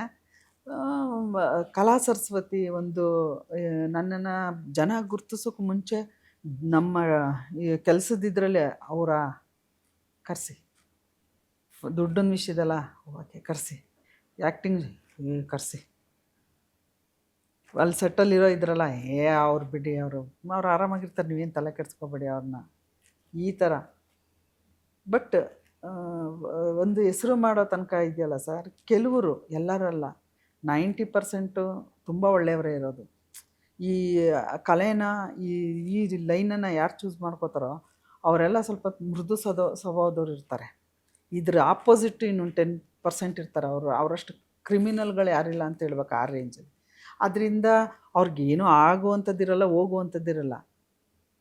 ಆದರೂ ಒಬ್ಬರು ನೋಡಿದ ತಕ್ಷಣ ಜಿದ್ದು, ಅವ್ರಿಗೆ ಯಾರು ಹೊಗಳಬಾರ್ದು, ಅವ್ರನ್ನ ಬಂದ ತಕ್ಷಣ ಯಾರು ಇದು ಮಾಡಬಾರ್ದು. ಇರುತ್ತೆ ಸಣ್ಣ ಸಣ್ಣ ವಿಷಯ ದೊಡ್ಡದಾಗಿ ರಿಯಾಕ್ಟ್ ಮಾಡ್ತಾರೆ. ಬಟ್ ಬ್ಯಾಕ್ಗ್ರೌಂಡು ಫೈನಾನ್ಷಿಯಲಿ ಇದರಲ್ಲಿ ತುಂಬ ನಾನು ಫೇಸ್ ಮಾಡಿದ್ದೀನಿ. ಉದಾಹರಣೆಗೆ ಒಂದು ಕಡೆ ಊಟಕ್ಕೆ ಎಲ್ಲರಿಗೂ ಬಡಿಸ್ತಾಯಿದ್ರು. ಈಗ ವೆಜ್ ಆದರೆ ಒಂದು ಪಕ್ಷ ಒಂಚೂರು ಪಲ್ಯ ಹಾಕಿ ಅಂತ ಕೇಳ್ಬೋದು, ಇಲ್ಲ ಇದು ಅನ್ಬೋದು. ನಾನ್ ವೆಜ್ ಅಂತ ಮಾಡಿದಾಗ ಒಂದು ಸರಿ ಕೇಳೋಕ್ಕೂ ಯೋಚನೆ ಆಗುತ್ತೆ. ಯಾಕೆಂದರೆ ಫಸ್ಟ್ ಬರೋದು ಏನು ತಿಂದೇ ಇಲ್ವಾ ಇವರು ಅನ್ನೋ ಒಂದು ಇದನ್ನು ವರ್ಡ್ಗಳೆಲ್ಲ ಬೇರೆಯವ್ರಿಗೆ ಅಂದಿರೋದು ಕೇಳಿದ್ವಿ. ಹಾಗಾಗಿ ತಟ್ಟೆ ಇಟ್ಕೊಂಡು ಲೈನಿಗೆ ಕೂತಿರುವಾಗ ಹಾಕ್ತಾರಲ್ವ, ಹಾಕಿದ್ರು. ಆವಾಗ ಹುಡುಗಿ ಮಾಡಿದ್ಲು ಅಂತ ಹೇಳಿದ್ರಲ್ಲ ನನ್ನ ಮಗಳು, ಆ ಥರ ಹಂಗಿಂದ ಹಂಗೆ ಊಟ ಹೋಯ್ತು. ನಾನು ಬೇರೆ ತಟ್ಟೆನ ಹಿಂಗಂದು ಹೆಂಗಾಯ್ತು ಅಂದರೆ ಕಣ್ಣಲ್ಲಿ ನೀರು ತುಂಬ್ಕೊಂಡು ಹಿಂಗೆ ತಲೆ ತೆಗಿಸ್ಕೊಂಡು ಕೂತ್ಕೊಂಡೆ. ಇಲ್ಲಿ ಇವರಿದ್ರು ಅಸೋಸಿಯೇಟು, ಅವರು ಡೈರೆಕ್ಟ್ರ್ ಜೊತೆಗೆ ಕೂತ್ಕೊಂಡು ಹೇಳುವಂಥ ಇವರು, ಅವ್ರ ಹೆಸರು ನೆನಪಾಗ್ತಿಲ್ಲ, ಕ್ಷಮೆ ಇರಲಿ. ಅವರು ಪಾಪ ಇಲ್ಲಿ ಅಂತ ಅಂದರು. ಇಲ್ಲೇನಕ್ಕೆ ಹಾಕ್ಲಿಲ್ಲ, ಅವ್ರು ತಿನ್ನಲ್ಲ ಅನಿಸುತ್ತೆ ಸರ್. ನನಗೆ ಡ್ರಾಪ್ ಕೂಡ ತಟ್ಟೆಲಿ ಬಿದ್ದಿದೆ ಸರ್, ಕಣ್ಣೀರು. ನಾನು ಹಿಂಗೆ ನೋಡಿದೆ, ನಾನು ಏನೂ ಮಾತಾಡೋಕ್ಕಾಗ್ತಾಯಿಲ್ಲ, ನನಗೆ ಒಂಥರ ಹಿಂಗೆ ಹಿಡ್ದಂಗಿದೆ ಗಂಟ್ಲು. ಅವ್ರಂದ್ರು ಅವ್ರಿಗೆ ಬೇಡ ಅಂದರೆ ಅವರೇ ಹೇಳ್ತಾರೆ, ನೀನಲ್ಲ ನೀನು ತರೋದೂ ಇಲ್ಲ, ಯಾರೋ ಬೇರೆಯವ್ರದ್ದು ಇದು ಮಾಡ್ತಾರೆ, ಅದಕ್ಕೆ ಯಾಕೆ ಹಿಂಗೆ ಮಾಡ್ತೀರಾ, ಬಿಡಿಸ್ರಿ ಅಂತ ಹಿಂಗಂದ್ರು ಸರ್. ಅಪ್ಪ ಆಮೇಲೆ ಅದು ಹಾಕುವಾಗಲೂ ಗೊತ್ತಾಗುತ್ತೆ, ಹಿಂಗೆ ಅಂದ್ಕೊಂಡು ಹಿಂಗೆ ಹಾಕೋದು. ನಾನು ಊಟಕ್ಕೆ ಮರ್ಯಾದೆ ತುಂಬ ರೆಸ್ಪೆಕ್ಟ್ ಮಾಡೋಳು ನಾನು. ಹಂಗಾಗಿ ಕಣ್ಣುಗೊತ್ಕೊಂಡು ತಿಂತಿದ್ದೀನಿ ಹೊರತು ಬೇರೆಯವ್ರಾಗಿದ್ದಿದ್ರೆ ನಿಜವಾಗ್ಲೂ ಅಲ್ಲೇ ಬಿಟ್ಬಿಟ್ಟು ಎದ್ಬಿಡ್ತಿದ್ರು. ಏನಕ್ಕೆ ಸರ್ ಈ ಥರ ತಮ್ಮ, ಏನಕ್ಕೆ ಈ ಅನಸೂಯೆ ಅಪೂರ್ವ ಯಾಕಾದ್ರು? ಆ್ಯಕ್ಚುಲಿ ಅನಿವಾರ್ಯ ಏನೇನೋ ಕಾರಣದಿಂದ ಮದುವೆನೂ ಆಯಿತು. ಮದುವೆ ಆದಮೇಲೆ ಒಂದೇ ಒಂದು ಮಾತು ಹೇಳ್ತೀನಿ, ಅವರು ನಿಮ್ಗೆ ಇಷ್ಟ ಇರೋವರೆಗೂ ನೀವು ಆ್ಯಕ್ಟ್ ಮಾಡಿ, ನಾನೇನು ಇದು ಹೇಳಲ್ಲ, ನಾನು ಇಷ್ಟಪಡ್ತಾಯಿದ್ದೀನಿ ನಿಮ್ಮನ್ನು. ಇವಾಗ ನೀವು ಬೇರೆಯವ್ರಿಗಾದ್ರೂ ಅಲ್ಲೆಲ್ಲ ಊರಿಗೆ ಹೋಗ್ಬಿಡ್ಬೇಕು ಹಂಗೆ ಹಿಂಗೆ ಅಂತೀರ, ನನ್ನನ್ನಾದರೆ ನೀವು ಇಲ್ಲೇ ಇರ್ಬೋದು ಮಾಡ್ಬೋದಲ್ಲ. ಅದೊಂದೇ ಸಾರಿ ಕಿವಿಗೆ ಬಿದ್ದಿದ್ದು. ಅದಕ್ಕೂ ಮುಂಚೆ ಒಂದು 6 ತಿಂಗಳು ಮುಂಚೆ 8 ತಿಂಗಳು ಮುಂಚೆ ಪ್ರಪೋಸ್ ಮಾಡಿದ್ರು, ನಾನು ಅದಕ್ಕೆ ಒಪ್ಕೊಂಡಿರಲಿಲ್ಲ. ಇದು ಹೇಳಿದ ತಕ್ಷಣ ಇವಾಗಲೇ ಮದುವೆ ಆಗ್ತೀರಾ ಅಂತ ಕೇಳಿದೆ. ನೀವು ಕೇಳಿದ್ದು? ಹೋಗಿ ಮದುವೆ ಆಗಿ ಅಷ್ಟೇ. ಅದೊಂದು ಮಾತಿಗೆ ಮದ್ವೆ ಆದ್ಮೇಲೂ ಆಕ್ಟಿಂಗ್ ಮಾಡೋದಕ್ಕೆ ಅಲೋ ಮಾಡ್ತೀನಿ ಅಂತ ಹೇಳಿದ್ರು, ಅದಕ್ಕೋಸ್ಕರ ಇವಾಗಲೇ ಮದುವೆ ಆಗ್ತೀರಾ ಅಂತ ಅವಾಗಲೇ ಕೇಳಿ ಅವಾಗಲೇ ಹೋಗಿ ದೇವಸ್ಥಾನದಲ್ಲಿ ತಾಲಿ ಕಟ್ಕೊಳ್ಬೇಕು ಅಂತ ಈ ಕಡೆಯಿಂದ ಹಿಂಗೆ ಹೋಗ್ತಾ ಇದ್ದೀವಿ ಸರ್. ದೇವರು ಸೂಕ್ಷ್ಮತೆಗಳನ್ನ ತೋರಿಸ್ತಾನೆ. ಅರ್ಥಕೊಳ್ಳೋ ಬುದ್ಧಿ, ತಾಳ್ಮೆ ನಮಗಿರ್ಬೇಕು. ಇಲ್ಲ ಅಂದರೆ ಇಡೀ ಜೀವನ ಮಣ್ಣು ತಿನ್ನೋದೇ ಅಷ್ಟೇ. ಈ ಕಡೆಯಿಂದ ಹೋಗುವಾಗ ದೇವಸ್ಥಾನ ಬಾಗಿಲು ತೆಗ್ದಿದೆ, ಆ ಕಡೆಯಿಂದ ಒಂದು ಪುಟ್ಟ ತಾಲಿ ತಗೊಂಡು ಹಿಂಗೆ ಬರೋಷ್ಟರಲ್ಲಿ ದೇವಸ್ಥಾನ ಕ್ಲೋಸ್ ಆಗಿದೆ. ಹಂಗೂ ಅವ್ರೂ ಅಯ್ಯೋ ಏನು ಹಿಂಗಾಗೋಯ್ತು, ಇದು ಅಪಶಕುನ ಅಲ್ವಂದರೆ, ಏನು ಅಪಶಕುನ, ಅದೊಂದು ಟೈಮಿಂಗ್ಸು ಅವ್ರು ಕ್ಲೋಸ್ ಮಾಡ್ತಾರೆ, ನೀವು ಅದನ್ನೇ ಹಾಕಿ ಒಂದ್ಸಲ ಬನ್ನಿ ಅಂತೇಳಿ ಅಲ್ಲೇ ಕ್ಲೋಸ್ ಆಗಿರೋ ಇದ್ರ ಮುಂದೆನೇ ತಾಲಿ ಕಟ್ಕೊಂಡಿದ್ದು. ತಾಲಿ ಕಟ್ಟಿ ಹಿಂಗೆ ಬೀಳೋ ತನಕನೂ ಸರ್ ಅದ್ರದ್ದು ಫೀಲಿಂಗ್ಸು ಮುಂದೆ ಏನು ಅದೆಲ್ಲ ನಿಜವಾಗ್ಲೂ ನನಗೆ ಗೊತ್ತಿಲ್ಲ. ಬಟ್ ಶುರು ಆಯಿತು ರಿಯಲ್ ಲೈಫು. ನಮ್ಮ ಜೀವನದಲ್ಲಿ ನಾನು ಚಿಕ್ಕದ್ರಿಂದ ಏನು ಕಷ್ಟಪಟ್ಟಿದ್ನೋ ಅದೇ ಒಂದು ದೊಡ್ಡ ಕಷ್ಟ ಅಂದ್ಕೊಂಡು ಬಂದವಳು. ಕಷ್ಟನೇ ಅದು, ಆದರೆ ಅದು ದೊಡ್ಡ ಕಷ್ಟ ಅಂತಿದ್ದಿದ್ದು ಈ ಮದುವೆ ಅಂತ ಆದಮೇಲೆ ಬಂದಿದ್ದ ಕಷ್ಟ ಅದು ಹಿಂಗೆ ಆಗೋಯ್ತು. ಇದು ಬೆಟ್ಟ ಥರ ಆಗೋಯ್ತು. ಏನು ಆಸೆ ಪಟ್ಕೊಂಡು ಜೀವನದಲ್ಲಿ ನಾನು ಇದು ಮಾಡ್ತಿದ್ನೋ ಅದು ಬಿಲ್ಕುಲ್ ಯಾವತ್ತು ನಾನು ಮದುವೆ ಆದ ದಿನದಿಂದ ಸತತವಾಗಿ 8 ವರ್ಷ ಅಥವಾ 9 ವರ್ಷನೋ ಏನೋ ಸಿನಿಮಾ ಕಡೆ ಹಿಂಗೆ ತಿರುಗಿ ನೋಡಲಿಲ್ಲ. ನೆಕ್ಸ್ಟು ನಾನು ಒಂದು ಟೈಮು ನನ್ನ ಜೀವನದಲ್ಲಿ ಡಿಸಿಷನ್ ತಗೊಳ್ಳೇಬೇಕಾಗಿತ್ತು. ಅದಕ್ಕೂ ಮುಂಚೆ ಬೇರೆಯವ್ರಿಗೆ ನಾನು ಏನು ಮಾತು ಕೊಟ್ಟಿದ್ದೆ ನಾನು ಹಂಗೆ ನಡ್ಕೋಬೇಕು ಅದೇ ಇರ್ತಿತ್ತು. ಅದನ್ನು ನಡ್ಕೊಳ್ಳೋಕ್ಕೆ ಅದನ್ನು ಇದು ಮಾಡೋದಕ್ಕೆ ಟ್ರೈ ಮಾಡಿಕೊಂಡು ಎಲ್ಲ ಸಫರ್ ಮಾಡಿಕೊಂಡು ನನ್ನ ಲೈಫ್ ಮುಗೀತು ಅಂತ ಹೇಳಿ ನಾನು ಏನೋ ಬಿಟ್ಕೊಟ್ಟು ಅಂತಾರಲ್ಲ, ಏನೇನೋ ಬಿಟ್ಬಿಟ್ಟಿದ್ದೀವಿ. ಒಂದು ಆಸೆ ಅನ್ನೋದು ಜೀವಕ್ಕಿಂತ ದೊಡ್ಡದು ಅಂತ ಅನ್ಕೋತೀನಿ. ಅದನ್ನೆಲ್ಲ ಬಿಟ್ಬಿಟ್ಟಿದ್ದೀನಿ. ಇನ್ನು ಜೀವ ಏನು ಬಿಡು, ಜೀವ ಹೋಗೋ ತನಕ ಇರಬೇಕು ಅಂತ ಹೇಳಿ. ಬಟ್ ನನ್ನ ಮಗಳ ಲೈಫು ನನ್ನ ಕಣ್ಮುಂದೆ ನನ್ನ ಕೈಯಲ್ಲಿ ಜವಾಬ್ದಾರಿ ಅಂತ ಬಂದಾಗ ನಾನು ಇಲ್ಲ ಏನಾರ ಒಂದು ಡಿಸಿಷನ್ ತೊಗೊಳ್ಲಿಲ್ಲ ಅಂದರೆ ಆಗೋದೇ ಇಲ್ಲ ಅಂತ ನಾನು ಯೋಚನೆ ಮಾಡಿದಾಗ ನಾನು ಮನೆಯಿಂದ ಆಚೆ ಬಂದು ನಾನು ಸಿನಿಮಾ ಲೈನಲ್ಲಿ ಎಷ್ಟು ವರ್ಷ ಇದ್ದು ಈಗ ಒಂದು 2-3 ವರ್ಷದ ಹಿಂದೆ ನನ್ನ ಮಗಳು ನಮ್ಮಮ್ಮ ಸಿಂಗಲ್ ಪೇರೆಂಟ್ಸ್ ಅಂತ ಹೇಳೋವರೆಗೂ ನಾನು ಎಲ್ಲೂ ಹೇಳ್ಕೊಂಡಿರಲಿಲ್ಲ, ಯಾರಿಗೂ ಬಿಟ್ಕೊಟ್ಟಿರಲಿಲ್ಲ. ಹಂಗೆ ಬಂದು ಬರುವಾಗ ನಾನು ಒಂದು ಡಿಸಿಷನ್ ತೊಗೊಂಡಿಲ್ಲ, ನಾನು ಬಿಟ್ಟೇ ಮೂವ್ ಆಗಬೇಕು, ಇಲ್ಲಾಂದರೆ ಇಲ್ಲ ನನ್ನ ಲೈಫು ಒಂಥರ ಆಗೋಯ್ತು, ನನ್ನ ಮಗಳ ಲೈಫ್ ಆ ಥರ ಈ ಥರ ಆಗೋಕ್ಕೆ ನಾನು ಇದೇ ಮಾಡಬಾರ್ದು ಅಂತ ಹೇಳಿ ಒಂದು ಡಿಸಿಷನ್ ತೊಗೊಂಡು ಹೆಜ್ಜೆ ಇಟ್ಟು ಮತ್ತೆ ನಾನು ಶುರು ಮಾಡ್ಬೇಕು ಕೆಲಸ. ಬಟ್ ನಿಮ್ಮ ನಾನು ಯಾರು ಅನ್ನೋದೇ ಇಲ್ಲ. ಅಲ್ಲ, ನಿಮ್ಮ ಮದುವೆ ಟೈಮಲ್ಲಿ ಅವ್ರು ಮಾಡಿರೋ ಪ್ರಾಮಿಸ್ ಹೋಯ್ತಂಗಾರೆ? ಅದು ಸುಮ್ಮನೆ ಮದುವೆ ಆಗ್ಲಿ ಅಂತ ಹೇಳಿದ ಮಾತಷ್ಟೇ ಅದು, ಆಮೇಲೆ ಅಲೋ ಮಾಡಿಲ್ಲ. ಅದಾದಮೇಲೆ ರೀಎಂಟ್ರಿ ಕೊಡುವಾಗ ಯಾರೋ ಹೇಳಿದ್ರು, ಅಮ್ಮ ಅನಸೂಯ, ಸೀತೆ, ಇನ್ನೊಂದು 1-2-3 ಹೆಸರು ಹೇಳಿದ್ರು, ಇವೆಲ್ಲ ಲೈಫಲ್ಲಿ ತುಂಬ ಸ್ಟ್ರಗಲ್ ಅಮ್ಮ, ಯಾವುದಕ್ಕೂ ಒಂದು ಹೆಸ್ರನ್ನ ಇದು ಮಾಡ್ಕೊಳ್ಳಿ, ಚೇಂಜ್ ಮಾಡ್ಕೊಳಕ್ಕೆ ಟ್ರೈ ಮಾಡಿ ಅಂತ. ನಾನು ಆವಾಗ ಬೇರೆ ಇಲ್ಲಿ ಬರಬೇಕು ಅಂತಿದ್ನಲ್ಲ, ಇವಾಗ ಹೇಳ್ಕೊಳಕ್ಕೆ ಒಂದಿದ್ದು, ಆವಾಗಾದರೆ ಇದು ಇರೋ ಹೆಸ್ರು ಹಿಂಗೆ ಹೆಂಗೆ ಅಂತ ಹೇಳ್ಕೊಬೇಕು. ಅವಾಗ ನನಗೂ ಅನ್ನಿಸ್ತು ನೋಡೋಣ ಟ್ರೈ ಮಾಡೋಣ ಅಂತೇಳಿ ಕಲ್ಕಿ ಅಂತ ಇದು ಮಾಡಿಕೊಂಡೆ. ಕಲ್ಕಿನ ಕೇಳಿದೆ ಅವ್ರಿಗೆ, ಅಯ್ಯೋ ಏನಮ್ಮ ಕಲ್ಕಿ ತನ್ನನ್ನು ತಾನೇ ಕೆತ್ಕೊಂಡು ಇನ್ನೊಬ್ರು ಹೊಡೆಯೋದಲ್ಲ, ತನ್ನನ್ನು ತಾನೇ ಕೆತ್ಕೊಂಡು ರೂಪಿಸ್ಕೊಳ್ಳೋವಂಥದ್ದು, ನೀರಿಂದ ಎದ್ದು ಕುದಿಯ ಎಣ್ಣೆಲಿ ಬಿದ್ದಂಗೆ ಆಗ್ಬೋದೇನೋ, ಬೇಡಮ್ಮ ನೋಡು ಅಂತ ಅಂದರು. ಯೋಚನೆ ಮಾಡಿ ಮಾಡಿ ಮಾಡಿ ಮಾಡಿ ನನ್ನ ಮೊದಲನೇ ಅಕ್ಷರನೂ ಬರಬೇಕು, ಡಿಫ್ರೆಂಟಾಗೂ ಅನ್ನಿಸ್ಬೇಕು. ನನಗೆ ಡಿಫ್ರೆಂಟಾಗಿ ಅಂತ ಇವಾಗ ಕನ್ನಡದಲ್ಲಿ ಇರ್ತೀನಿ, ಅಪೂರ್ವವಾಗಿರಬೇಕು ಅಂತ ಅನ್ನೋದು ಬಂತು. ಅಪೂರ್ವನೇ ಯಾಕೆ ಆಗಬಾರ್ದು, ಆಯಿತು, ಆ ಹಿಂದನೂ ಇದಾಗುತ್ತಲ್ಲ ಅಂತ ಹೇಳ್ಬಿಟ್ಟು ಆವಾಗ ಅಪೂರ್ವ ಅಂತ ಹೆಸರಿಟ್ಕೊಂಡು ನನ್ನನ್ನು ಮೊದಲು ತುಂಬ ಡ್ಯಾನ್ಸ್ ಇದರಲ್ಲೆಲ್ಲ ನಾನು ತುಂಬ ಇದಾಗಿದ್ದೆ. ಆವಾಗಿನವ್ರು ಇವಾಗಲೂ ಕರೆಯೋದು ನನಗೆ ಅನು ಅಂತಾನೆ. ಓಕೆ, ಅವ್ರಿಗೆ ಅಪೂರ್ವ ಅಂದರೆ ಯಾರು, ಓ ಅನು ಅನು ಓಕೆ ಓಕೆ ಅಂತ ಹಿಂಗಂತಾರೆ. ಇನ್ನು ಮಿಕ್ಕಿದವ್ರಿಗೆ ನಾನು ಬಿಲ್ಕುಲ್ ನನ್ನ ಜೀವನದಲ್ಲೂ ಸರ್ ನಾನು ಒಂದು ಹೊಸ ಜೀವನ ಮರು ಜನ್ಮ ಪಡ್ಕೊಂಡೇನೋ ಅನ್ನೋಷ್ಟು ನನಗೆ ಚೇಂಜಸ್ ಬಂತು. ನಾನಿವಾಗ ನಿಮ್ಮ ಮುಂದೆ ಅಪೂರ್ವ ಆಗಿ ಕೂತಿದ್ದೀನಿ. ಶ್ರೀ ಏನದು? ಅಪೂರ್ವ ಶ್ರೀ ಏನು? ಶ್ರೀ ಬಂದು ಒಳ್ಳೇದು, ದೇವ್ರದ್ದು ಒಂದು ಇದಿರುತ್ತೆ ಅಂತ ಅಂದರು, ಅದಕ್ಕೆ ಲಾಸ್ಟಲ್ಲಿ ಅದೊಂದು ಆಗ್ತದೆ. ಸೊ ನಿಮಗೆ ನೀವೇ ನಾಮಕರಣ ಮಾಡ್ಕೊಂಡ್ರಿ? ಯಾ ಹೌದು. ಒಂದು ಮಾತು ಹೇಳಿದ್ರಿ, ನನ್ನ ಮಗಳು ಅವಳಿಗೋಸ್ಕರ ನಾನು ಬದುಕಬೇಕು ಅಥವಾ ಅವ್ರಿಗೋಸ್ಕರ ನಾನು ಮಾಡಬೇಕು ಅಂತ ಯೋಚನೆ ಮಾಡಿದೆ ಅಂದರೆ ಒಂದು ಇನ್ಸ್ಪಿರೇಷನ್ ಯಾವಾಗಲೂ ಮಗಳು. ಮದುವೆಗೆ ಎಷ್ಟು ವರ್ಷ ಕೊಟ್ಟಿದ್ಲು? 1 ವರ್ಷದೊಳಗಡೆನೆ ಅಲ್ವಾ? ಸೊ ಅಲ್ಲಿಗೆ ನಿಮ್ಮದು ಸಿನಿಮಾ ಕೆರಿಯರು ಅಥವಾ ಆ್ಯಕ್ಟಿಂಗ್ ಕೆರಿಯರು ಅಂದರೆ ಬದುಕಲ್ಲಿ ನಾವು ಏನು ತುಂಬ ಇಷ್ಟಪಡ್ತಿದ್ವೋ ಅದಕ್ಕೋಸ್ಕರ ಜೀವಿಸ್ತಾ ಇದ್ವೋ ಅದನ್ನು ಬಿಡಬೇಕಾದ ಅನಿವಾರ್ಯತೆ. ಮಗಳು ಹುಟ್ಟಿದ್ಲು, ಹೇಗಿತ್ತು ಸಿನಾರಿಯೋ ರಾಜಿ ಹುಟ್ಟಿದಾಗ? ನಾನು ಹೇಳ್ತೀನಲ್ಲ, ನನ್ನ ಜೀವನದಲ್ಲಿ ಸಂತೋಷವಾದ ದಿನಗಳು ಯಾವ್ದಾವುದು ಅಂತಂದರೆ ಮೊದಲನೇದಾಗಿ ಬರೋದು ನನ್ನ ಎಷ್ಟೋ ಜನರು ಸರ್ ಇವತ್ತಿವರೆಗೂ ಹುಟ್ಟಿದಾಗಿಂದ ಸಾಯೋ ತನಕನೂ ಕೆಲವ್ರಿಗೆ ಅರಿವಾಗುತ್ತೋ ಇಲ್ವೋ ಗೊತ್ತಿಲ್ಲ, ನಮ್ಮಲ್ಲಿ ನಮಗೆ ಅಂತ ಒಂದಿಷ್ಟ, ನಮ್ಮದೇ ಆದ ಒಂದು ಇದು ಜವಾಬ್ದಾರಿ, ನಮ್ಮನ್ನು ನಾವು ನೋಡ್ಕೋಬೇಕು ಅನ್ನೋದು ಒಬ್ಬೊಬ್ರಿಗೆ ಗೊತ್ತೇ ಇರಲ್ಲ. ಜೀವನ ಹಂಗೆ ಮಾಡ್ತಿರ್ತಾರೆ, ಹಂಗೆ ಹೊರಟೋಗ್ಬಿಡ್ತಾರೆ. ನನಗೆ ಅರಿವಾಗಿದ್ದು ಆವಾಗ ನನ್ನ ಮಗಳು ಹುಟ್ಟಿದಾಗ.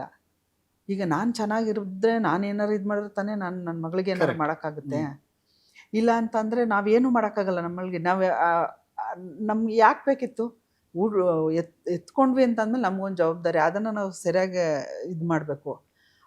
ಅದರಿಂದ ನಾವು ನಾನು ಅವಾಗ ಕಲ್ತ್ಕೊಂಡೆ, ತಿಳ್ಕೊಂಡೆ ಅನಿಸುತ್ತೆ. ನನಗೇನು ಇಷ್ಟ ಇಲ್ಲ ಅದನ್ನು ಮಾಡೋದು ನನ್ನ ಮಗಳಿಗೆ. ಅಲ್ಲಿ ನನ್ನನ್ನು ಸೈಡ್ಗಿಟ್ಟು ನಾನು ತಿಳ್ಕೊಂಡೆ, ಬಟ್ ನನ್ನನ್ನು ಸೈಡ್ಗಿಟ್ಟು ನನ್ನ ಮಗಳಿಗೆ ಏನು ಇಷ್ಟ, ನನ್ನ ಮಗಳಿಗೆ ಏನು ಇಷ್ಟ ಇಲ್ಲ, ಆ ಥರ ಅದನ್ನೇ. ಹೆಂಗಿದ್ಲು ಆಕೆ ಹುಟ್ಟಿದಾಗ? ತುಂಬ ಕ್ಯೂಟು, ಈಗಿನ ಥರನೇ. ಈಗಾದರೂ ಒಂದು ಅವಳು ಒರಿಜಿನಾಲಿಟಿ ನನಗೆ ಅಷ್ಟೊಂದು ಫೀಲ್ ಆಗಲ್ಲ. ಒಂದ್ಸರಿ ಅವಳು ಕೂರೋದು ಹೀಗೆ, ಹಾಗೆ ಎಲ್ಲರೂ ಹೋದರೆ ಹೀಗೆ ಇದು, ಅವಾಗ ಹಂಗಲ್ಲ, ಅವಳು ಹಿಂಗೆ ಅಮ್ಮ ಅನ್ನೋದು, ಮನೇಲಿದ್ರೆ ಇವಾಗ್ಲೂ ಹಂಗೆ. ಯಾರ ಹತ್ರ ಹೋಗಲ್ಲ, ಬಂದು ನನ್ನ ಮೊಡ್ಲಲ್ಲೇ ಇರಬೇಕು. ಯಾರು ಇದು ಮಾಡಿದ್ರೆ ಬಟ್ಟೆ ಹಿಡ್ಕೊಂಡು ಅಂತ ಹೆಂಗೆ ಇದು ಮಾಡೋಳು ಅಂದರೆ ಆ ಕ್ಯೂಟ್ ಇದು ಅದು ಬೆಳೀತಾ ಎಲ್ಲರಲ್ಲೂ ಇದಾಗುತ್ತೆ. ನನ್ನ ತಾಯಿದು ಮಾತ್ರ ಜಾಸ್ತಿ ಅದು ಕನೆಕ್ಟು. ಓ ಏನು ಬೆಳಗ್ಗೆ ಅವಳು ಹೋಗ್ತಾ ಇದ್ದಿದ್ದೆ ಸ್ಕೂಲ್ ಟೈಮು. ಸ್ಕೂಲಲ್ಲಿ ಗೇಟಲ್ಲಿ ಹಿಂಗೆ ಬಿಟ್ಟು ಹಿಂಗಂದು ತಿರ್ಗಾ ಅವಳು ಬಂದಾಗ ಅಮ್ಮ ಅನ್ನೋ ಇದಿರುತ್ತಲ್ಲ, ಅಲ್ಲಿ ತನಕನೂ ಪಿನ್ ಟು ಪಿನ್ನು. ಬಟ್ ಅದು ಮಾತ್ರ ಡೇರ್ ಡಿಸಿಷನ್ ಅದು. ನಾನು ನನ್ನ ಮಗಳ ಜೊತೆ ಇರ್ತೀನಿ, ನಾನು ಬದುಕು ಕಟ್ಕೋತೀನಿ. ಏನೇನು ಚಾಲೆಂಜಸ್ ಇತ್ತು ಅವಾಗ ನಿಮ್ಮಿಬ್ಬರಿಗೆ? ಇಬ್ಬರಿಗೆ ಅಂದರೆ ಅವಳು ತಾಯಿ ಒಂದು ಮಗಳು, ಪುಟಾಣಿ ಕೂಸೋದು. ಅವಳು ಬಂದು ನನ್ನ ಕೈಯಲ್ಲಿದ್ಲು. ನಾವೇನು ತೋರಿಸ್ತೀವಿ, ನಾವೇನು ಕೊಡ್ತೀವಿ, ಅದೇ ಅವಳ ಲೈಫಲ್ಲಿ ಇದಾಗಿತ್ತು. ಹೊರಗೆ ಬಂದು ಜೀವನ ಮಾಡ್ಬೇಕಲ್ಲ. ಆ ಇದರಿಂದ ನನಗೆ ಏನೂ ಇಲ್ಲ. ಫಸ್ಟ್ ಇದ್ದಿದ್ದು ನಂತರ ಇರೋರೆಲ್ಲ ಕಿತ್ತಿ ತಿನ್ನೋ ಥರ ಬುದ್ಧಿಲಾಗಲಿ ಇದ್ರಲ್ಲಾಗಲಿ ಆ ಥರ ಲೈಫ್ ಅವಳಿಗಿರಬಾರ್ದು, ಮೊದಲನೇದಾಗಿ. ಎರಡನೇದಾಗಿ ನಮ್ಮ ಮನೆಯಲ್ಲಿ ತುಂಬ ಇದ್ದು ನೋಡಿಕೊಂಡು ಬೆಳೆದು ಬಂದವಳು, ನನಗೆ ಬುದ್ಧಿ ಇರೋ ತನಕ. ಯಾವಾಗ ನಮ್ಮಪ್ಪ ಎಲ್ಲನೂ ಒಂದು ಕಡೆಯಿಂದ ಇದು ಮಾಡಿಬಿಟ್ರು, ಹಣ ಆಸ್ತಿ ಎಲ್ಲ ಅದು ಬಿಟ್ಟಾಕಿ, ಅದಾದರೂ ಒಂದು ತಂದೆ ಪ್ರೀತಿ ಅನ್ನೋದಿರಲಿಲ್ಲ. ಅಲ್ಲಿಂದ ಆಚೆ ಬಂದಮೇಲೆ ನಾವು ಒಂದೊಂದಕ್ಕೂ ಸ್ಟ್ರಗಲ್ ಮಾಡ್ಕೊಂಡು ಬಂದ್ವಿ. ಅದಿರಬಾರ್ದು. ಯಾಕೆಂದರೆ ಒಂದು ಹೆಣ್ಮಗಳು ಮೇಜರಾಗಿ ಯಾವುದಕ್ಕೂ ಅವಳಿಗೆ ಕೊರತೆ ಅನ್ನಿಸ್ಬಾರ್ದು ಅನ್ನೋದು ಇದು ಮೈಂಡಲ್ಲಿತ್ತು. ಒಂದು ಟೈಮ್ ಬಂದಾಗ ಮನೆ ಅನ್ನೋದು, ಇವಳು ಮಾಡ್ಲಿಂಗ್ ಶುರು ಮಾಡಿದ್ಲು 7ನೇ ಕ್ಲಾಸಲ್ಲಿ ಇರುವಾಗಲೇ. ನೈಟು ಅವ್ರ ತಂದೆ ಥರ ಮಾಡ್ಲಿಂಗ್ ಶುರು ಮಾಡಿದ್ಲು. ಅಲ್ಲೆಲ್ಲ ಸ್ವಲ್ಪ ಗ್ಲಾಮರ್ ಡ್ರೆಸ್ಗಳು ನಾನು ಹಾಕೋತಿದ್ದೆ. ಬಟ್ ನಾನು ಶೂಟಿಂಗಲ್ಲಿ ಹಾಕೊಳ್ಳೋದು, ಶೂಟಿಂಗಲ್ಲಿ ಇದು ಮಾಡೋದು. ಮನೆ ಹತ್ರ ಬಂದ್ರಿ ಮಕ್ಕಳು, ನಾವು ಅವ್ರಿಗೆ ತೀರಾ ಒಂದೊಂದ್ಸರಿ ಹಿಂಗೆ ಹಂಗೆ ಅಂತ ಹೇಳೋಕ್ಕಾಗಲ್ಲ. ನಾರ್ಮಲಾಗೂ ಒಂದು ಮಾಡರ್ನ್ ಡ್ರೆಸ್ಸಸ್ ಹಾಕ್ತಾಳೆ. ನಮಗೆ ಏರಿಯಾ ಇದೆಲ್ಲ ಮೆನ್ಷನ್ ಆಗುತ್ತೆ. ಒಂದು ಮನೆ ಅನ್ನೋದು ಇದು ಬೇಕು ಅಂತ ನನಗೆ ಜ್ಞಾನೋದಯ ಅಂತ ಹೇಳಬೇಕು. ಆ ಥರ ಆಗಿದ್ದೆ ಅವಳು ಒಂದು 8ನೇ ಕ್ಲಾಸಲ್ಲಿ ಇರುವಾಗ. ಅಲ್ಲಿಂದ ಅವಾಗ್ಲೇ ನಾನು ಅಮ್ಮ ಜೊತೆಲಿರಕ್ ಶುರು ಮಾಡಿದ್ದು. ಯಾಕಂದ್ರೆ ನನ್ನ ರಿಲೇಟಿವ್ಸ್ ಮನೇಲೆ ಬೆಳೀತಾ ಇದ್ದೆ, ನಮ್ಮ ಅಕ್ಕ ಅವ್ರ ಮನೇಲಿ. ನಾನು ಇವಾಗ ಕೈ ಮಗುನ್ ಕರ್ಕೊಂಡ್ಬಂದ್ಬಿಟ್ಟು ಹಿಂಗೆ ಕೈ ಹಿಡ್ಕೊಂಡು ಕರ್ಕೊಂಡ್ಬಂದ್ಬಿಟ್ಟು ಇವಳನ್ನ ಕರ್ಕೊಂಡು ಎಲ್ಲಿ ಶೂಟಿಂಗ್ ಹೋಗ್ಲಿ, ಅನ್ಟೈಮಿಂಗು ಇದು. ನಾನೇನು ಓದಿದ್ದೀನ, ಏನಾರು ಒಂದು ಕೆಲಸ ಮಾಡ್ಕೊಂಡು ಇಷ್ಟೇ ಟೈಮ್ ಅಂತ ಮೇಂಟೈನ್ ಮಾಡೋಣ ಅನ್ನೋಕ್ಕೆ ನನಗೆ ಕೆಲಸ ಸಿಗ್ತಾ ಇದ್ದಿದ್ದೆ ನಾನು ಪುಣ್ಯ ಅನ್ಕೋಬೇಕು. ಸೆಕೆಂಡ್ ಸರಿ ಬಂದಾಗ ನೀವು ಒಂದು ನಾನು ಫುಲ್ಲು ದಪ್ಪ ಆಗ್ಬಿಟ್ಟಿದ್ದೆ, ಥೈರಾಯ್ಡ್ ಪ್ರಾಬ್ಲಮ್ಮು. ಆಮೇಲೆ ಬಾಣಂತನದಲ್ಲಿ ಮುಗಿದು ಬಾಚೆ ಬಂದು ದಪ್ಪ ಆಗಿದ್ರಿ.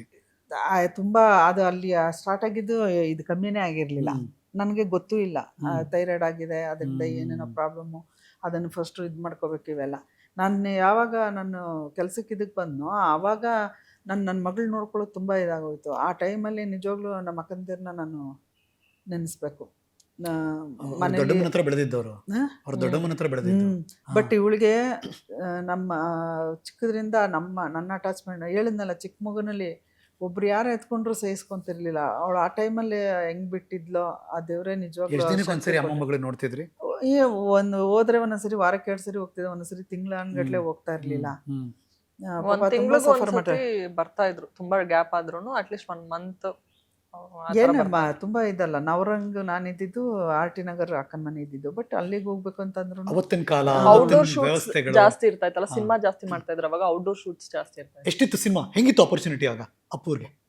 ಆಪರ್ಚುನಿಟಿ ಬಂದಿದ್ದೆಲ್ಲ ಆಪರ್ಚುನಿಟಿನೇ. ಯಾವುದು ನಾನು ಏನು ಅದೆಲ್ಲ ಇಲ್ಲ. ನನಗೆ ದುಡ್ಡು ಒಂದಷ್ಟು ಏನು ಮಾತಾಡಿರ್ತಾರೋ ದುಡ್ಡು ಕೊಟ್ಟರೆ ಸಾಕು, ಕೆಲಸ ಎಷ್ಟು ದಿನ ಸಿಕ್ಕತ್ತೋ ಅಷ್ಟು ಒಳ್ಳೇದಲ್ವಾ, ಆ ಥರ ಇದ್ರಲ್ಲಿ. ಅವಾಗೆಲ್ಲ ಚಾಯ್ಸ್ ಅಂತ ಒಳ್ಳೊಳ್ಳೆ ಕ್ಯಾರೆಕ್ಟರ್ಗಳು ಬಂತ ಇಲ್ಲ, ಹಂಗೆ ಬರ್ತಿತ್ತು. ಏನೋ ಒಂದು ಕ್ಯಾರೆಕ್ಟರ್ ಮಾಡ್ತಾ ಇದ್ದೆ. ನಾನು ಒಂದೇ ಒಂದು ನೋಡ್ತಾ ಇದ್ದಿದ್ದು, ನಾನು ತೀರಾ ದಪ್ಪ ಬೇರೆ ಇದ್ದೆ, ಒಲ್ಗಾರಾಗೆ ಕಾಸ್ಟ್ಯೂಮ್ ಇದು ಆ ಥರ ಎಲ್ಲ ಇರಬಾರ್ದಪ್ಪ ಅಂತ ಅಂದ್ಕೊಂಡು ಅದನ್ನು ಒಂಚೂರು ಮಾಡ್ತಾಯಿದ್ದೆ. ಅದರಲ್ಲೂ ಒಂದೊಂದ್ಸರಿ ಹಾಲಮ್ಮ ಆ ಥರ ಈ ಥರ ಅಂದರೆ ಸ್ವಲ್ಪ ಡಬಲ್ ಮೀನಿಂಗ್ ಬರೋದು. ಈಗ ಇವರು ಅಂದರೆ ಹಿಂಗೆ ಸ್ವಲ್ಪ ಸರ್ಗಿ ಹಿಂಗೆ ಹಾಕ್ಕೊಳ್ಳೋದು ಅಂಥದ್ದು, ಅದೆಲ್ಲ ನಾನು ಮುಜುಗರ ಪಟ್ಕೋತಾ ಇರಲಿಲ್ಲ. ಅದು ಅಷ್ಟೆಲ್ಲ ಒಂದು ನಾವು ಕಲಾವಿದರಾಗಿ ನಾವು ಇದು ಮಾಡಿಕೊಂಡು ಅಷ್ಟಕ್ಕೂ ನಾವು ಇದು ಮಾಡಲಿಲ್ಲ ಅಂದರೆ ಅದು ತಪ್ಪಾಗುತ್ತೆ. ಹಂಗೆ ಇರಬಾರ್ದು. ಅದು ಅಷ್ಟಕ್ಕೆ ಸದ್ಯ ಅಷ್ಟರಲ್ಲೇ ಇದಾಗ್ತಾ ಬರ್ತಾಯಿತ್ತು. ಸೊ ಕೆಲಸ ಮಾಡ್ಕೊಂಡು ಆಮೇಲೆ ನಾವು ನಾವೇ ಒಂದು ಮನೆ ಮಾಡ್ಕೊಂಡು, ಇವಳು ಓಕೆ ಇವಳೇ ಸ್ಕೂಲ್ ಕಾಲೇಜ್ಗೆ ಹೋಗ್ಬಿಟ್ಟು ಬರ್ತಾಳಪ್ಪ, ಒಂದು ಅನ್ನಕ್ಕೆ ಇಟ್ಕೊಂಡು ಅಷ್ಟು ಒಂದೇನೋ ಟೊಮೊಟೊ ಗೊಜ್ಜು ರಸಮ್ ಏನೋ ಒಂದು, ಇಲ್ಲಾಂದರೆ ಅದು, ಇಲ್ಲಾಂದರೆ ಚಟ್ನಿ ಚಟ್ನಿ ಪುಡಿನ ಏನೋ ಒಂದು ಅವಳಿಗೆ ಇದು ಮಾಡ್ಕೋತಾಳೆ ಅನ್ನೋಷ್ಟು ನನಗೆ ಧೈರ್ಯ ಬಂದಮೇಲೆ ಒಂದು ಮನೆ ಮಾಡ್ಕೊಳಕ್ಕೆ ಶುರು ಮಾಡಿದ್ಮೇಲೆ ಒಂಚೂರು ನನಗೆ ಗೊತ್ತಿಲ್ದಿದ್ದಂಗೆ ಅಯ್ಯೋ ಈ ಥರ ಕ್ಯಾರೆಕ್ಟರ್ ಬೇಕಾ ಹಿಂಗೆ ಅಂತ ಯೋಚನೆ ಮಾಡ್ಕೊಂಡು ಒಂಚೂರು ನನಗೆ ಗೊತ್ತಿಲ್ದಿದ್ದಂಗೆ ಚೇಂಜಸ್ ಮಾಡ್ಕೊತ ಬಂದೆ. ಅದ್ರ ಜೊತೆಗೆ ಸರ್ ನಿಜವಾಗ್ಲೂ ಕೆಲವ್ರನ್ನ ನಾನು ತುಂಬ ನೆನೆಸ್ಬೇಕು. ನಾವು ಚೆನ್ನಾಗಿ ಮಾಡ್ತೀವಲ್ವಾ, ದುಡ್ಡಿಗೂ ಡಿಮ್ಯಾಂಡ್ ಮಾಡಿ ಅವರೇ ಹೇಳೋ ತನಕ ನನಗೆ ಅದ್ರ ಅರಿವು ಇರ್ತಿರ್ಲಿಲ್ಲ. ಬಾಮ ನೀನು ಏನೋ ಪಾಪ ಕೊಟ್ಟಿದ್ದು ಇದು ಮಾಡ್ಕೊತೀರ, ಚೆನ್ನಾಗಿ ಕೊಟ್ಟಿದ್ದ ಪಾತ್ರ ಎಲ್ಲ ಮಾಡ್ತೀರಾ, ಇದರಲ್ಲಿ ಒಳ್ಳೆ ಪಾತ್ರ ಇದೆ ಅಂತ ಅವರೇ ಕರಿ ಅವರೇ ಹೇಳ್ಕರಿವಾಗ ಓಕೆ ನನ್ರಲ್ಲಿ ಇಷ್ಟು ಎಲ್ಲ ಇದೆಯಾ ಸರಿ ಅನ್ಕೊಂಡು ಎಷ್ಟು ಮುಗ್ದಿರಿದ ನಿಮ್ಮಮ್ಮ. ಹೌದು ಸರಿ, ಸತ್ಯ ಹೇಳ್ತಿದ್ದೀನಿ, ಜೊತೆ ಮಾಡೋ ತನಕನೂ ಎಷ್ಟು ಇದಿರ್ಬೋದು, ಒಂದು 5 ವರ್ಷನ 5-6 ವರ್ಷ ಆಗಿದೆ. ಅಲ್ಲಿ ತನಕ ನಾನು ಪೇಮೆಂಟ್ನ ಡಿಮ್ಯಾಂಡ್ ಮಾಡಿಲ್ಲ. ಬೇರೆಯವರೆಲ್ಲ ನನ್ನ ಥರ ಆರ್ಟಿಸ್ಟ್ ಏನು ತಗೋತಿದ್ದಾರೋ ಅದರಲ್ಲಿ 25% ನಾನು ತಗೊಂಡಿದ್ದು. ಡಿಮ್ಯಾಂಡ್ ಬಿಟ್ಟಾಕಿ ಅಂದ್ರೆ ಒಂದು ನಾರ್ಮಲ್ ಆಗಿ ಒಂದು ಸ್ವಲ್ಪ ಹೈಕ್ ಆಗುತ್ತಲ್ಲ, ಒಂದು ಪ್ರಾಜೆಕ್ಟ್ ಮಾಡಿ ನೆಕ್ಸ್ಟ್ ಪ್ರಾಜೆಕ್ಟ್ ಮಾಡೋಕೆ ಸ್ವಲ್ಪ ಮಾಡ್ತಾರಲ್ಲ. ಇಲ್ಲ, ನಮ್ಮಮ್ಮ ಆಲ್ಮೋಸ್ಟ್ ಒಂದು 10 ಇಯರ್ಸಿಗೆ ಸೇಮ್ ಪೇಮೆಂಟ್ ತಗೊಂಡಿದ್ದಾರೆ. ಆ ಸೇಮ್ ಪೇಮೆಂಟನ್ನು ಅವರು ಏನಮ್ಮ ಏನು ಪೇಮೆಂಟ್ ಏನು ಸರ್ ನೀವೇ ಕೊಡಿ ಸರ್, ನಿಮ್ಗೆ ಗೊತ್ತಲ್ಲ ನೋಡ್ಕೊಂಡು ಕೊಡಿ ಸರ್, ಹಿಂಗಂದ್ರೆ ಯಾರು ಕೊಡ್ತಾರೆ ಎತ್ತಿ ಆ ಥರನೇ ಬಂದಿದ್ದು ಸರ್. ಎಷ್ಟಿತ್ತು ಆಗ? ಸುಮ್ಮನೆ ಕೇಳ್ತೀನಿ ಕುತೂಹಲ. ಫಸ್ಟ್ ಪೇಮೆಂಟ್ ಎಷ್ಟಿತ್ತು? ನನ್ನ ಇದು ಬಿಟ್ಟು ಸಿನಿಮಾ ಇದು ಬಿಡೋಕ್ಕೆ ಮುಂಚೆ ದೂರದರ್ಶನಲ್ಲೂ ಸ್ಟೇಜ್ ಪ್ರೋಗ್ರಾಮಲ್ಲೆಲ್ಲ ನಾನು 5-4 ಸಾವಿರ ಈ ಥರ, ಅದು ಎಷ್ಟು ಪೇಮೆಂಟು. ಹೌದು. ಅದಾದಮೇಲೆ ಎಂಟ್ರಿ ಕೊಟ್ಟಾಗ ನನಗೆ ಫಸ್ಟ್ ಪೇಮೆಂಟು 350 ರೂಪಾಯಿ, ಹೋಗೋದಕ್ಕೂ ಬರೋದಕ್ಕೆ ನಮ್ಮದೇ ಸರ್. ಅದನ್ನು 350 ರೂಪಾಯಿ ತೊಗೊಂಡು ಬಂದು ದೇವ್ರ ಮುಂದೆ ಇಟ್ಟು ಫಸ್ಟ್ ನಾನು ತಂದಿದ್ದು ಒಂಚೂರು ರಾಗಿ ಹಸಿಟ್ಟು, ಉಪ್ಪು, ಕರೆಂಟ್ ಬಿಲ್ಲು, ನೀರದ್ದು ಕೊಟ್ಟಿದ್ದು. ಅದು ಅವತ್ತೊಂದು ದಿನ ದುಡ್ಡಿನ ವ್ಯಾಲ್ಯೂ ಏನು ಅನ್ನೋದು ನನಗೆ ಅದಕ್ಕೂ ಮುಂಚೆ ತುಂಬ ಉಡಾಯಿಸ್ತಿದ್ವಿ ಅಂತಲೇ ಹೇಳ್ಬೇಕು. ಬಟ್ ದುರಹಂಕಾರದಲ್ಲ, ಗೊತ್ತಿಲ್ಲದೆ ಆಸೆ, ಬಟ್ಟೆ ಅದು ಇದೆಲ್ಲ ತೊಗೊಂಡ್ಬಿಡೋದು ಆ ಥರ ಇದ್ರು. ಇಲ್ಲಿ ಬಟ್ ಅವಾಗ ಹೆಂಗೆ ಕಂಟ್ರೋಲ್ ಮಾಡಿದ್ರಿ ನೀವು ಹಂಗಾರೆ ಆ ದುಡ್ಡಿಗೆ? ಅದು ನಿಜವಾಗ್ಲೂ ಅದು ಬಂದ್ಬಿಡುತ್ತೆ ಸರ್, ಬಂದ್ಬಿಡುತ್ತೆ. ಆಸೆ ಎಲ್ಲ ಅದ್ಮಿಟ್ಕೋಬೇಕು. ಆಸೆ ಅದ್ಮಿಟ್ಕೊಳ್ಳೋ ಅಂಥದ್ದು ಏನಿರಲಿಲ್ಲ. ಸುಮ್ಮನೆ ಹಿಂಗೆ ತಿರುಗಿ ನೋಡಿದ್ರೆ ಮನೆ ಇದೆಯೋ ಇಲ್ವೋ, ರಾಶಿ ಇವತ್ತಿಗೂ ಅವತ್ತು ತೆಗ್ದಿರೋ ಐಟಮ್ಗಳನ್ನ ಯೂಸ್ ಮಾಡಿದ್ರೆ ಇವತ್ತಿಗೂ ನನ್ನ ಹೊಸದೇನೋ ತೊಗೊಂಡು ಏನೋ ಡಿಫ್ರೆಂಟಾಗಿ ಹಾಕ್ಕೊಂಡಿದ್ದಾಳಲ್ಲ ಅಪೂರ್ವ ಅಂತಾರೆ, ಆ ಥರ ಇದೆ. ಕೆಲವೊಂದು ಇವಾಗಲೂ ಪರ್ಚೇಸಿಂಗ್ ಅಂತ, ನಾನು ಪರ್ಚೇಸಿಂಗ್ ಹೋಗೋದು ಕಮ್ಮಿ ಮಾಡಿದ್ದೀನಿ, ಆದರೆ ಹೋದರೆ ಇವತ್ತು ತೊಗೊಳೋದು ಕಮ್ಮಿ ಇಲ್ಲ ನಂದು, ಅದಕ್ಕೋಸ್ಕರ ಬೇಡ ಅಂತ. ಬಟ್ ಏನೇನಿದೆ ಅದನ್ನೆಲ್ಲ ನಾನು ಹಾಕ್ಕೊಂಡು ನನ್ನ ಜೊತೆಗೆ ನನ್ನದೇ ಆದ ಸಿನಿಮಾ ಅಂತ ಒಂದಷ್ಟು ಮಾಡಿದಾಗ ನಾನು 10 ಜನಕ್ಕೆ ಒಂದೇ ಥರ ಆ ಒಂದು ಹೋಲ್ಕೆಯಲ್ಲಿ ರೆಡಿ ಮಾಡಿದ್ದೀನಿ. ಅಷ್ಟು ಐಟಮ್ಗಳು ನನ್ನ ಹತ್ರ ಸಿಕ್ಕಾಪಟ್ಟೆ ಜಾಸ್ತಿ. ಇವತ್ತಿಗೂ ನನ್ನ ಮನೇಲಿ ಒಂದು ಇಷ್ಟು ದೊಡ್ಡ ರೂಮ್ ಫುಲ್ಲು ನೀನು ಏನು ಇಟ್ಕೊತೀಯೋ, ಏನು ನಿನ್ನ ಇದು ಆಸೆ ಎಲ್ಲ ಇಟ್ಕೊಂಬ ಇಲ್ಲಿ ಅಂತ ಹೇಳ್ಬಿಟ್ಟು ಬಿಟ್ಟಿದ್ದಾಳೆ. ಆ ರೂಮ್ ಫುಲ್ಲು ತೆಗಿಬೇಕಂದ್ರೆ ನಾನು ಟೈಮ್ ಇಟ್ಕೋಬೇಕು, ಐಟಮ್ಗಳನ್ನ ಇದೇ ಬೇಕು ಅಂತ ತಗೋಬೇಕು ಅಂದರೆ. ಎಷ್ಟು ಸಿನಿಮಾ ಆಗಿದೆ ಗೊತ್ತಿಲ್ಲ, ಸುಮ್ಮನೆ ಒಂದು ಅಂದಾಜು ಕ್ರಾಸ್ ಆಗಿದೆ ಈಸಿಲಿ. 100 ಕ್ರಾಸ್ ಆಗಿರ್ಬೋದು. 100 ಕಮ್ಮಿ, ನನ್ನ ಲೆಕ್ಕ ಇಟ್ಟಿಲ್ಲ. ಚೆನ್ನಾಗಿ ಮಾಡಿರೋವಂಥದ್ದು, ಹೆಸರು ಒಂದು ಸ್ವಲ್ಪ ಇರೋವಂಥದ್ದು, ಡಬ್ದಲ್ಲಿ ಹೋಗಿರೋದು ಎಲ್ಲ ಬಿಟ್ಟಾಕಿ ಅರ್ಧ ಹೇಳ್ಬಿಟ್ಟು ಆ್ಯಕ್ಟಿಂಗ್ ಮಾಡಿಸ್ಬಿಟ್ಟು ಫುಲ್ಲು ಕಟ್ ಮಾಡಿ ಅಲ್ಲಿ ಇಟ್ಕೊಂಡ್ರು, 1-2 ಸೀನ್ ಇಟ್ಕೊಂಡು ಈ ಥರ ಎಲ್ಲ ಲೆಕ್ಕ ಮಾಡಿದ್ರೆ 10,000-1,500 ಇರ್ಬೋದು. ಇದೇ ಫಸ್ಟ್ ಟೈಮ್ ಹೇಳ್ಕೊಂತ ಇರೋದು, ಹೇಳ್ಕೊಳಕ್ ಇಷ್ಟ ಆಗಲ್ಲ ನನಗೆ. 1000 ಸಿನಿಮಾ ಆಗಿದೆ ಅಂದ್ರೆ ಚೈಲ್ಡ್ಹುಡ್ ಅಲ್ಲೇ ಚಿಕ್ಕಳಿರುವಾಗಲೇ ನನಗೆ ಒಂದು ತನಿಖೆ ಸಿನಿಮಾ ಅಂತ, ಅದರಲ್ಲಿ ಗೌಡನ್ ಕ್ಯಾರೆಕ್ಟರ್ಗೆ 55 ವರ್ಷ, ಅವನು 6ನೇ ಹೆಂಡ್ತಿ ಅವನಿಗೆ, ನಾನು ಗುಲ್ಜಾರ್ ಖಾನ್ ಸಿನಿಮಾ. 6ನೇ ಹೆಂಡ್ತಿ ನಾನು. ಡುಮ್ ಡಿಗ ಡಿಗ ಎದುರಲ್ಲಿ ಇಡು ನಿಗ ಓ ಚೆಲುವೆ ನೀನು ಬಾಸನಿಹಕ್ಕೆ ಅಂತ ಒಂದು ಹಾಡಿತ್ತು ಅದರಲ್ಲಿ. ಚಿತ್ರಮಂಜರಿ ಬಂದ್ರೆ ನಾವೆಲ್ಲ ಸ್ಕೂಲ್ಗೆ ಹೋಗ್ತಿದ್ವಿ, ಚಿತ್ರಮಂಜರಿ ಬಂದ್ರೆ ಗುರುವಾರ ಶುಕ್ರವಾರ ಈ ಹಾಡು ಫಿಕ್ಸು ಚಂದನ ಟಿವಿನಲ್ಲಿ. ಅಯ್ಯೋ ಅಯ್ಯಪ್ಪ, ಎಷ್ಟು ದುಡ್ಡು ಖರ್ಚು ಮಾಡಿದಾರೋ ಆ ಸಿನಿಮಾ ಪಬ್ಲಿಸಿಟಿಗೆ. ಇವತ್ತು ಆ ಥರ ಪಬ್ಲಿಸಿಟಿ ಮಾಡ್ತಾರೆ, ಅದನ್ನ ಅವಾಗಲೇ ಮಾಡಿದ್ರು ಅವರು. ಅಲ್ಲಿ ಬಾಲ ಸರ್ದು ಫೋಟೋ ಇವ್ರು ಆಡ್ತಾ ಇರೋದು. ಅಣ್ಣವ್ರೊಂದ್ಸರಿ ಕೇಳ್ಬಿಟ್ಟಿದ್ರು, ಯಾರು ಅದು ಗುಲ್ಜಾರ್ ಖಾನ್ ಇಷ್ಟೊಂದೆಲ್ಲ ಜನ ಮಾತಾಡ್ತಾರೆ ಅಂತ ಕೇಳ್ಬಿಟ್ಟಿದ್ರು. ಅಂದ್ರೆ ಆ ಲೆವೆಲ್ಗೆ ಆ ಸಿನಿಮಾ, ಅದು ನಂಗೆ ಗೊತ್ತಿಲ್ಲ ಆ ಸಿನಿಮಾದಲ್ಲಿ ನೀವಿದ್ದೀರಿ ಅಂತ. ಅದರಲ್ಲಿ ನಾನು ಒಂದು ಗೌಡ್ ಹೆಂಡತಿ ಕ್ಯಾರೆಕ್ಟರ್ ಹೇಳಿದ ತಕ್ಷಣ ಹೇಳ್ಬಿಟ್ಟೆ ನಾನು ಗುಲ್ಜಾರ್ ಖಾನ್ ಅಂತ ತನಿಖೆ ಅಂದ ತಕ್ಷಣ. ಓ ಯಪ್ಪ, ನಮ್ಮ ಚೈಲ್ಡ್ಹುಡ್ ಡೇಸ್ ಮಾದು ಅಂದ್ರೆ ಇಮ್ಯಾಜಿನ್ ಮಾಡ್ಕೊ. ಅವಾಗ my ಚಿಕ್ಕವಳು goodness. ನಾನು. Okay. Dialogue ಕೊಟ್ರು. ಅವರು ಚೈಲ್ಡ್. ಬಟ್ ಇವ್ರೇನ್ ಗೊತ್ತಾ, ಅವಾಗ್ಲೇ ಯಾವ್ಯಾವ ಪಾತ್ರಗಳು ಮಾಡಿದ್ದಾರೆ ಅಂದ್ರೆ ಶಿವರಾಜ್ ಕುಮಾರ್ಗೆ ತಾಯಿ ಪಾತ್ರ ಮಾಡಿದ್ದಾರೆ. ನಮ್ಮ ಮಮ್ಮಿ ಅವ್ರಿಗಿಂತ ಚಿಕ್ಕವರು, ಅವ್ರಿಗೆ ತಾಯಿ ಪಾತ್ರ ಮಾಡಿದ್ದಾರೆ, ನಿಮ್ ನಂಬಲ್ಲ. ಆಮೇಲೆ ದಪ್ಪ ಬೇರೆ ಆಗ್ಬಿಟ್ಟಿದ್ದಾನೆ ಸರ್. Correct. ಅದು ನೋಡಕ್ಕೂ ನೀವು ದೊಡ್ಡವ್ರ ತರ ಸೀರೆ ಉಟ್ಕೊಂಡೆ ಅನ್ಸೋದು. ದೊಡ್ಡವ್ರು ಕಾಣಿಸ್ತೀರಿ. ಆಮೇಲೆ ಬಿಳಿ ಕೂದಲು ಹಚ್ಬಿಡೋದು. ಆಮೇಲೆ ಅಜ್ಜಿ ಪಾತ್ರಗಳಲ್ಲಿ ಫೇಮಸ್ಸು. ಅಜ್ಜಿ ಅಜ್ಜಿ ಇದಕ್ಕೆ ಕರ್ಸಿಯವ್ರನ್ನ ಅಂತ ಹೇಳ್ಬಿಟ್ಟು ಹೇಳಿ ಹೇಳಿ ಕರ್ಸಿ ಒಂದು ಸೀರಿಯಲ್ಲು ಕೂಡ ಅದು ಇಟ್ಟಾಗ್ಬಿಟ್ಟಿದ್ರೆ ಉಮ್ಮಮ್ಮನ್ಗೆ ಹೆಸರು ಬಂದಂಗೆ ಬಂದಿರೋದು ನನಗೆ. ಎಷ್ಟು ವರ್ಷ ಅವಾಗ ನಿಮ್ಗೆ ಅಜ್ಜಿ ಪತ್ರ ಮಾಡಿದಾಗ? ಅದು ಒಂದು 15 ವರ್ಷದ ಹಿಂದೆ. ಅಂದ್ರೆ ಓಕೆ, ಆ ರೇಂಜ್.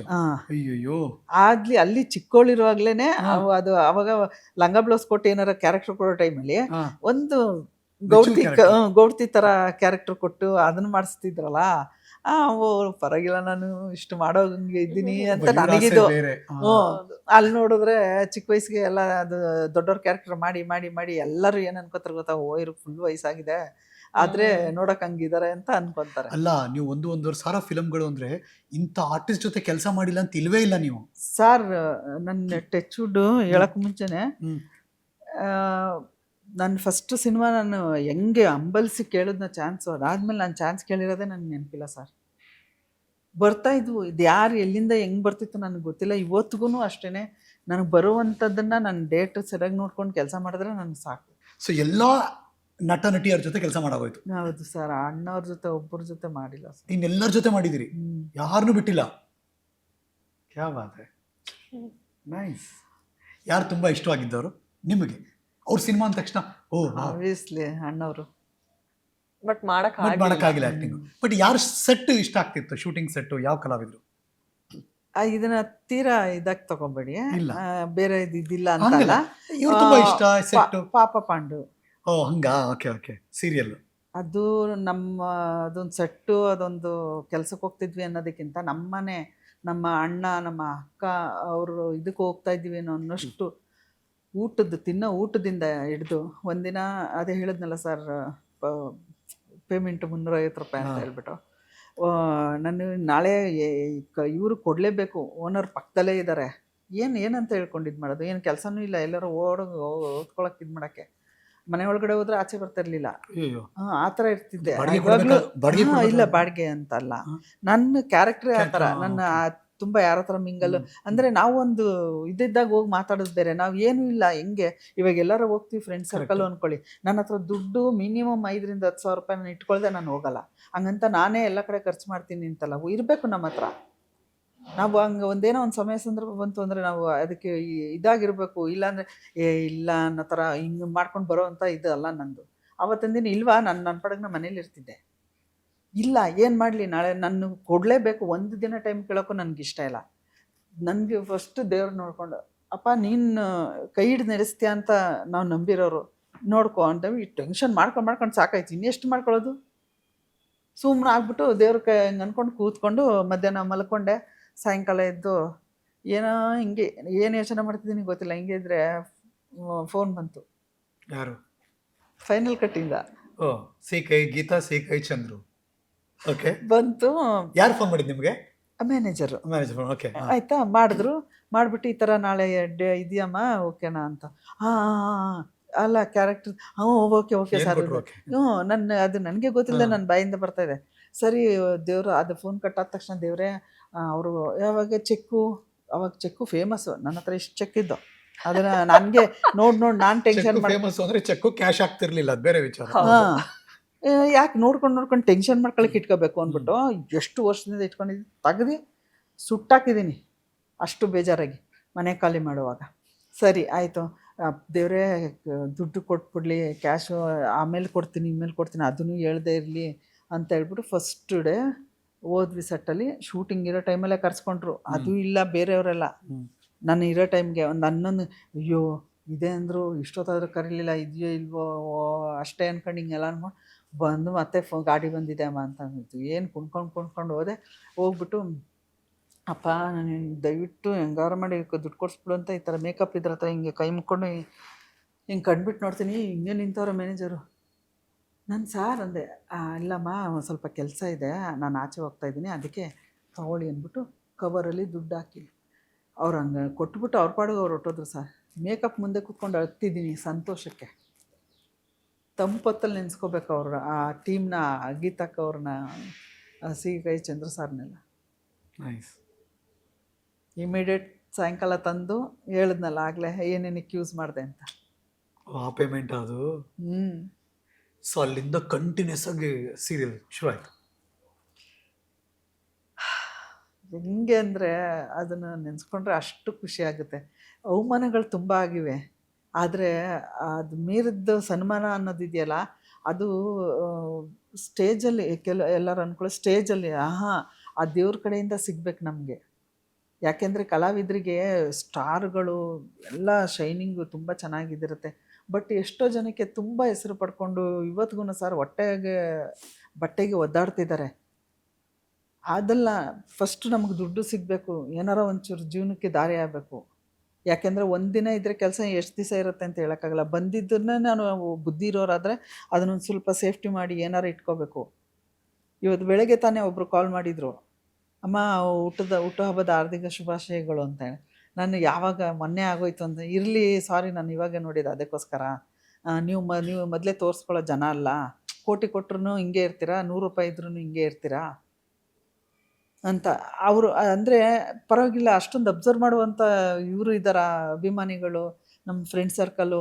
ಅದನ್ನು ಗೌರವದಿಂದ ಹೇಳಿದ್ರು ಅವರು. ಒಂದಿನ ನೀನು ಆಡಂಬರ ತೋರಿಸಿಲ್ಲ, ಮಾಡಿಲ್ಲ, ಖುಷಿ ಆಗುತ್ತೆ ಅಮ್ಮ, ಸಂತೋಷವಾಗಿರು, ನಗ್ನಗ್ತಾ ಆರೋಗ್ಯವಾಗಿ ಆಯುಸ್ಫೂರ್ತಿ ಅಂತ ಆ ಥರ ಆಶೀರ್ವಾದ ಮಾಡಿದ್ರು. ಒಳ್ಳೆ ಬ್ಲೆಸ್ಸಿಂಗ್ ಅದು. ಹಾಂ ಅಲ್ವಾ. ಈಗ ನೀವು ಸಿನಿಮಾದಲ್ಲಿ ಕೆಲಸ ಮಾಡ್ತಿದ್ರಲ್ಲ, ಅಷ್ಟೊಂದು ಸಿನಿಮಾ ಮಾಡಿದ್ರಲ್ಲ, ಸೀರಿಯಲ್ ಯಾಕೆ ಬಂದ್ರಿ? ಏನು ಸರ್ ಹಿಂಗಂದ್ರಿ? ತುಂಬಾ ಜನ ಬರಲ್ಲ ಹಂಗೆ. ಅಂದ್ರೆ ಸಿನಿಮಾದವ್ರು ಕೆಲಸ ಮಾಡೋರು ಸೀರಿಯಲ್ ದಿನ ಕಾಣಿಸ್ಕೊಳ್ಳಲ್ಲ, ಸೀರಿಯಲ್ ಕೆಲಸ ಮಾಡೋರು ಸಿನಿಮಾಗೂ ಅವಕಾಶ ಹುಡುಕ್ತಾ ಇರ್ತಾರೆ. ಅದೆಲ್ಲ ನೀವು ಮೇಂಟೈನ್ ಮಾಡೋರ್ಗೆ ಸರ್. ನಂದು ಮೇಂಟೆನೆನ್ಸ್ ಆ ವಿಷಯದಲ್ಲಿ ಇರಲಿಲ್ಲ. ನಾನು ಲೈಫ್ ಮೇಂಟೈನ್ ಮಾಡಬೇಕಿತ್ತು. ನಾನು ಬರೀ ಇದು ಸೀರಿಯಲ್ ಸಿನಿಮಾ ಆ್ಯಕ್ಟಿಂಗ್ ಅಂತಲ್ಲ, ನಾನು ಹೇರ್ ಸ್ಟೈಲ್ ಅವಾಗೆಲ್ಲ ಏನಿಲ್ಲ. ಇವತ್ತಾದರೆ ಕೈಗೊಬ್ರು ಕಾಲ್ಗೊಬ್ರು. ಅವತ್ತು ಹೇರ್ ಸ್ಟೈಲು, ಮೇಕಪ್ಪು, ಡ್ಯಾನ್ಸ್ದು ಅಸಿಸ್ಟೆಂಟಾಗಿ, ಸ್ಕ್ರಿಪ್ಟ್, ಇದಕ್ಕೆ ನಮ್ಮ ಲೋ ಬಡ್ಜೆಟ್ ಕಂಪ್ನಿಗಳೆಲ್ಲ ಒಂದೊಂದಿರಲ್ಲಿ ಇರ್ತಿದ್ರು. ನಾನು ತಿಂಗಳು ಹತ್ತತ್ರ ಹೋಗಿ ಕೆಲಸಗಳು ಮಾಡ್ತಿದ್ದೆ. ಕೆಲಸ ಇಲ್ಲದೆ ಇರೋ ದಿನ ಕೂತಿದ್ದಿಲ್ಲ ಸರ್ ನಾನು. ಹಿಂಗೆ ಒಂದು ಸ್ವಲ್ಪ ಮಾತಾಡ್ಬಿಟ್ರೆ ನಿಮ್ಮಮ್ಮ ನಮ್ಮನ್ನು ಅಳಿಸ್ಬಿಡ್ತಾರೆ, ನಮ್ಮನ್ನು ಎಮೋಷನ್ ಮಾಡ್ಬಿಡ್ತಾರೆ. ಅವ್ರ ಕಣ್ಣು ಎಷ್ಟು ಮಾತಾಡ್ತಿದೆ ಗೊತ್ತಾ ರಾಜ್ವಿ? ಹೌದು ಹೌದು, ಯಪ್ಪ ತುಂಬಾನೇ ಎಕ್ಸ್ಪ್ರೆಸಿವ್. ನಾನು ಎಮೋಷನಲ್. ಬಟ್ ಅವ್ರಿಗೆ ನೋಡ್ತಿದ್ರೆ ಒಂದು ಹೆಣ್ಮಗಳು ಎಷ್ಟು ಕಷ್ಟಪಟ್ಟಿದ್ದಾರೆ ಒಂದು ಬದುಕು ಕಟ್ಕೊಳ್ಳೋಕೆ, ಒಂದು ಚಂದದ ಬದುಕು ಕಟ್ಕೊಳ್ಳೋದಕ್ಕೆ, ರೆಸ್ಪೆಕ್ಟ್ಫುಲ್ ಆಗಿ ಬದುಕೋದಕ್ಕೆ. ಹೌದು. ನನ್ನ ಎಷ್ಟೋ ಜನ ಏನು ನಿಂಗೇನು ಅನ್ಸಲ್ವಾ ಒಂಥರ ಮುಖದ ರಿಯಾಕ್ಷನ್ ಇರ್ತೈತಲ್ಲ, ತುಂಬ ಬೇಜಾರಾಗುತ್ತೆ. ಏನೋ ಅನ್ಸಲ್ಲ. ನಾನು ಕೆಟ್ಟ ಕೆಲಸ ಮಾಡ್ತಿಲ್ಲ ಬೇಜಾರು ಮಾಡ್ಕೊಳಕ್ಕೆ, ಕೆಲಸ ಮಾಡ್ತಿದ್ದೀನಿ. ನನಗೆ ಗ್ರೇಟ್ ಇದೆ, ನನಗೆ ಖುಷಿ ಇದೆ. ಯಾವ್ಯಾವ ಸೀರಿಯಲ್ ಆಯಿತು? ಪಾಪ ಪಾಂಡು, ಸಿಲ್ಲಿಲಲ್ಲಿ, ಕಣ್ಣ ಮುಚ್ಚಾಲೆ, ನಿಕ್ಷೇಪ, ಅರಗಿಣಿ, ಮೈನಾ, ಅಂದ್ರೆ ಹಿಂದೆ ಮುಂದೆ ಹೇಳ್ತಾ ಇದ್ದೀನಿ, ಜೊತೆಯಲ್ಲಿ ಲಕುಮಿ, ಎಲ್ಲ ಇದರಲ್ಲೂ ನಾನು ಒಂದೊಂದನ್ನ ಕಲ್ತಿದ್ದೀನಿ, ಒಂದೊಂದನ್ನ ಅಳವಡಿಸ್ಕೊಂಡಿದ್ದೀನಿ. ಒಂದೊಂದನ್ನ ತರದಲ್ಲಿ ನನ್ನನ್ನು ಜನ ನೋಡಿದ್ದಾರೆ, ಒಂದೇ ತರ ಅಲ್ಲ. ಅದೊಂದು ಖುಷಿ ನನಗೆ. ಈ ಆರ್ಟಿಸ್ಟ್ ಅಂದ್ರೆ ಇದಕ್ಕೆ ಫಿಕ್ಸು, ಅವ್ರ ಕೈಲಿ ಇಷ್ಟೇ ಮಾಡೋಕ್ಕಾಗದ. ನಾನು ಇವತ್ತು ಯಾರು ಕರೆದ್ರೆ ನೀನು ಏನು ಮಾಡ್ಬೋದು ಇದಕ್ಕೆ ಮಾಡಿಯಮ್ಮ ಅಂತಾರೆ. ಸರ್, ಅರಗಿಣಿ ಸೀರಿಯಲ್ ಬಂದು ಎಷ್ಟು ವರ್ಷ ಆಯ್ತು? ಇವಾಗ್ಲೂ ಕಮೆಂಟ್ಸ್ ಅಲ್ಲಿ ನಾವ್ ಯಾವ್ದೋ ರೀಲ್ ಹಾಕಿರ್ತೀವಿ, ಮೇಡಮ್ ಒಂದ್ಸತಿ ಅವ್ರಿಗೆ ಹಲೋ ಹಾಯ್ ಬಾಯ್ ಬಾಯ್ ಹೇಳಕ್ ಹೇಳಿ ಮೇಡಮ್. ನಾನಂದೆ ಅದಕ್ಕೆ ಅದ್ರ ತಕ್ಕಂಗೆ ಡ್ರೆಸ್ ಮಾಡ್ಕೊಂಡೇ ಮಾಡ್ತೀನಿ ಅವ್ರ ಆಸೆಗೆ ಅಂತ ಹೇಳ್ಬಿಟ್ಟು. ಪಾಪ ಕೇಳ 10 days ಆಯ್ತು, ಇನ್ನೂ ನನ್ಗೆ ಮಾಡಕ್ಕಾಗಿಲ್ಲ. ತುಂಬಾ ಜನ ಕೇಳ್ತಿರ್ತಾರೆ ಹಲೋ ಹಾಯ್ ಬಾಯ್ ಬಾಯ್ ಹೇಳ್ಸಿ ಮಾತಾಡಿ ಅಂತ. ಅಂದ್ರೆ ಆ ಮಾತಿಗೆ ಅಷ್ಟೊಂದು ಅವ್ರು ಎಷ್ಟು ಖುಷಿ ಪಡ್ತಾರೆ ಅಂದ್ರೆ, ನಾನು ಅದೇ ಗೆಟಪ್ ಅಲ್ಲಿ ಮಾಡಿದ್ರೆ ಇನ್ನೆಷ್ಟು ಖುಷಿ ಪಡಲ್ಲ ಅವರು. ನಮಗೆಲ್ಲ ಅಂದರೆ ಹೋಲ್ ಮಾಸ್ ಅಟ್ರಾಕ್ಷನ್ ಅಲ್ಲಿ ಜೊತೆಯಲ್ಲಿ ಒಂದು ಮಧ್ಯಮ ವರ್ಗದ ಕುಟುಂಬದ ಒಂದು ಸಂಸಾರ, ಅದ್ರಲ್ಲಿ ಹೆಣ್ಣುಮಗಳು ಒಂದು ಸೀರೆ, ಹಳೆ ಸೀರೆ, ಒಂದು ಯಾವುದೋ ಡಿ ಗ್ಲಾಮರ್ ಆಗಿ ಕಷ್ಟಪಟ್ಟು ತೂಗಿಸ್ತಿರೋ ಒಂದು ಹೆಣ್ಣುಮಗಳ ತಾಯಿಯಾಗಿ, ಅಲ್ಲಿ ನೀವು ಒಂಥರ ದೊಡ್ಡ ಮಟ್ಟದಲ್ಲಿ ನಿಮ್ಮ ಛಾಪನ್ನು ಊರ್ಬಿಟ್ರಿ. ಎಷ್ಟು ಸ್ಪೆಷಲ್ ಜೊತೆಯಲ್ಲಿ. ನನ್ನ ಸಿನಿಮಾ ಇದು ಒಂದು 25 ವರ್ಷ ಅಂತ ಅನ್ಕೊಳ್ಳಿ. ಅಲ್ಲಿಂದ ನಾನು ಎಲ್ಲಾ ಪಾತ್ರಗಳು ಮಾಡ್ಕೊಂಡ್ ಬಂದಿದ್ರು. ಅದೇ ಪಾತ್ರದ ಆಡಿಯನ್ಸ್ ನನಗೆ ಗುರ್ತಿಸಿ ಇವ್ರ ಇವರ ಅಂತ ಕನ್ಫ್ಯೂಷನ್ ಅಲ್ಲೇ ಇರ್ತಿದ್ರು. ಎಲ್ಲಾದ್ರಲ್ಲೂ ಗುರ್ತಿಸೋರು, ಎಲ್ಲಾದ್ರಲ್ಲೂ ಪ್ರೀತಿಸೋರು, ಬಟ್ ಇವ್ರೇ ಅವರು ಅಂತ ನನಗೆ ಗೊತ್ತಾಗ್ತಿರ್ಲಿಲ್ಲ. ನಾನು ಇನ್ನೊಂದು ಇವಾಗ ಇದು ಇಲ್ಲಿಗೆ ಅಂತ ಬಂದಿದ್ದೀವಿ, ಹಿಂಗೆ ಬರಬೇಕು. ಮನೇಲಿದ್ನ ಆಚೆ ಓಡಾಡ್ತಿದ್ನ ನಾನು ನಾರ್ಮಲ್ಲು. ಯಾರು ಅಂದರೆ ನೀವು ನಿಜವಾಗ್ಲೂ ಆರ್ಟಿಸ್ಟ್ ಏನ್ರಿ, ನನಗೆ ಇದಾಗ್ತಿದೆ ಅಂತ ಮೇಕಪ್ ಮಾಡ್ಕೊಳ್ಳಲ್ಲ, ತುಂಬಾ ನಾರ್ಮಲ್ ಆಗಿ ಇರ್ತೀನಿ. ಈ ಜೊತೆ ನಾನು ಬಂದಿದ್ದು ಫಸ್ಟ್ ಟೈಮು. ನಾನೇನಿದ್ದೀನಿ ನನ್ನ ಒಂದು ಸ್ಟ್ರೈಟ್ ಏನು ಹೇಳ್ತಾರೆ ಹೇಗಿದ್ದೀನಿ ಹಾಗೆ ಒಂದು ಬಂದದ್ದಂತ ಇದು. ಮತ್ತ ಅವ್ರ ಏಜ್ ತಕ್ಕಂಗ್ ಸಿಕ್ಕಿರೋ ಪಾತ್ರ ಅದು ಇಂಪಾರ್ಟೆಂಟ್ ಅಲ್ವಾ. ಅದು ಸಿಕ್ಕಿದ್ಮೇಲೆ ಸಂಪೂರ್ಣ ಕಲಾವಿದರಾಗಿ ನನ್ನನ್ನು ಗುರುತಿಸಿದೆ ಎಲ್ಲರೂ. ಸಾವಿರಾರು ಮನೆ ಮನಸ್ಸಲ್ಲಿ ಅವ್ರ ಮೈಂಡಲ್ಲಿ ವಯಸ್ಸಾದವರಿಂದ ಚಿಕ್ಕ ಮಕ್ಳವರ್ಗು ಪುಷ್ಪಮ್ಮ ಹಂಗಂದೆ. ಚಿಕ್ಕ ಮಕ್ಳಿಗೆ ಹೇಳಿದ್ರೆ ಪುಷ್ಪಮ್ಮ ಅಂತ ಅನ್ಕೊಂಡು ಬಂದಿದ್ದಾರೆ. ನಂಗೆ ಹೆಂಗೆ ಅನ್ಸ್ಬೇಕು ಹೇಳಿ. ವಯಸ್ಸಾದವ್ರು ಅಂತಾರೆ ನನ್ನ ಮನೆ ಮಗಳು ನೋಡ್ದಂಗೆ ಐತೆ ಕಣವ, ನನ್ನ ಪಕ್ಕದ ಮನೆಯವ್ಳು ನೋಡ್ದಂಗೆ ಐತೆ ಕಣವ, ಬೋವ ಏನು ಚೆನ್ನಾಗಿ ಮಾಡ್ತೀಯೇ ಅಂತ ಅವ್ರು ಹಂಗೆ ಕೇಳುವಾಗ ಹೆಂಗೆ ಅದಕ್ಕಿಂತ ಬೇಕಾ ಸರ್ ನಮಗೆ? ಎಲ್ಲೋದ್ರೂ ಕಂಡಿಡ್ತಿದ್ರು. ನನಗೆ ಫುಲ್ ಗುರ್ತಿಸೋ ಇದು ಸಿಕ್ಕಿದ್ದೆ ಜೊತೆಯಿಂದ ಅಂತ ಹೇಳಿದ್ರೆ ತಪ್ಪಾಗಲ್ಲ. ಸೊ ಆರೂರು ಜಗದೀಶ್ಗೆ ಥ್ಯಾಂಕ್ಸ್ ಹೇಳ್ಬೇಕು ಖಂಡಿತ. ಆಮೇಲೆ ಚಾನಲಿಂದ ನನಗೆ ಬೇರೆಯವ್ರಿಗೆ ಆಪ್ಷನ್ಸ್ ಇಟ್ಟಿದ್ರು, ನನಗೆ ಆಪ್ಷನ್ಸೇ ಇಟ್ಟಿರಲಿಲ್ಲ. ನಾನು ಅಂತ ಫಿಕ್ಸ್ ಮಾಡಿಬಿಡಿ, ಸಾರ್ ನಾನು ಆಲ್ರೆಡಿ ಒಂದು ಸೀರಿಯಲ್ ಮಾಡ್ತೀನಿ, ನಾನು ಮಾಡಲ್ಲ. ನೀವು ಯಾಕೆ ಟೆನ್ಷನ್ ಮಾಡ್ಕೋತೀರಾ, ನಾವೇ ಓಕೆ ಅಂತ ಇಲ್ವಾ, ಚಾನಲ್ ಕಡೆಯಿಂದ ಇದು ಮಾಡಿರೋದು, ನೀವು ಬನ್ನಿ ಅಂತ. ಅವರು ನಾನು ಚಿಕ್ಕ ವಯಸ್ಸಲ್ಲಿ ನೋಡಿದ್ದೀವಿ, ನನಗೆ ಗೊತ್ತಿಲ್ಲ. ಆಮೇಲೆ ಅವರೇ ಹೇಳಿದ್ರು, ನೀನು ಮರ್ತ್ಬಿಟ್ಟಿದ್ದೀರಮ್ಮ, ಇದರಲ್ಲಿ ಆದರ್ಶದಲ್ಲಿ ನೀವು ಇದು ಇಂಥ ಪ್ರೋಗ್ರಾಮ್ ಮಾಡಿದ್ದೀನಿ ನೆನಪಿದೆಯಾ? ಅಯ್ಯೋ ಸಾರ್ ಏನು ಸರ್ ಇವಾಗಲೂ ಅವಾಗಲೂ ಇಷ್ಟೊಂದು ಡಿಫ್ರೆಂಟ್ ಅದಕ್ಕೆ ನಾನು ಹೇಳ್ಕೊಳ್ಳಿಲ್ಲ ಸುಮ್ಮನೆ.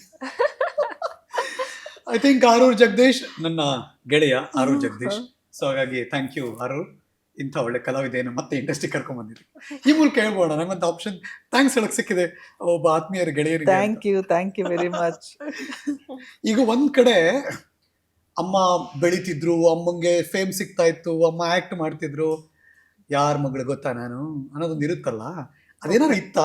ನಮ್ಮಮ್ಮ ಆಕ್ಟ್ ಮಾಡ್ತಿದ್ದಾರೆ, ನನ್ನ ಫ್ರೆಂಡ್ಸ್ ಕೇಳಬೇಕು, ಇಂಥವ್ರ ಮಗಳು ಆ ಥರದ್ದು ಏನಾದ್ರು ಒಳಗಡೆ ಇತ್ತ ಓದ್ಬೇಕಾದ್ರೆ ರಾಜುವಿಗೆ? ಇಲ್ಲ. ಏನಕ್ಕೆ ಅಂತ ಹೇಳ್ತೀನಿ. ನಾನು ಸ್ಕೂಲ್ಸ್ ಅಲ್ಲೆಲ್ಲ ಅಥವಾ ಕಾಲೇಜಿಗೆ ಬರೋ ತನಕನೂ ಹಂಗೆ ಇದ್ದೆ. ಏನಂತಂದ್ರೆ ನನ್ನ ಪಾಡಿಗೆ ನಾನು ಇರ್ತಾ ಇದ್ದೆ.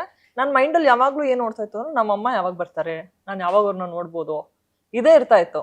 ಆಯ್ತಾ, ನಾನು ಕಾನ್ಸಂಟ್ರೇಟ್ ಮಾಡಕ್ ಆಗ್ತಿರ್ಲಿಲ್ಲ ಮೈಂಡಲ್ಲಿ, ಯಾಕಂದ್ರೆ ತುಂಬಾ ಸ್ಟ್ರಗಲ್ಸ್ ಇತ್ತು. ಯಾವ್ದಾಗ ತುಂಬಾ ಡೀಟೇಲ್ ಆಗಿ ಹೋಗೋದ್ ಬೇಡ. ನನ್ಗೆ ಅವ್ರನ್ನ ನೋಡಿದಾಗ ಅವ್ರು ನನ್ನ ಜೊತೆಲಿ ಇದ್ದಿದ್ದ ದಿನ ತುಂಬಾ ಖುಷಿಯಾಗಿರೋದು. ಆ ದಿನಾನ ಮತ್ತೆ ನೆನ್ಸ್ಕೊಂಡು ನೆಕ್ಸ್ಟ್ ಅವ್ರು ಬರೋ ತನಕ ನಾನು ತಳ್ತಾ ಇದ್ದೆ ದಿನಗಳನ್ನ. ಹಂಗೆ ಬದುಕಿದೀನಿ ನಾನು ಚೈಲ್ಡ್ಹುಡ್ ಅಂತ ಹೇಳ್ಬೋದು. ಏನು ಬೇಕು ಬೇಡಗಳು ಇರ್ತವಲ್ಲ, ಅಮ್ಮ ಬರೋ ತನಕ ಕಾಯ್ಬೇಕದು. ಹಾ, ಬೇಕು ಬೇಡ ಅಂತಂದ್ರೆ ಅಮ್ಮನೇ ಬೇಕು, ಅಮ್ಮನಿಂದ ಬೇರೆ ಏನ್ ಬೇಕಲ್ಲ. ಸೊ ಅವ್ರನ್ನ ನೋಡಿದಾಗ ಅವ್ರು ಇದ್ದಾಗ ಏನೋ ಒಂಥರ ನಾನು ಕಂಪ್ಲೀಟ್ ಆಗಿ ನನಗೆ ಹಿಂಗ್ ಬೇಕೋ ಆ ತರ ನಾನು ಇರ್ಬೋದು ಅನ್ನೋದೊಂದು ಮೈಂಡ್ಗೆ. ಇಲ್ಲ ಅಂತಂದ್ರೆ ನಾನು ಫುಲ್ ರಿಸ್ಟ್ರಿಕ್ಟೆಡ್ ಆಗಿ ನಾನು ಯಾರ ಜೊತೆ ಅಷ್ಟು ಮಿಂಗಲ್ ಆಗ್ತಾ ಇರಲಿಲ್ಲ. ಈಗಾದ್ರೂ ಸ್ವಲ್ಪ ಮಾತಾಡ್ತೀನಿ, ಫನ್ ಮಾಡ್ತೀನಿ, ಫ್ರೆಂಡ್ಸು ಇದ್ದಾರೆ ಜಾಸ್ತಿ. ಬಟ್ ಅವಾಗ ನಂಗೆ ಫ್ರೆಂಡ್ಸೇ ಇರ್ಲಿಲ್ಲ. ನಾನು 9th 10th ಬರೋವಾಗ ನಂಗೆ ಸ್ವಲ್ಪ ಕ್ಲೋಸ್ ಫ್ರೆಂಡ್ಸ್ ಅದು ಇಬ್ಬರು ಆಗಿದ್ದು. ಆಯ್ತಾ, ಸ್ಕೂಲಲ್ಲೆಲ್ಲ ನನಗೆ ಫ್ರೆಂಡ್ಸೇ ಇಲ್ಲ. ಎಷ್ಟೊಂದು ಜನಕ್ಕೆ ನನ್ನ ಹೆಸರೇ ಗೊತ್ತಿಲ್ಲ, ಆ ತರ ಇದ್ದಿದ್ದು ನಾನು. ನಮ್ಮಮ್ಮ ಬಂದಾಗ ಮಾತ್ರ ಫುಲ್ಲು ಏನೋ ನಾನು ಲೀಡರು ಒಂದು ಪಕ್ಷಿ ತರ ಅನ್ನೋ ತರ ಫುಲ್ ಕಾನ್ಫಿಡೆನ್ಸ್. ರೋಡಲ್ಲಿ ನಾನು ಅದನ್ನ ಅಬ್ಸರ್ವ್ ಮಾಡಿದ್ದೀನಿ. ರೋಡಲ್ಲಿ ಈಗ ಸ್ಕೂಲಿಂದ ಹಿಂಗೆ ಅನ್ಕೊಂಡ್ ಬರ್ತದೆ, ನಾನು ನೋಡಲು ಅನ್ಕೊಳ್ಳಿ ಅದು ಮಕ್ಕಳಲ್ಲಿ ಕಾಣುತ್ತೆ. ಬಟ್ ಇವಳ್ದು ಇನ್ನೂ ಇದು ಅಮ್ಮ ಅಂತ ಬರೋದು ಅದು ಬರುವಾಗ ಮಾತ್ರ ಕಾಣುತ್ತೆ. ಆಮೇಲೆ ನಾರ್ಮಲ್ ಇವಳು ಹಂಗಲ್ಲ. ಮತ್ತೆ ಏನಾರು ಹೋದ್ಲ ಅಂಗಡಿಗೆ ಹಿಂಗೆ ಅನ್ಕೊಂಡು ಹೋಗೋದು, ಬರುವಾಗ ಅಮ್ಮ ಇದು ತಂದೆ, ಅಮ್ಮ ಇದು ಮಾಡಿದೆ, ಇದು ಹೊರಡ್ತೀನಿ ಅಂತ ಗೊತ್ತಾಗ್ತಿದ್ದಾಗೆ ಹೆಂಗೆ ಡ್ರಾಪ್ ಆಗ್ಬಿಡ್ತಿತ್ತು ಅಂದರೆ ನನಗೆ ಬಾಗ್ಲಿಂದ ಕಾಲಿಡೋ ತನಕನೂ ಹೇಳೋಕೆ ಮನ್ಸಾಗ್ತಿರ್ಲಿಲ್ಲ. ಅದು ಹೇಳ್ಬೇಕಂದ್ರೆ ಅಷ್ಟು ಮನ್ಸಿಗೆ ಬೇಜಾರಾಗೋದು. ಏನು ಮಾಡೋದು, ಬೇರೆ ದಾರಿ ಇಲ್ಲ. ಆ ಥರ ಫುಲ್ಲು ನಾನು ನಮ್ಮ ಮಮ್ಮಿ ಜೊತೆಲಿರೋಕೆ ಶುರು ಮಾಡಿದಾಗ ಫುಲ್ ಎಕ್ಸೈಟ್ ಆಗ್ಬಿಟ್ಟೆ. ಅಮ್ಮನ ಕಣ್ಣು ನೋಡೋ ಈಗಲೂ ಹೆಂಗೆ ತುಂಬಾ ಬರ್ತಾ ಇದೀನಿ ಅನ್ನೋದಿದೆಯಲ್ಲ, ಅದನ್ನ ಅರಗಿಸ್ಕೊಳಕ್ಕೆ ಆಗಲ್ಲ ಈಗ. ಈ ಮಕ್ಕಳನ್ನ ಬಿಟ್ಟು ದೂರ ಇರುವಂಥ ನೋವು, ಸಂಕಟ ಅದನ್ನು ಎಕ್ಸ್ಪ್ಲೇನ್ ಮಾಡೋಕ್ಕೆ ಆಗಲ್ಲ ಸರ್. ಯಾವ ತಾಯಿ ತಂದಿದ್ದರಿಗೆ ಗೊತ್ತಿರುತ್ತೆ ಆ ನೋವು ಏನು ಅಂತ. ಅದು ಹೆಣ್ಮಗು ಗಂಡು ಮಗು ಅಂತಲ್ಲ, ಯಾರೇ ಆಗಲಿ ಮಕ್ಕಳನ್ನ ಬಿಟ್ಟು ಇರುವಂಥ ತಾಯಿ ಅವಳಿದ್ದು ಸತ್ತಂಗೆ ಅಂತ ಅನ್ಕೊಂತೀನಿ. ಕನ್ನಡ ಮತ್ತು ತೆಲುಗು ನನ್ಗೆ ಗೊತ್ತಿರೋ ಹಾಗೆ ಸಿನಿಮಾಗಳಲ್ಲಿ ಆಕ್ಟ್ ಮಾಡಿರುವಂತಹ ಕಲಾವಿದೆ, ಸೆಕೆಂಡ್ ಲೀಡಲ್ಲೆಲ್ಲ ಮಾಡಿದ್ರಿ ನೀವು. ಆಕ್ಚುಲಿ ಅಂದ್ರೆ ಏನೋ ಆಗ್ಬೇಕು ಅನ್ನೋದು ಇಂಟೆನ್ಷನ್ ಇದೆಯಾ, ಸಿನಿಮಾ ಇಂಡಸ್ಟ್ರಿಯಲ್ಲೇ ಮಾಡಬೇಕು? ಖಂಡಿತ. ನಾನು ಎಲ್ಬಿಟ್ಟು ಅಲ್ಲಿಂದ ಕಂಟಿನ್ಯೂ ಮಾಡ್ತೀನಿ. ನಾನು ಮಮ್ಮಿ ಜೊತೆಲಿ ಇರೋಕೆ ಶುರು ಮಾಡಿದಾಗ ನನ್ಗೇನ್ ಅರ್ಥ ಆಯ್ತು, ನಾವು ಜೊತೆಲಂತೂ ಬಂದ್ವಿ. ಎಸ್, ಓಕೆ ಫೈನಲಿ ನಾನು ನಮ್ಮಮ್ಮ ಜೊತೆಲಿ ಸಿಗ್ತಾ ಇದೆ, ಅದೇ ಒಂದು ಅಚೀವ್ಮೆಂಟ್ ತರ ಫೀಲ್ ಆಯ್ತು. ಆಮೇಲೆ ನೋಡ್ತಾ ನೋಡ್ತಾ ನೋಡ್ತಾ ತುಂಬಾ ಸ್ಟ್ರಗಲ್ ಇದೆ ಅಂತ ಗೊತ್ತಾಯ್ತು. ಅಷ್ಟು ಕೆಲಸ ಮಾಡ್ತಿರ್ಬೋದು, ನಾವಿಬ್ರು ಜೊತೆಲಿ ಇರಕ್ಕೆ ಇವಾಗ ಆಗುತ್ತೆ ಅಂತಾನೆ ನಮ್ಮಮ್ಮ ಕರ್ಕೊಂಡ್ ಬಂದಿದ್ದಾರೆ. ಬಟ್ ಆದ್ರೂ ಫೈನಾನ್ಷಿಯಲಿ ತುಂಬಾ ಟ್ರಬಲ್ ಇತ್ತು. ಹಾಗಾಗಿನೇ ಏನಾದ್ರೂ ಆಪರ್ಚುನಿಟಿ ಸಿಕ್ಕರೆ, ಯಾಕಂದ್ರೆ ನನ್ಗೆ ಎಜುಕೇಶನಲ್ಲೂ ನನಗೆ ಮೆಂಟಲಿ ನಾನು ತುಂಬಾ ವೀಕ್ ಆಗ್ಬಿಟ್ಟಿದ್ದೆ ಟು ಬಿ ಆನೆಸ್ಟ್. ಆಯ್ತಾ, ನನ್ಗೇನು ಮೆಮೊರಿ ಅಷ್ಟು ಇದಾಗ್ತಾ ಇರಲಿಲ್ಲ. ತುಂಬಾ ಸ್ಟ್ರೆಸ್ ಆದ್ರೆ ನಂಗೆ ಹುಷಾರ್ ತಪ್ಪಿಡೋದು, health issue correct exam time ಅಲ್ಲಿ ಎಷ್ಟು ಅಂದ್ರೆ ಆಸ್ಪತ್ರೆಯಲ್ಲಿ ಅಡ್ಮಿಟ್ ಮಾಡಿ ಡ್ರಿಪ್ಸ್ ಹಾಕಿ 2-3 ದಿನ ಆದ್ರೇನೆ ಹೆಡ್ಡೇಕ್ ಕಮ್ಮಿ ಆಗ್ತಾ ಇದ್ದಿದ್ದು. ಆ ತರ I was very very weak ಅಂತ ಹೇಳ್ಬೋದು ಆ ಟೈಮಲ್ಲಿ.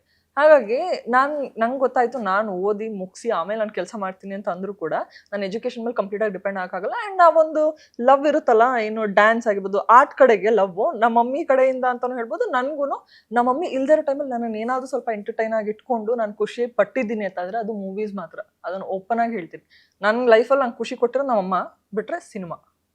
ಸೊ ಅಷ್ಟು ಪ್ರೀತಿಯಿಂದ ನಾನು ಮರೆತು ಒಂದು ಸಿನಿಮಾ ನೋಡಿ ಫೀಲ್ ಆಗ್ತಿದ್ದೆ. ಸಿನಿಮಾ ಮುಗಿತಾ ಇದ್ದಂಗೆ ಮತ್ತೆ ನನ್ಗೆ ರಿಯಾಲಿಟಿಗೆ ಬರ್ತಾ ಇದೆ. ಇಷ್ಟೆಲ್ಲದರ ನಡುವೆ ಯಾವಾಗಲೂ ಏನೊಂದು ನಿರ್ಧಾರ ತಗೊಂಡು ಮುಂದಕ್ಕೆ ಬಂದ್ಬಿಟ್ಟಿರ್ತೀವಿ. ವೆನ್ ವಿ ಲುಕ್ ಬ್ಯಾಕ್ ಅಲ್ವಾ, ಪಶ್ಚಾತ್ತಾಪ ಪಡೋ ಹಂಗೆ ಆಗಬಾರ್ದು ಅಂತ. ನಾನು ಟೆಲ್ ಮೀ, ಈ ಸಿಂಗಲ್ ಪೇರೆಂಟ್ ಆಗಿರೋದು ತುಂಬ ಜನ ನಿಮ್ಮ ಥರ ಇರ್ಬೋದು, ಇದೇ ಥರ ಕಷ್ಟಪಟ್ಟು ಸಾಕ್ತಿರ್ತಾರೆ, ಕಷ್ಟಪಟ್ಟು ಮುಂದೆ ಬರಬೇಕು ಅಂತಿರ್ತಾರೆ. ಯಾವತ್ತೂ ನಿಮಗೆ ಆ ಪಶ್ಚಾತ್ತಾಪ ಕಾಡಿಲ್ವಾ? ತಪ್ಪು ನಿರ್ಧಾರ ಮಾಡ್ಬಿಟ್ಟೆ ಅಂತ ಅನ್ಸಿಲ್ವಾ? ಅದು ಜೊತೆಗಾರರ ಮೇಲೆ ಡಿಪೆಂಡ್ ಆಗುತ್ತೆ ಸರ್. ಈಗ ಚೆನ್ನಾಗಿರೋರ ಬಗ್ಗೆ ಮಾತಾಡೋದು ಬೇಡ, ಚೆನ್ನಾಗಿಲ್ಲ ಅಂತ ಅನ್ನೋರ ಬಗ್ಗೆ ಯೋಚನೆ ಮಾಡೋಣ. ಈಗ ಚೆನ್ನಾಗಿಲ್ಲದೆ ಹೊಡೆದಾಡ್ಕೊಂಡು ಎಲ್ಲೆಲ್ಲಿಗೋ ಮ್ಯಾಟ್ರ್ ಹೋಗೋದಕ್ಕಿಂತ ಬಿಟ್ಬಿಟ್ಟು ಆರಾಮಾಗಿ ಅವರು ಎಲ್ಲಿರ್ತಾರೋ ಚೆನ್ನಾಗಿರಲಿ, ನಾವು ಎಲ್ಲಿರ್ತೀವಿ ಅಲ್ಲಿ ಚೆನ್ನಾಗಿರೋಣ ಅಂತ ಡಿಸಿಷನ್ ತೊಗೊಳೋದು ತಪ್ಪಲ್ಲ ಅಂತ ನನಗನ್ಸುತ್ತೆ. ಅದನ್ನು ನಾನು ಮಾಡಿದ್ದೀನಿ.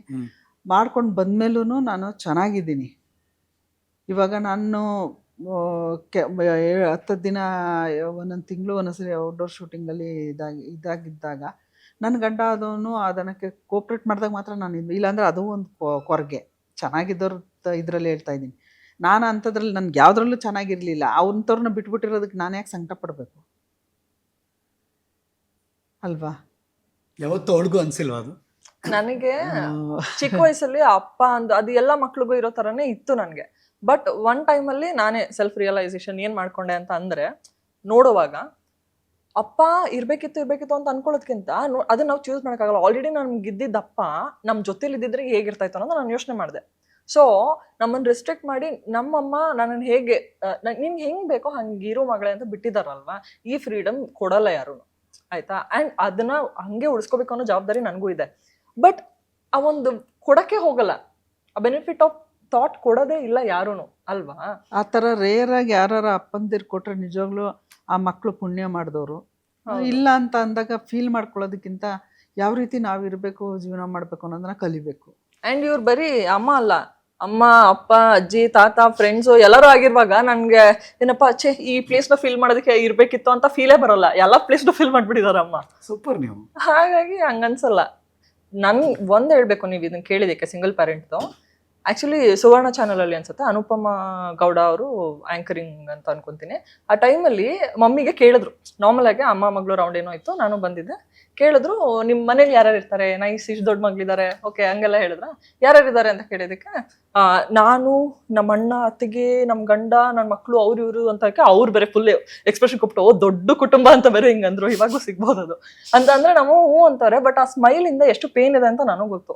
ಇಲ್ಲಿ ಯಾರೋ ಒಬ್ರು ಇಲ್ದೇ ಇರೋರಿಗೆ ಕ್ರೆಡಿಟ್ಸ್ ಕೊಡ್ತಾರ, ನನಗೆ ಬೇಜಾರಿಲ್ಲ, ಅದು ಪರವಾಗಿಲ್ಲ. ಬಟ್ ನೀನು ಕಷ್ಟಪಟ್ಟು, ನೀನೊಬ್ಳೇ ಕಷ್ಟಪಟ್ಟು ಇಲ್ಲಿಗೆ ಬಂದಿದ್ಯಾ ಈ ಜಾಗಕ್ಕೆ, ನಿನ್ ಮಗಳು ನೀನ್ ಕಷ್ಟಪಟ್ಟು ಬೆಳೆಸಿದ್ಯಾ, ಇಲ್ದೇ ಇರೋರ ಕ್ರೆಡಿಟ್ಸ್ ಯಾಕೆ ಕೊಡ್ತಾ ಇದೀಯಾ? ನಿನ್ ಪೊಟೆನ್ಶಿಯಲ್ ಜನ ಕಾಣೋದು ಯಾವಾಗ?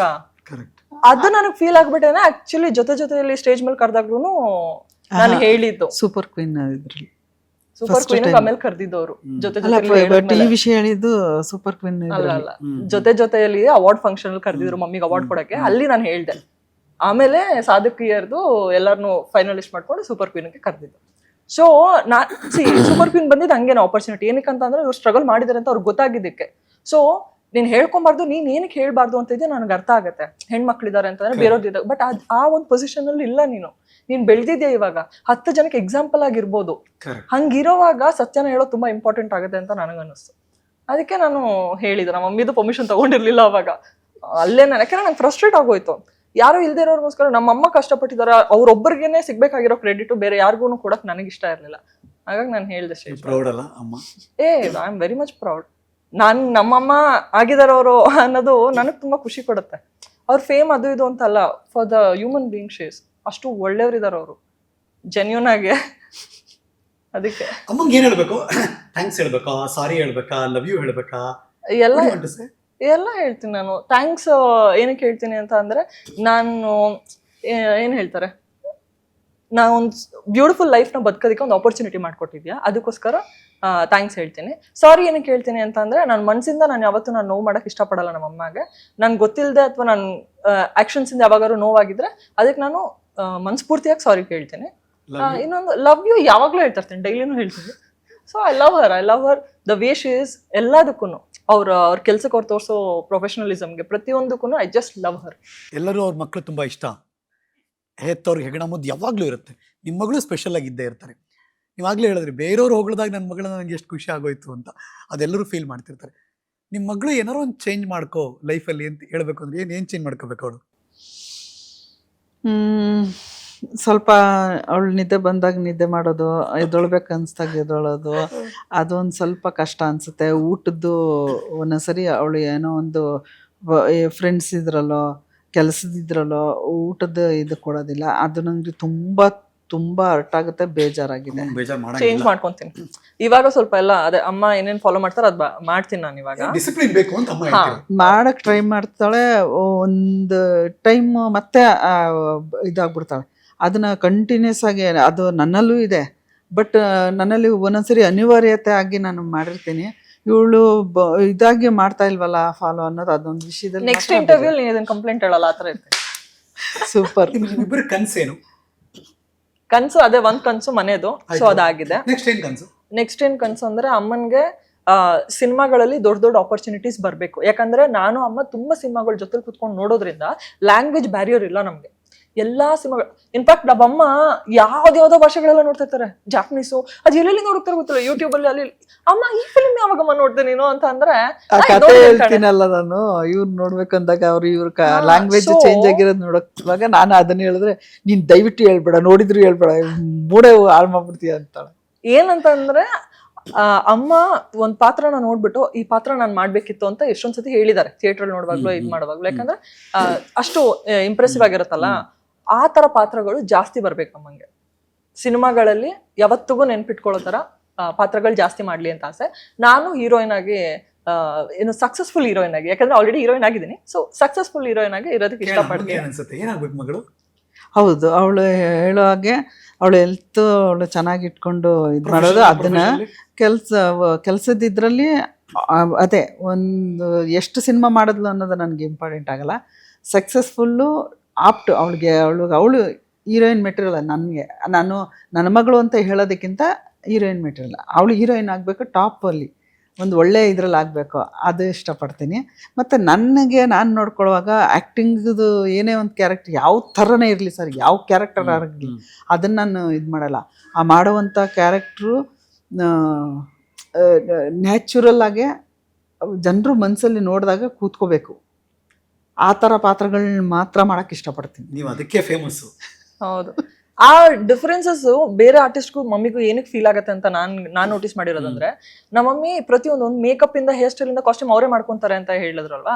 ಒಬ್ರು ಸ್ಯಾರಿ ಡ್ರೇಪರ್ ಬಂದ್ರೆ ಅವರು ಎಲ್ರಿಗೂ ಅವ್ರ ಸ್ಟೈಲಿಂಗ್ ಅಲ್ಲಿ ಸ್ಯಾರಿ ಉಡಿಸ್ತಾರೆ. ಡಿಫರೆನ್ಸಸ್ ಅವರು ಇವರು ಹಳ್ಳಿಯವರು ಇವ್ರಿದ ಆ ಡಿಫರೆನ್ಸ್ ತೋರಿಸೋದ್ಬಿಟ್ಟು ಅವ್ರದ್ದೊಂದು ಸ್ಟೈಲ್ ಇರುತ್ತೆ. ಬಟ್ ಮಮ್ಮಿ ಎಲ್ಲೇ ಹೋದ್ರು ಕೂಡ ಅವರೇ ಮಾಡ್ಕೊಳ್ಳೋದ್ರಿಂದ ಒಂದು ಸೀರಿಯಲ್ ಅಲ್ಲೇ ಅವ್ರೆಲ್ಲರದ್ದು ಮೇಕಪ್ ಒಂಥರ ಕಾಣ್ತಾ ಇರುತ್ತೆ, ನಮ್ಮ ಮಮ್ಮಿ ಆ ಪಾತ್ರಕ್ಕೆ ಆಪ್ಟ್ ಆಗಿ ಕಾಣ್ತಾ ಇರುತ್ತೆ. ಅದು ಅವರಲ್ಲಿರುವಂತ ಒಂದು ಸ್ಟ್ರೆಂತ್. ಸೊ ಅದನ್ನ ನೋಡಿ ಜಾಸ್ತಿ ಜನ ದೊಡ್ಡ ದೊಡ್ಡ ಸಿನಿಮಾದಲ್ಲಿ ದೊಡ್ಡ ದೊಡ್ಡ ಅವಕಾಶಗಳು ಕೊಡ್ಬೇಕು ಆ ತರ ಬಂದಿದೆ. ಬಟ್ ಏನಂದ್ರೆ ಒಂದ್ಸತಿ ಎರಡೆರಡು ಸೀರಿಯಲ್ಗಳು ಒಪ್ಕೊಂಡಿರ್ತಾರಲ್ಲ, ಹಾಗಾಗಿ ಸಿನಿಮಾಗಳು ಮಿಸ್ ಆದಾಗ ತುಂಬಾ ಬೇಜಾರ್ ಮಾಡ್ಕೊಂಡಿದ್ದಾರೆ. ಅದನ್ನ ನಾನು ಕೇಳಿರೋದ್ರಿಂದ ಅದು ನನ್ನ ಮನ್ಸಿಂದು ಅವ್ರ ಆಸೆ ನನಗೆ ಗೊತ್ತಿರೋದ್ರಿಂದ. ಆ ಸಿನಿಮಾದಲ್ಲಿ ಆ ಪಾತ್ರ ಇನ್ನೊಬ್ರು ನೋಡಿದಾಗ ಅನಿಸ್ತಿರುತ್ತಲ್ಲ, ನಮ್ಮ ಅಮ್ಮ ಬರ್ಬೇಕಾಗಿ. ಜೊತೆಗೆ ಸರ್ ಬೇಜಾರಾಗುತ್ತೆ. ಎಲ್ಲರಲ್ಲ ಒಂದು ತುಂಬಾ ಕಮ್ಮಿ ಪರ್ಸನ್ಸ್ ಈ ತರ ಇದು ಡೈರೆಕ್ಟರ್ ಹೇಳಿರ್ತಾರೆ, ಪ್ರೊಡ್ಯೂಸರು ಈ ಆರ್ಟಿಸ್ಟ್ನ ಕರ್ಸಿ ಅಂತ ಹೇಳಿರ್ತಾರೆ. ಫೋನ್ ಮಾಡಿದೆ ಸರ್, ಫೋನೇ ಎತ್ತುತ್ತಾ ಇಲ್ಲ, ಫೋನೇ ರೀಚ್ ಆಗ್ಲಿಲ್ಲ, ಸುಳ್ಳು ಹೇಳಿರೋದು. ಫೋನ್ ಎತ್ತಿಲ್ಲ ಬಿಡಿ, ಅವ್ರದ್ದು ಡೇಟ್ಸ್ ಇಲ್ಲ, ನಾನು ಮಾತಾಡ್ತಾ ಇರ್ತಾರೆ ಡೇಟ್ಸ್ ಇಲ್ಲ ಅಂತ ಹೇಳ್ಬಿಟ್ಟು ಅವ್ರಿಗೆ ಯಾರು ಬೇಕೋ ಅವ್ರನ್ನ ಕಾಸ್ಟ್ ಮಾಡ್ಸಿರ್ತಾರೆ. ಆ ಡೈರೆಕ್ಟರ್ ಹತ್ರ ಮತ್ತೆ ಮಾತಾಡ್ದಾಗ ಗೊತ್ತಾಗತ್ತೆ ಇವ್ರಿಗೆ ಅಪ್ರೋಚೇ ಮಾಡಿಲ್ಲ ಅವ್ರು. ಒಂದ್ಸರಿ ಒಂದು ವರ್ಷ ಆಗಿದೆ ಅವ್ರು ಬಂದಾಗ ನಾನು ಅವರು ಯಾರನ್ನು ಇವತ್ತವರೆಗೂ ಒಬ್ಬರು ಡೈರೆಕ್ಟ್ರಿಗೋ ಇನ್ನೊಬ್ರಿಗೋ ನನ್ಗೆ ಚಾನ್ಸ್ ಕೊಡಲ್ವಾ ಆ ಥರ ನಾನು ಯಾಕೆ ಅಂತಂದರೆ ಒಂದು 10 ಜನ ಪರಿಚಯ ಇರ್ತಾರೆ ಅನ್ಕೊಳ್ಳಿ, 10 ಜನ ನನಗೆ ಚಾನ್ಸ್ ಇಲ್ವಾ ಅವ್ರು ಚಾನ್ಸ್ ಕೊಡೋಕೆ ಸಿನಿಮಾ ಮಾಡ್ತಿದ್ದಾರೆ ಅವ್ರದ್ದೊಂದು ಇದು ಅದರಲ್ಲಿ ಇತ್ತ ಅವ್ರು ನಮ್ಮನ್ನು ಕರೆದ್ರೆ ಅದಕ್ಕೆ ನಾವು ನ್ಯಾಯ ಒದಗಿಸ್ಬೇಕು ಕರೆಕ್ಟ್ ಆರ್ಟಿಸ್ಟ್ ಆದರೆ. ಅದು ಬಿಟ್ಬಿಟ್ಟು ಕೊಡಲಿಲ್ಲ ನನಗೆ ಆ ಥರ ಇದ್ದೆಲ್ಲ ಇಲ್ಲ. ನಾನು ಹೋಗ್ಬಿಟ್ಟು ನಾನೇ ಹಾಯ್ ಸರ್ ಹಲೋ ಹೇಗಿದ್ದೀರಾ ಅಂತೇಳಿ ಅವ್ರ ಬಗ್ಗೆ ನನಗೆ ಒಂದು ತುಂಬ ಗೌರವ. ಅವರು ಮಾತಾಡ್ಬಿಡಿ ಅಮ್ಮ ಅಂದರು. ಯಾಕೆ ಸರ್ ಅಂತ ಅಂದೆ. ಮತ್ತು ಇನ್ನೇನಮ್ಮ ಒಂದು ಫೋನ್ ರಿಸೀವ್ ಮಾಡಬೇಕು, ಅಕಸ್ಮಾತ್ ಆಗಲಿಲ್ಲ ಅಂತಂದ್ರೆ ಆಮೇಲಾದರೂ ಫೋನ್ ಮಾಡಬೇಕಲ್ವ ನೀವು ಯಾವಾಗ ಏನಂದರೆ ನಾನು ಆ ಸಿನಿಮಾಗೆ ನಿಮಗೆ ಮಾಡಿಸಿದ್ದೆ ಮ್ಯಾನೇಜರ್ ಕೈಲಿ. ಸರ್ ನಾನು ಗೊತ್ತಿಲ್ಲದೆ ಇರೋ ನಂಬರು ಸರ್, ಮಧ್ಯರಾತ್ರಿ 1 ಗಂಟೆ 2 ಗಂಟೆಯಲ್ಲಿ ಬರಲಿ ಸರ್, ನಾನು ಮಾತಾಡ್ತೀನಿ. ಅಕಸ್ಮಾತ್ ನಾನು ಇದುವರೆಗೂ ಅಸ್ಟೆಂಟ್ ಎಲ್ಲ ಕರ್ಕೊಂಡು ಹೋಗಿದ್ದೆ ನಾನು ಇಲ್ಲ ನಾನು ಟೇಕಲ್ಲಿ ಇರುವಾಗ ಬ್ಯಾಗ್ ಇವಾಗ ನೋಡಿ ಇಲ್ಲಿ ಇದ್ದೀನಿ, ಇಲ್ಲಿ ಇಟ್ಕೋಬೋದಿತ್ತು, ಆವಾಗಲೂ ಅಲ್ಲಿ ಇಟ್ಟಿರ್ತೀನಿ. ಆ ಥರ ಇಲ್ಲಿಂದ ಹೋದ ತಕ್ಷಣ ನೋಡ್ಬಿಟ್ಟು ಮಾಡ್ತೀನಿ. ಗೊತ್ತಿಲ್ಲದೆ ಇರೋ ನಂಬರ್ ಅನ್ನೊಂದು ನಂಬರ್ಗೆಲ್ಲ ನಾನು ಇದು ಮಾಡ್ತೀನಿ. ನಾನು ಇದನ್ನ ಬರ್ದು ಬೇಕಾದ್ರೆ ಕೊಡ್ತೀನಿ ಸರ್, ನನಗೆ ಆ ಥರ ಯಾವ್ದು ಕಾಲು ಬಂದಿಲ್ಲ ನಿಮ್ಮ ಕಂಪ್ನಿ ಕಡೆಯಿಂದ ಅಂತ ಹೇಳ್ಬಿಟ್ಟು ನಾನು ಅವಾಗ ಸ್ವಲ್ಪ ಸೀರಿಯಸ್ ಆಗಿ ಮಾತಾಡಿದೆ. ಅವರು ಎಷ್ಟು ಇದಾದರು ಅಂದರೆ ಹೌದಮ್ಮ ಸರಿ ಅಂತ ಹೇಳ್ಬಿಟ್ಟು ಸುಮ್ಮನೆ ಬಿಟ್ರು ಅವರು. ಅದಾದಮೇಲೆ ಇನ್ನೊಂದು ಸಿನಿಮಾಗೆ ಕರೆದಾಗ ಹೋದೆ. ಅದು ಅವರೇ ಫೋನ್ ಮಾಡಿ ಮಾತಾಡ್ಬಿಟ್ಟು ಕರೆದ್ರು. ಹೋಗಿದ್ದೀನಿ, ಕೂತಿದ್ದೀನಿ, ಇನ್ನೂ ಇದಿದೆ ಟೈಮ್ ಇದೆ ಕೂತ್ಕೊಳ್ಳಿ ಅಂತಂದರು. ರೆಡಿ ಆಗ್ಬಿಡ್ತೀನಿ ಸರ್, ನಾನೇ ಹೇಳ್ತಾ ಇದ್ದೀನಿ ಕೂತ್ಕೊಳ್ಳಿ ಅಂತ ಅಂದ್ಬಿಟ್ಟು ಕೂರಿಸ್ಬಿಟ್ಟು ಇವರೇ ನಾನು ಹೇಳಿದ್ನಲ್ಲ ಅವ್ರಿಗೆ ಫೋನ್ ಮಾಡಿ ಅಂತ ಅಂದರು ಯಾರಿಗೋ. ಅವರು ಬಂದ್ಬಿಟ್ಟು ಬಂದ್ಬಿಟ್ಟು ಸಾರ್ ಅಮ್ಮಂದು ಅದೇ ಸರ್ ಫೋನೇ ರಿಸೀವ್ ಮಾಡಲಿಲ್ಲ, ಡೇಟ್ಸ್ ಇಲ್ಲ ಅಂತಾರೆ. ನನಗೆ ಗೊತ್ತಿಲ್ಲ ನನ್ನ ಬಗ್ಗೆ ಮಾತಾಡ್ತಿದ್ದಾರೆ ಅಂತ. ಹಂಗೆ ಫೋನ್ ಅವ್ರ ಮುಂದೆ ಇಟ್ಟಿದ್ದೀನಿ, ಡೈರೆಕ್ಟ್ರ್ ಮುಂದೆ, ಯಾವ ಕಾಲು ಬರಲಿಲ್ಲ. ಅವರು ಇವ್ರು ಯಾರು ಗೊತ್ತಾ ಅಂತಂದರು. ಗೊತ್ತಿಲ್ಲ, ನಮಸ್ತೆ ಅಮ್ಮ ಅಂತಂದರು. ನಮಸ್ತೆ ಸರ್ ಅಂದೆ. ನನಗೂ ಏನು ಇದು ಗೊತ್ತಿಲ್ಲ. ಆಮೇಲೆ ಅದೇ ಫೋನ್ ಮಾಡೋಕ್ಕೆ ಹೇಳಿದ್ನಲ್ಲ, ಇದೇ ಈಗ ಮಾಡಿದ್ರಲ್ಲ ಫೋನು, ಆರ್ಟಿಸ್ಟ್ ಇವರೇ ಅಂತ. ಅವ್ರಿಗೆ ಹೆಂಗಾಯ್ತು ಮುಖ ಅಂದರೆ ಎಷ್ಟು ಜನ ಜೊತೆ ಹಿಂಗಾಗಿರ್ಬೇಡ ಇಂಡಸ್ಟ್ರಿ. ನನಗಂತೂ ಕೆಲವೊಂದು ಒಳ್ಳೆ ಪಾತ್ರ ಸಿಕ್ಕಿರೋದು ಆಕಸ್ಮಿಕವಾಗಿ ಯಾರೋ ಕೈ ಕೊಟ್ಟರು ಅಥವಾ ಟೈಮ್ಗೆ ಅವ್ರಿಗೇನೋ ಹೆಲ್ತ್ ಪ್ರಾಬ್ಲಮ್ ಆಗಿತ್ತು ಅಥವಾ ಏನೋ ಬೇರೆ ಕಾರಣದಿಂದ ಬರೋಕ್ಕಾಗಲಿ ಅಪೂರ್ವನ ಕರೆಸಿ ಅಂತ ಸಿಕ್ಕಿರೋದು ತುಂಬ ಒಳ್ಳೆ ಪಾತ್ರಗಳಲ್ಲಿ ಜಾಸ್ತಿ ಆ ಥರ ಸಿಕ್ಕಿರೋದು. ತುಂಬ ನೆನ್ಪಿಟ್ಕೊಂಡು ನನ್ನನ್ನೇ ಆಕೆ ಕರಿಬೇಕು ಅಂತ ಕರೆದಿರೋದು ತುಂಬ ಕಮ್ಮಿ. ಅವ್ರನ್ನ ನಾನು ಯಾವಾಗಲೂ ನೆನೆಸ್ತೀನಿ ಅಂಥವ್ರನ್ನ. ಅದೇ ಅಮ್ಮ ಹೇಳ್ದಂಗೆ ರಾತ್ರಿ 12:30 ಕಾಲ್ ಬಂದು ಆರ್ಟಿಸ್ಟ್ ಹುಷಾರಿಲ್ಲ ನಿಮ್ಗೆ ಬರಕ್ಕಾಗತ್ತಾ ಅಮ್ಮ ಅಂತ ಹೇಳಿ. ಅಮ್ಮಂಗೆ ನೆಕ್ಸ್ಟ್ ಡೇಗೆ ಏನು ಶೂಟಿಂಗ್ ನಾನು ಆತ ಹೌದಾ ಯಾರಿಗೋ ಬುಕ್ ಆಗಿದ್ದು ನಾನು ಯಾಕೆ ಆ ಥರ ನಾನು ಯಾವತ್ತೂ ಇದು ಮಾಡಿಲ್ಲ ಸರ್. ಹೌದಾ ಸರ್, ಆವಾಗ ಪೇಮೆಂಟ್ ಕೂಡ ಮಾತಾಡಿಲ್ಲ ನಾನು, ಯಾಕಂದ್ರೆ ಅವರು ಒಂದು ಅರ್ಜೆಂಟಲ್ಲಿ ಇದ್ರಲ್ಲಿ ಕರಿತಾ ಇದ್ದಾರೆ. ವಾಲ್ಮೀಕಿ ಅಲ್ವಮ್ಮ ಶಿವಣ್ಣನ ಸಿನಿಮಾ, ವಾಲ್ಮೀಕಿ ಸಿನಿಮಾ. ರಾತ್ರಿ 12:15 ಏನೋ ನನಗೆ ಕಾಲ್ ಬಂದಿದ್ದು. ಬೆಳಗ್ಗೆ ಶೂಟಿಂಗ್ ಹೋಗಿದ್ದೀನಿ. ಅವ್ರ ಮದರ್ ಕ್ಯಾರೆಕ್ಟ್ರು. ಅವರು ಡೈರೆಕ್ಟ್ರು ಇವರೆಲ್ಲ ನಾನು ಶೂಟಿಂಗ್ ಮುಗಿಸ್ಕೊಂಡು ಬರೋವರೆಗೂ ನಾನು ನಿಜವಾಗ್ಲೂ ನಿಮಗೆ ಗೌರವಿಸ್ತೀನಮ್ಮ ನಿಮ್ಮ ಇದಕ್ಕೆ ಅಂತ. ಮೊನ್ನೆನೂ ಒಬ್ಬರು ಮ್ಯಾನೇಜರು, ಅಮ್ಮ ಇದು ಕೇಸ್ ನಂಬರ್ 18/9 ಅಂತ, ಅದರಲ್ಲಿ ಕಾಲ್ ಗರ್ಲ್ ಕ್ಯಾರೆಕ್ಟ್ರ್ ನಾನು ಹೇಳ್ತಿದ್ದಂಗೆ ಸೀನ್ ಹೆಂಗಿರುತ್ತೆ ಸರ್ ಏನು ಅಂತ ಕೇಳಿದೆ. ಅದಷ್ಟೇ ನಾನು ಕೇಳಿದ್ದು, ಯಾವುದೇ ರೀತಿ ಇದಿಲ್ಲಮ್ಮ, ಇದು ತಮಿಳ್ ಮೂವಿ ರೀಮೇಕ್ ನೋಡಿ ಒಂದು ಬಿಟ್ಟು ಅಂತ ಅವರೇ ಕಳಿಸಿದ್ರು. ನೋಡಿದೆ, ಓಕೆ ಸರ್ ಫೈನ್ ಅಂತೇಳಿ ಹೋಗಿ ವರ್ಕ್ ಮಾಡಿದ್ದು. ಹತ್ತತ್ರ ಅವರು ನಮ್ಗೆ ಏನೋ ಇದ್ದಾಗ 4-5 ವರ್ಷ ನಾವು ಮಾತು ಆಡಿಲ್ಲ. ಮತ್ತೆ ಅವರು ಫೋನ್ ಮಾಡಿ ಮಾತಾಡುವಾಗ ಸರ್ ನನ್ನ ಮೊಬೈಲಲ್ಲಿ ಫೀಡ್ ಆಗಿಲ್ಲ ನಂಬರ್ ಬಂತು ಅಂದರೆ ಅವ್ರು ಫುಲ್ ಡೀಟೇಲ್ ಹೇಳ್ಬಿಟ್ಟು, ಅಯ್ಯೋ ಸರ್ ದಯವಿಟ್ಟು ಏನು ಅನ್ಕೋಬೇಡಿ ಅಂದರೆ, ಇಲ್ಲಮ್ಮ ನಿಮ್ಮ ಬಗ್ಗೆ ಅಂತ ನಾನು ಅನ್ಕೊಳಕ್ಕೆ ಸಾಧ್ಯನೇ ಇಲ್ಲ. ನೀವು ಅಂಥ ಒಂದು ಅಂದರೆ ನಾರ್ಮಲ್ ಆಗಿ ನಾನು ನಡ್ಕೊಳ್ಳೋ ರೀತಿನ ಅವ್ರು ಹೇಳ್ತಿದ್ದಾರೆ ಅಂದರೆ ನಾನು ಅಲ್ಲಿ ಇದ್ದ ಜಾಗದಲ್ಲೇ ಹೆಂಗೆ ಕೈ ಮುಗ್ದಿದ್ದೀನಿ. ಇವಾಗ ನಾರ್ಮಲ್ ಆಗಿ ಡೇಟ್ಸ್ ನ ಹೇಗ್ ಕೊಡ್ತಾರೆ? ಇವಾಗ ನೀವು ಒಂದು ಸಿನಿಮಾಗೆ ಔಟ್ಡೋರ್ ಏನಾದ್ರು ಹೋಗ್ತೀರಾ ಅಂತ ಅಂದ್ರೆ, ಸೊ ಔಟ್ಡೋರ್ ಹೋಗಿ ಬಂದಿರ್ತೀನಿ, ಸ್ಟ್ರೈನ್ ಆಗಿರುತ್ತೆ, ಬೇಡ ಒಂದು 1 ಗಂಟೆಗೆ ರೀಚ್ ಆಗ್ತೀನಿ ಅಂತ ಅನ್ಕೊಳ್ಳಿ ನೀವು ವಾಪಸ್ಸು, ಇವತ್ತೇನು ಬೇಡ ಡೇಟು, ನೆಕ್ಸ್ಟ್ ಡೇಗೆ ಕೊಡೋಣ, ಈ ತರ ಮಾಡ್ತಿರ್ತಾನೆ. ಇಲ್ಲ, ನಮ್ಮಮ್ಮ ಹೇಳ್ತಾರೆ ನನಗೆ ಔಟ್ಡೋರ್ ಹೋಗಿರ್ತೀನಿ ಸರ್, ಬರೋಷ್ಟ್ರಲ್ಲಿ 1 ಗಂಟೆ ಆಗ್ಬಿಡುತ್ತೆ, ಮಧ್ಯಾಹ್ನ ಮೇಲೆ ಶೂಟಿಂಗ್ ಮಾಡ್ಕೊಂತೀರಾ? ಸೀರಿಯಸ್ಲಿ ಅಂದ್ರೆ ಟ್ರಾವೆಲಿಂಗ್ ಮಾಡಿರ್ತಾರೆ. ಅಷ್ಟೇ ಆಮೇಲೆ ಮಧ್ಯಾಹ್ನ ಮೇಲೆ ಅಂತಂದ್ರೆ ನಾ ಕೇಳಕ್ಕೆ ಸ್ವಲ್ಪ ಹಿಂಜರಿತೀನಿ ಪಾಪ. ಅರ್ಧ ದಿನ ಅವರು ಏನೇನು ಪ್ಲಾನ್ಗಳು ಮಿಸ್ ಆಗುತ್ತೋ. ಬೆಳಗ್ಗೆ ಬರ್ತಿದ್ದೀನಿ ಅಂತಂದ್ರೆ ಸರ್ 7 ಗಂಟೆ ಆಗುತ್ತೋ 8 ಗಂಟೆ ಆಗುತ್ತೋ ಗೊತ್ತಿಲ್ಲ, ನೀವು ಅಂತ ಅಂದ್ರೆ ನಾನು ಬರ್ತಿದ್ದಂಗೆನೆ ಬೆಂಗಳೂರಿಗೆ ಇಳಿತಿದ್ದಂಗೆ ಕಾಲ್ ಮಾಡ್ತೀನಿ, ನಾನು ಮನೆಗೆ ಬಂದು ಫ್ರೆಶ್ ಅಪ್ ಆಗೋಷ್ಟ್ರಲ್ಲಿ ನೀವು ಗಾಡಿ ಕಳಿಸ್ತೀನಿ ಅಂದ್ರೆ ಬಂದ್ ಮಾಡ್ತೀನಿ. ಅಮ್ಮ ನೀವು ಮಾಡೋದಕ್ಕೆ ಕಂಫರ್ಟೇಬಲ್ ಆಗಿರ್ತೀರಾ? ಆಯ್ತು ಸರ್, ನಾನು ಹಂಗೆ ಅಂದಿರ್ತೀನಿ, ಅಲ್ಲಿ ಹೋಗ್ಬಿಟ್ಟು ಅಂತ ಇರ್ತೀನಿ. ಬಟ್ ನಿಜವಾಗ್ಲೂ ಕೆಲಸ ಮಾಡೋ ಸಂತೋಷ ನನಗೆ ತುಂಬಾ ಚೆನ್ನಾಗಿ ನಂಗೆ ಅನುಭವ ಆಗಿದೆ. ನಾನು ಮತ್ತು ರಾಜು ಇಬ್ರು ಪ್ಲಾನ್ ಮಾಡಿದ್ವಿ ಒಂದು 2-3 ವಾರದಿಂದ ಅಪೂರ್ವ ಅವ್ರದ್ದು ಡೇಟ್ಸ್ ಹೊಂದಿಸೋಕ್ಕೆ ಫೈನಲಿ ಈ ಇಂಟರ್ವ್ಯೂ ಮಾಡೋದಕ್ಕೆ. ಅಂದರೆ ಅಷ್ಟು ಬ್ಯುಸಿ ಸ್ಕೆಡ್ಯೂಲ್ ಇದ್ದಾರೆ. ಇವತ್ತು ಇಲ್ಲಿ ಮುಗಿದ ತಕ್ಷಣ ಇಮಿಡಿಯೇಟ್ ಆಗಿ ಇಲ್ಲೇನೋ ಡಬ್ಬಿಂಗ್ ಹೋಗ್ಬೇಕು ಅಂದರೆ ಅಷ್ಟು ಕಂಟಿನ್ಯೂಸ್ ಆಗಿ ಅದು ನಡೀತಾನೆ ಇದೆ. ಮತ್ತು ಅದನ್ನ ಎಂಜಾಯ್ ಮಾಡ್ತೀರಾ. ನಿಜ ಸರ್, ಅದು ಇಂಪಾರ್ಟೆಂಟ್ ತುಂಬಾ. ಯಾವಾಗಲೂ ಅಯ್ಯೋ ಅಂತ ಕೆಲಸ ಮಾಡೋದು. ಪಾಪ ಕೆಲವು ಕಲಾವಿದರು ಕೆಲಸ ಇಲ್ಲದೆ ಕಷ್ಟಪಡ್ತಿರೋದು ನೋಡಿದ್ರೆ ನನಗೆ ಕೆಲಸ ಸಿಗ್ತಾ ಇದೆ ಅನ್ನೋದಕ್ಕೆ ನಾನು ಎಷ್ಟು ಖುಷಿಯಿಂದ ದೇವ್ರಿಗೆ ನನಗೆ ಮಾಡೋ ಶಕ್ತಿ ಕೊಡಪ್ಪ ಅಂತ ಕೇಳ್ಕೊಂಡು ಹೋಗ್ತಾ ಇದ್ದಂಗೆ ಅಲ್ಲಿ ಆ ಶಕ್ತಿ ನಿಜವಾಗ್ಲೂ ಅವ್ನು ಕೊಡ್ತಾನೆ. ನಾನು ಮಾಡ್ತೀನಿ ಅಂತಲ್ಲ, ಸದಾ ಕೆಲಸ ಇರಲಿ ನಿಮ್ಗೆ. Thank you. ಸದಾ ನೀವಿಬ್ರು ಹೀಗೆ ಇರಲಿ. ಖುಷಿಯಾಗಿ. ಬೇರೆ ಭಾಷೆಗಳು ಬರುತ್ತೆ ನಿಮ್ಗೆ ಮಾತಾಡಕ್ಕೆ? ಕ್ಯಾ ಬಾತ್ ಕರ್ನ ಹೈ? ಹಿಂದಿ, ತಮಿಳ್, ತೆಲುಗು, ಕನ್ನಡ ಅದಲ್ಲೇ ಪೇಸರೆ. ತೆಲುಗು ಮಾತಾಡ್ತಾನೆ. ಸ್ಕೂಲ್ಗೆ 2 ದಿನ 1 ದಿನ ಹೋಗಿರೋದು, ಅದು ಪುಟಾಣಿ ಹುಡುಗಿ ಆಗಿದ್ದಾಗ. ಲೈಫಲ್ಲಿ ಸ್ಕೂಲ್ಗೆ ಹೋಗಿಲ್ಲ, ಎಲ್ಲ ಭಾಷೆ ಮಾತಾಡ್ತಾರೆ. ಇಷ್ಟು ಚೆನ್ನಾಗಿ ಕನ್ನಡವನ್ನ ಸ್ಪಷ್ಟವಾಗಿ ಹಕಾರ ಅಕಾರ ಲಕಾರ ಲಕಾರ ಎಲ್ಲ ಸಿನಿಮಾನೇ ಕಲ್ಸಿರೋದು. ಸಕಾರ ಎಷ್ಟು ಚಂದ ಮಾತಾಡ್ತಾರೆ. ಅದಕ್ಕೊಂದು ಸ್ಟೋರಿ ಇದೆ ಸರ್, ಸಿನಿಮಾನೇ ಕಲ್ಸಿರೋದು. ನಿಜವಾಗ್ಲೂ ಸರ್, ನಾನು ಎಲ್ಲರನ್ನು ತಂಪಾಗಿರೋ ಟೈಮು ಅಂತ ಯಾಕೆ ಮೆನ್ಷನ್ ಮಾಡ್ತೀನಿ ಅಂದ್ರೆ ಬಿಸಿಲಿರೋದು ಕೂಡ ಅವ್ರ ಪಾಲಕ್ ತಂಪಾಗಿರ್ಲಿ ಒಂದು ಅಂತ. ಅಪಭ್ರಂಶ ಇಲ್ಲ ನೀವು ಮಾತಾಡ್ಬೇಕಾದ್ರೆ. ಎಷ್ಟು ಚಂದ ಮಾತಾಡ್ತಿದ್ದೀರಿ ನೋಡಿ. ಏನು ಓದಿಲ್ಲ, ಏನು ಬರೆಯಕ್ ಬರಲ್ಲ. ಅಪೂರ್ವಶ್ರೀ ಅಂತ ಬರಿತೀರಿ ಹೋಗ್ಲಿ, ಅದ್ ಕಲ್ತ್ಕೊಂಡ್ಬಿಟ್ಟಿದ್ದೀರಾ? ಓದ್ತಾರೆ, ನಿಧಾನ ಓದ್ತಾರೆ, ಅದೆಲ್ಲ ಮಾಡ್ತಾರೆ. ಬರ್ಕೊಳ್ಳೋದೆಲ್ಲ ಪ್ರಾಕ್ಟೀಸ್ ಮಾಡ್ತಾ ಇದ್ರು, ನಾನು ನೋಡಿದ್ದೀನಿ. ಅದ್ರಿಂದ ಏನಾಗುತ್ತೆ, ನಿಧಾನ ಆಗುತ್ತೆ ಓದೋದಿಕ್ಕೆ. ಸೊ ಟೈಮ್ ವೇಸ್ಟ್ ಆಗ್ಬಾರ್ದಲ್ಲ ಅಂತ ನೀನ್ ರೀಡಿಂಗ್ ಕೊಟ್ಬಿಡಪ್ಪ, ನಾ ಕೇಳಿಸ್ಕೊತೀನಿ. ಫಸ್ಟ್ ಮ್ಯಾಟ್ರ್ ಹಾಕೊಂತೀನಿ, ಮ್ಯಾಟ್ರ್ ಹಾಕೊಂಡು ಇಂಪಾರ್ಟೆನ್ಸ್ ಇದನ್ನ ಇಟ್ಕೊಂತೀನಿ, ಅದಕ್ಕೆ ಲೈನ್ಸ್ ಇದು ಹಾಕೊಂಡು ಒಂಚೂರು ಡೈರೆಕ್ಟರ್ಗಳು ಸ್ವಲ್ಪ ಹೆಲ್ಪ್ ಮಾಡೋರಿದ್ರೆ ಸರ್ ಇದನ್ನ ಹಿಂಗೆ ಮಾಡ್ಕೋಬೋದಾ ಹಿಂಗೆ ಮಾಡ್ಕೋಬೋದಾ ಅಂತ. ತುಂಬಾ ಟಚ್ವುಡ್ ತುಂಬಾ ಜನ ಚೆನ್ನಾಗಿದೆಯಲ್ಲ ಹಾಕೊಳಮ್ಮ ಮಾತಾಡಮ್ಮ ಅಂತಾರೆ. ಸೊ ಯಾವ ಸ್ಕಾಲರ್ ಓದಿದ್ರು ಇಷ್ಟು ಚೆನ್ನಾಗಿ ಹೇಳಲ್ಲ ಆಕ್ಚುಲಿ. ನಿಮ್ಮಮ್ಮ ಮಾತಾಡ್ಬೇಕಾದ್ರೆ ಎಲ್ಲ ಚೆನ್ನಾಗಿ ಹೇಳ್ತಿದ್ದಾರೆ, ಬೇರೆ ಭಾಷೆನೂ ಚೆನ್ನಾಗಿ ಬಳಸ್ತಾ ಇದಾರೆ, ಸುಲಲಿತವಾಗೆಲ್ಲ ಹೋಗ್ತಾ ಇದೆ. ಯಾವ್ದು ಕಷ್ಟಪಟ್ಕೊಂಡು ಏನು ಹೇಳ್ತಿಲ್ಲ ಅವ್ರು ಆಕ್ಚುಲಿ. ಅದ್ಭುತ. ಆಮೇಲೆ ಯಾವುದೇ ಭಾಷೆ ಕಲ್ತ್ರು ಸರ್ ಫಸ್ಟ್ ನಾವು ಒಬ್ರಿಗೆ ರೆಸ್ಪೆಕ್ಟ್ ಕೊಡೋದು ಅದನ್ನ ಕಲಿಬೇಕು, ಆವಾಗ ಅದು ಸರಳವಾಗ್ಬಿಡುತ್ತೆ. ಯಾರು ನೋಡು ತುಮ್ ಜಾओ ಅಂತಾರೆ, ತುಮ್ ಜಾओ ತುಮ್ ಆವ್ ನೈ ಆಪ್ ಆಯೇ ಜಾಯೇ ರಿಕ್ವೆಸ್ಟ್. ಜೊತೆಗೆ ಒಂದು ರೆಸ್ಪೆಕ್ಟ್. ಒಬ್ಬ ಮನುಷ್ಯನ ಮುಂದೆ ನಿಂತಿದ್ದೀರಾ ನೀವು, ರೆಸ್ಪೆಕ್ಟ್ ಮಾಡಿ ಅಂತ. ಅವ್ರಿಗೆ ಹಿಂದಿ ಬರೋರೆ ಹಂಗೆ ಮಾತಾಡ್ತಾರೆ ಸರ್ ಸರಿ, ರೆಸ್ಪೆಕ್ಟ್ ಇಲ್ಲದೆ. ಅದು ಒಳ್ಳೆ ಟೀಚರ್. ಹೌದೌದು, ಡಾರ್ಲಿಂಗ್ ಅಮ್ಮ ಅವರು. ಹೌದು, ಸೂಪರ್. ನಾವ್ ಮಾತಾಡ್ತಾ ಇಲ್ಲಿ ಕೂತ್ಕೊಂಡು ಏನ್ ಮಾತಾಡ್ತಾ ಇದೀವೋ ಅದ್ರಲ್ಲಿ ನೀವೊಬ್ರು ಮಿಸ್ ಅಷ್ಟೇನೆ. ನಮ್ ಮನೇಲಿ ಇದ್ದಾಗ ಮಾತಾಡ್ತಾ ಇರ್ತೀವಿ ನಾವು ಎಷ್ಟೊಂದ್ ವಿಷಯಗಳು. ಅವ್ರು ಹೇಳೋದು ನಂಗೆ ಆಲ್ರೆಡಿ ಗೊತ್ತಿರುತ್ತೆ, ಯಾಕಂದ್ರೆ ಅವ್ರು ಆಲ್ರೆಡಿ ನಂಗೆ ಹೇಳಿರ್ತಾರೆ.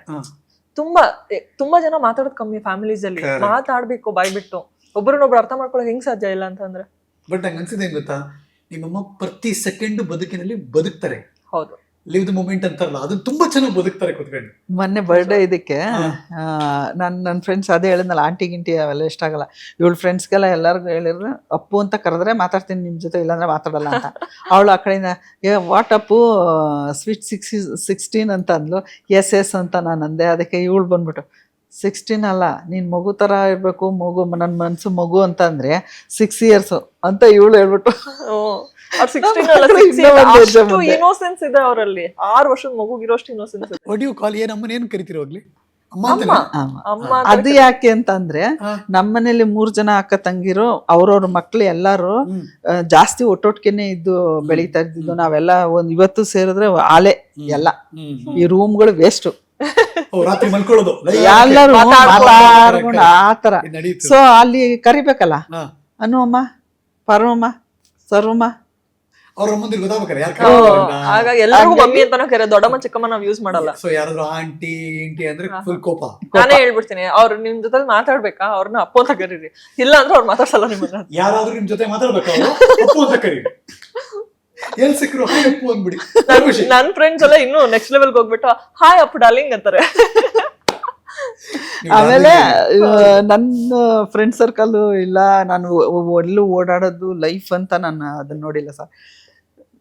ನಂಬ್ತೀರ ಬಿಡ್ತೀರ, ನೈಟ್ ಔಟ್ ಹೋಗ್ತೀವಿ, ನೈಟ್ ಔಟ್ ಹೋಗ್ತೀವಿ.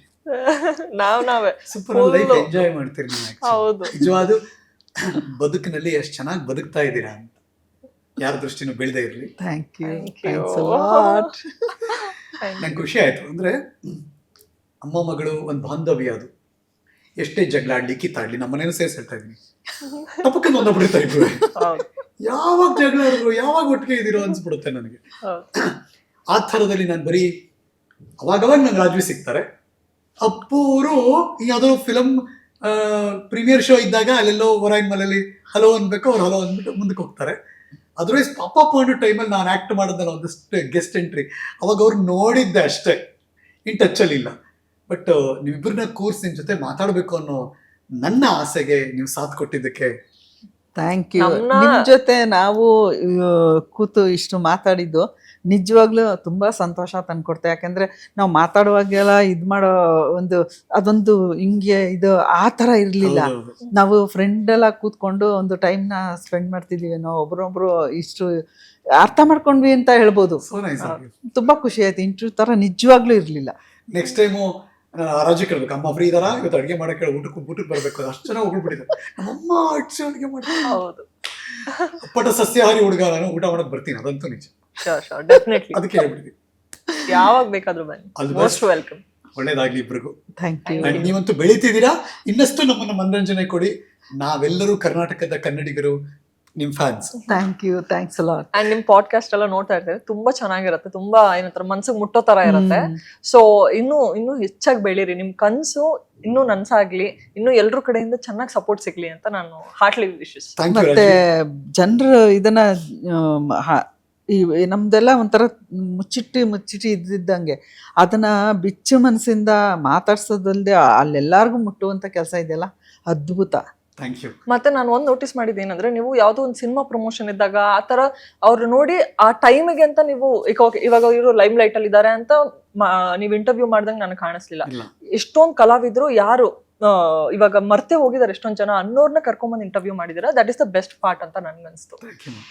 ರಾಜ್ವಿ, ನೆಕ್ಸ್ಟ್ ಕಟ್ ಮಾಡಿದ್ರೆ ಯಾವ್ದೋ ಸಿನಿಮಾದ ಹೀರೋಯಿನ್ ಕೂರ್ಸ್ ನಿಮ್ ಜೊತೆ ಮಾತಾಡ್ಬೇಕು ನಾನು. ಎಸ್, ನಾನು ನಾಲ್ಗೆ ಮಚ್ಚೆ ಇದೆ.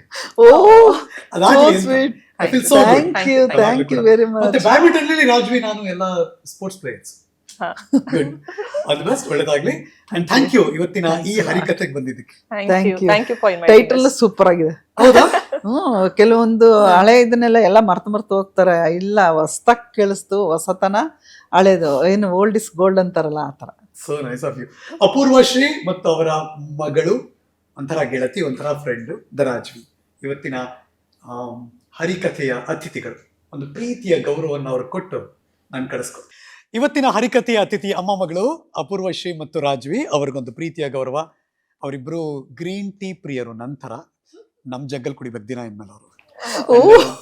ಕೇಕ್ವಾಲ ಮತ್ತು ತಾಜಾ ಮಿಠಾಯಿ ಕಡೆಯಿಂದ ಅವ್ರಿಗೆ ಇಷ್ಟವಾಗುವಂತಹ ತಿಂಡಿ ತಿನಿಸುಗಳಿದೆ, ಇಬ್ರು ಚೆನ್ನಾಗಿ ತಿನ್ಬೇಕು ನನ್ನ ಪ್ರಕಾರ. ಥ್ಯಾಂಕ್ ಯು ಅಪ್ಪು ಡಾರ್ಲಿಂಗ್, ಎಲ್ಲರ ಪ್ರೀತಿಯ thank you so much. Thank you very much. ಅವರಿಬ್ರು ಅಮ್ಮ ಮಗಳು ನಿಜ ಒಂದೇ ಮನೆಗೆ ಹೋಗ್ತಾರೆ, ಬಟ್ ಚೆನ್ನಾಗಿ ತಿನ್ಬೇಕು ಅಂತ ನಮ್ಮ ಆಸೆ ಅಷ್ಟೇ. ಕೇಕ್ವಾಲ ಮತ್ತು ತಾಜಾ ಮಿಠಾಯಿ ಕಡೆಯಿಂದ ಮತ್ತು ಮಗಳಿಗೂ ನಟಿಗೂ ಈ ಒಂದು ಪ್ರೀತಿಯ ಗೌರವ ನಮ್ಮ ಕಡೆಯಿಂದ. Rajvi, Rajvi thank you.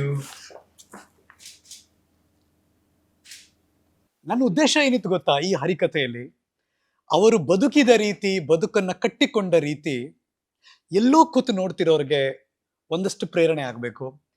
ಬದುಕಲ್ಲಿ ನಾವು ಕೂಡ ಈ ಥರ ಬದುಕು ತೋರಿಸ್ಬೇಕು, ಸಾರ್ಥಕ ಮಾಡ್ಕೋಬೇಕು ಅಂತ ಅನ್ನಿಸ್ಬೇಕು. ಅದಾದರೆ, ಒಂದು ಸಣ್ಣ ಬದಲಾವಣೆ ಆದರೆ ಈ ಪ್ರೋಗ್ರಾಮ್ ನಿಜವಾಗ್ಲೂ ಮಾಡಿದ್ದಕ್ಕೆ ನಾವು ಸಾರ್ಥಕತೆ ಫೀಲ್ ಮಾಡ್ತೀವಿ. ಅವರಿಬ್ಬರನ್ನ ಕಳಿಸ್ಕೊಡ್ತೀನಿ, ಹರಿಕತೆ ಮುಗಿಸ್ತಾ ಇದ್ದೀನಿ. ಮತ್ತೆ ಮಗದೊಂದು ಸ್ಪೆಷಲ್ ಎಪಿಸೋಡ್ನಲ್ಲಿ ಇನ್ನೊಬ್ಬರ ಜೊತೆ ನಾನು ನಿಮ್ಮನ್ನು ಭೇಟಿ ಮಾಡ್ತೀನಿ. ನಿಮ್ಗೆ ಹೇಗೆ ಅನ್ನಿಸ್ತು ಕಮೆಂಟ್ ಮಾಡಿ ನಮ್ಗೆ ತಿಳಿಸಿ. ಹೋಗಿದ್ದು ಬರಲಾ?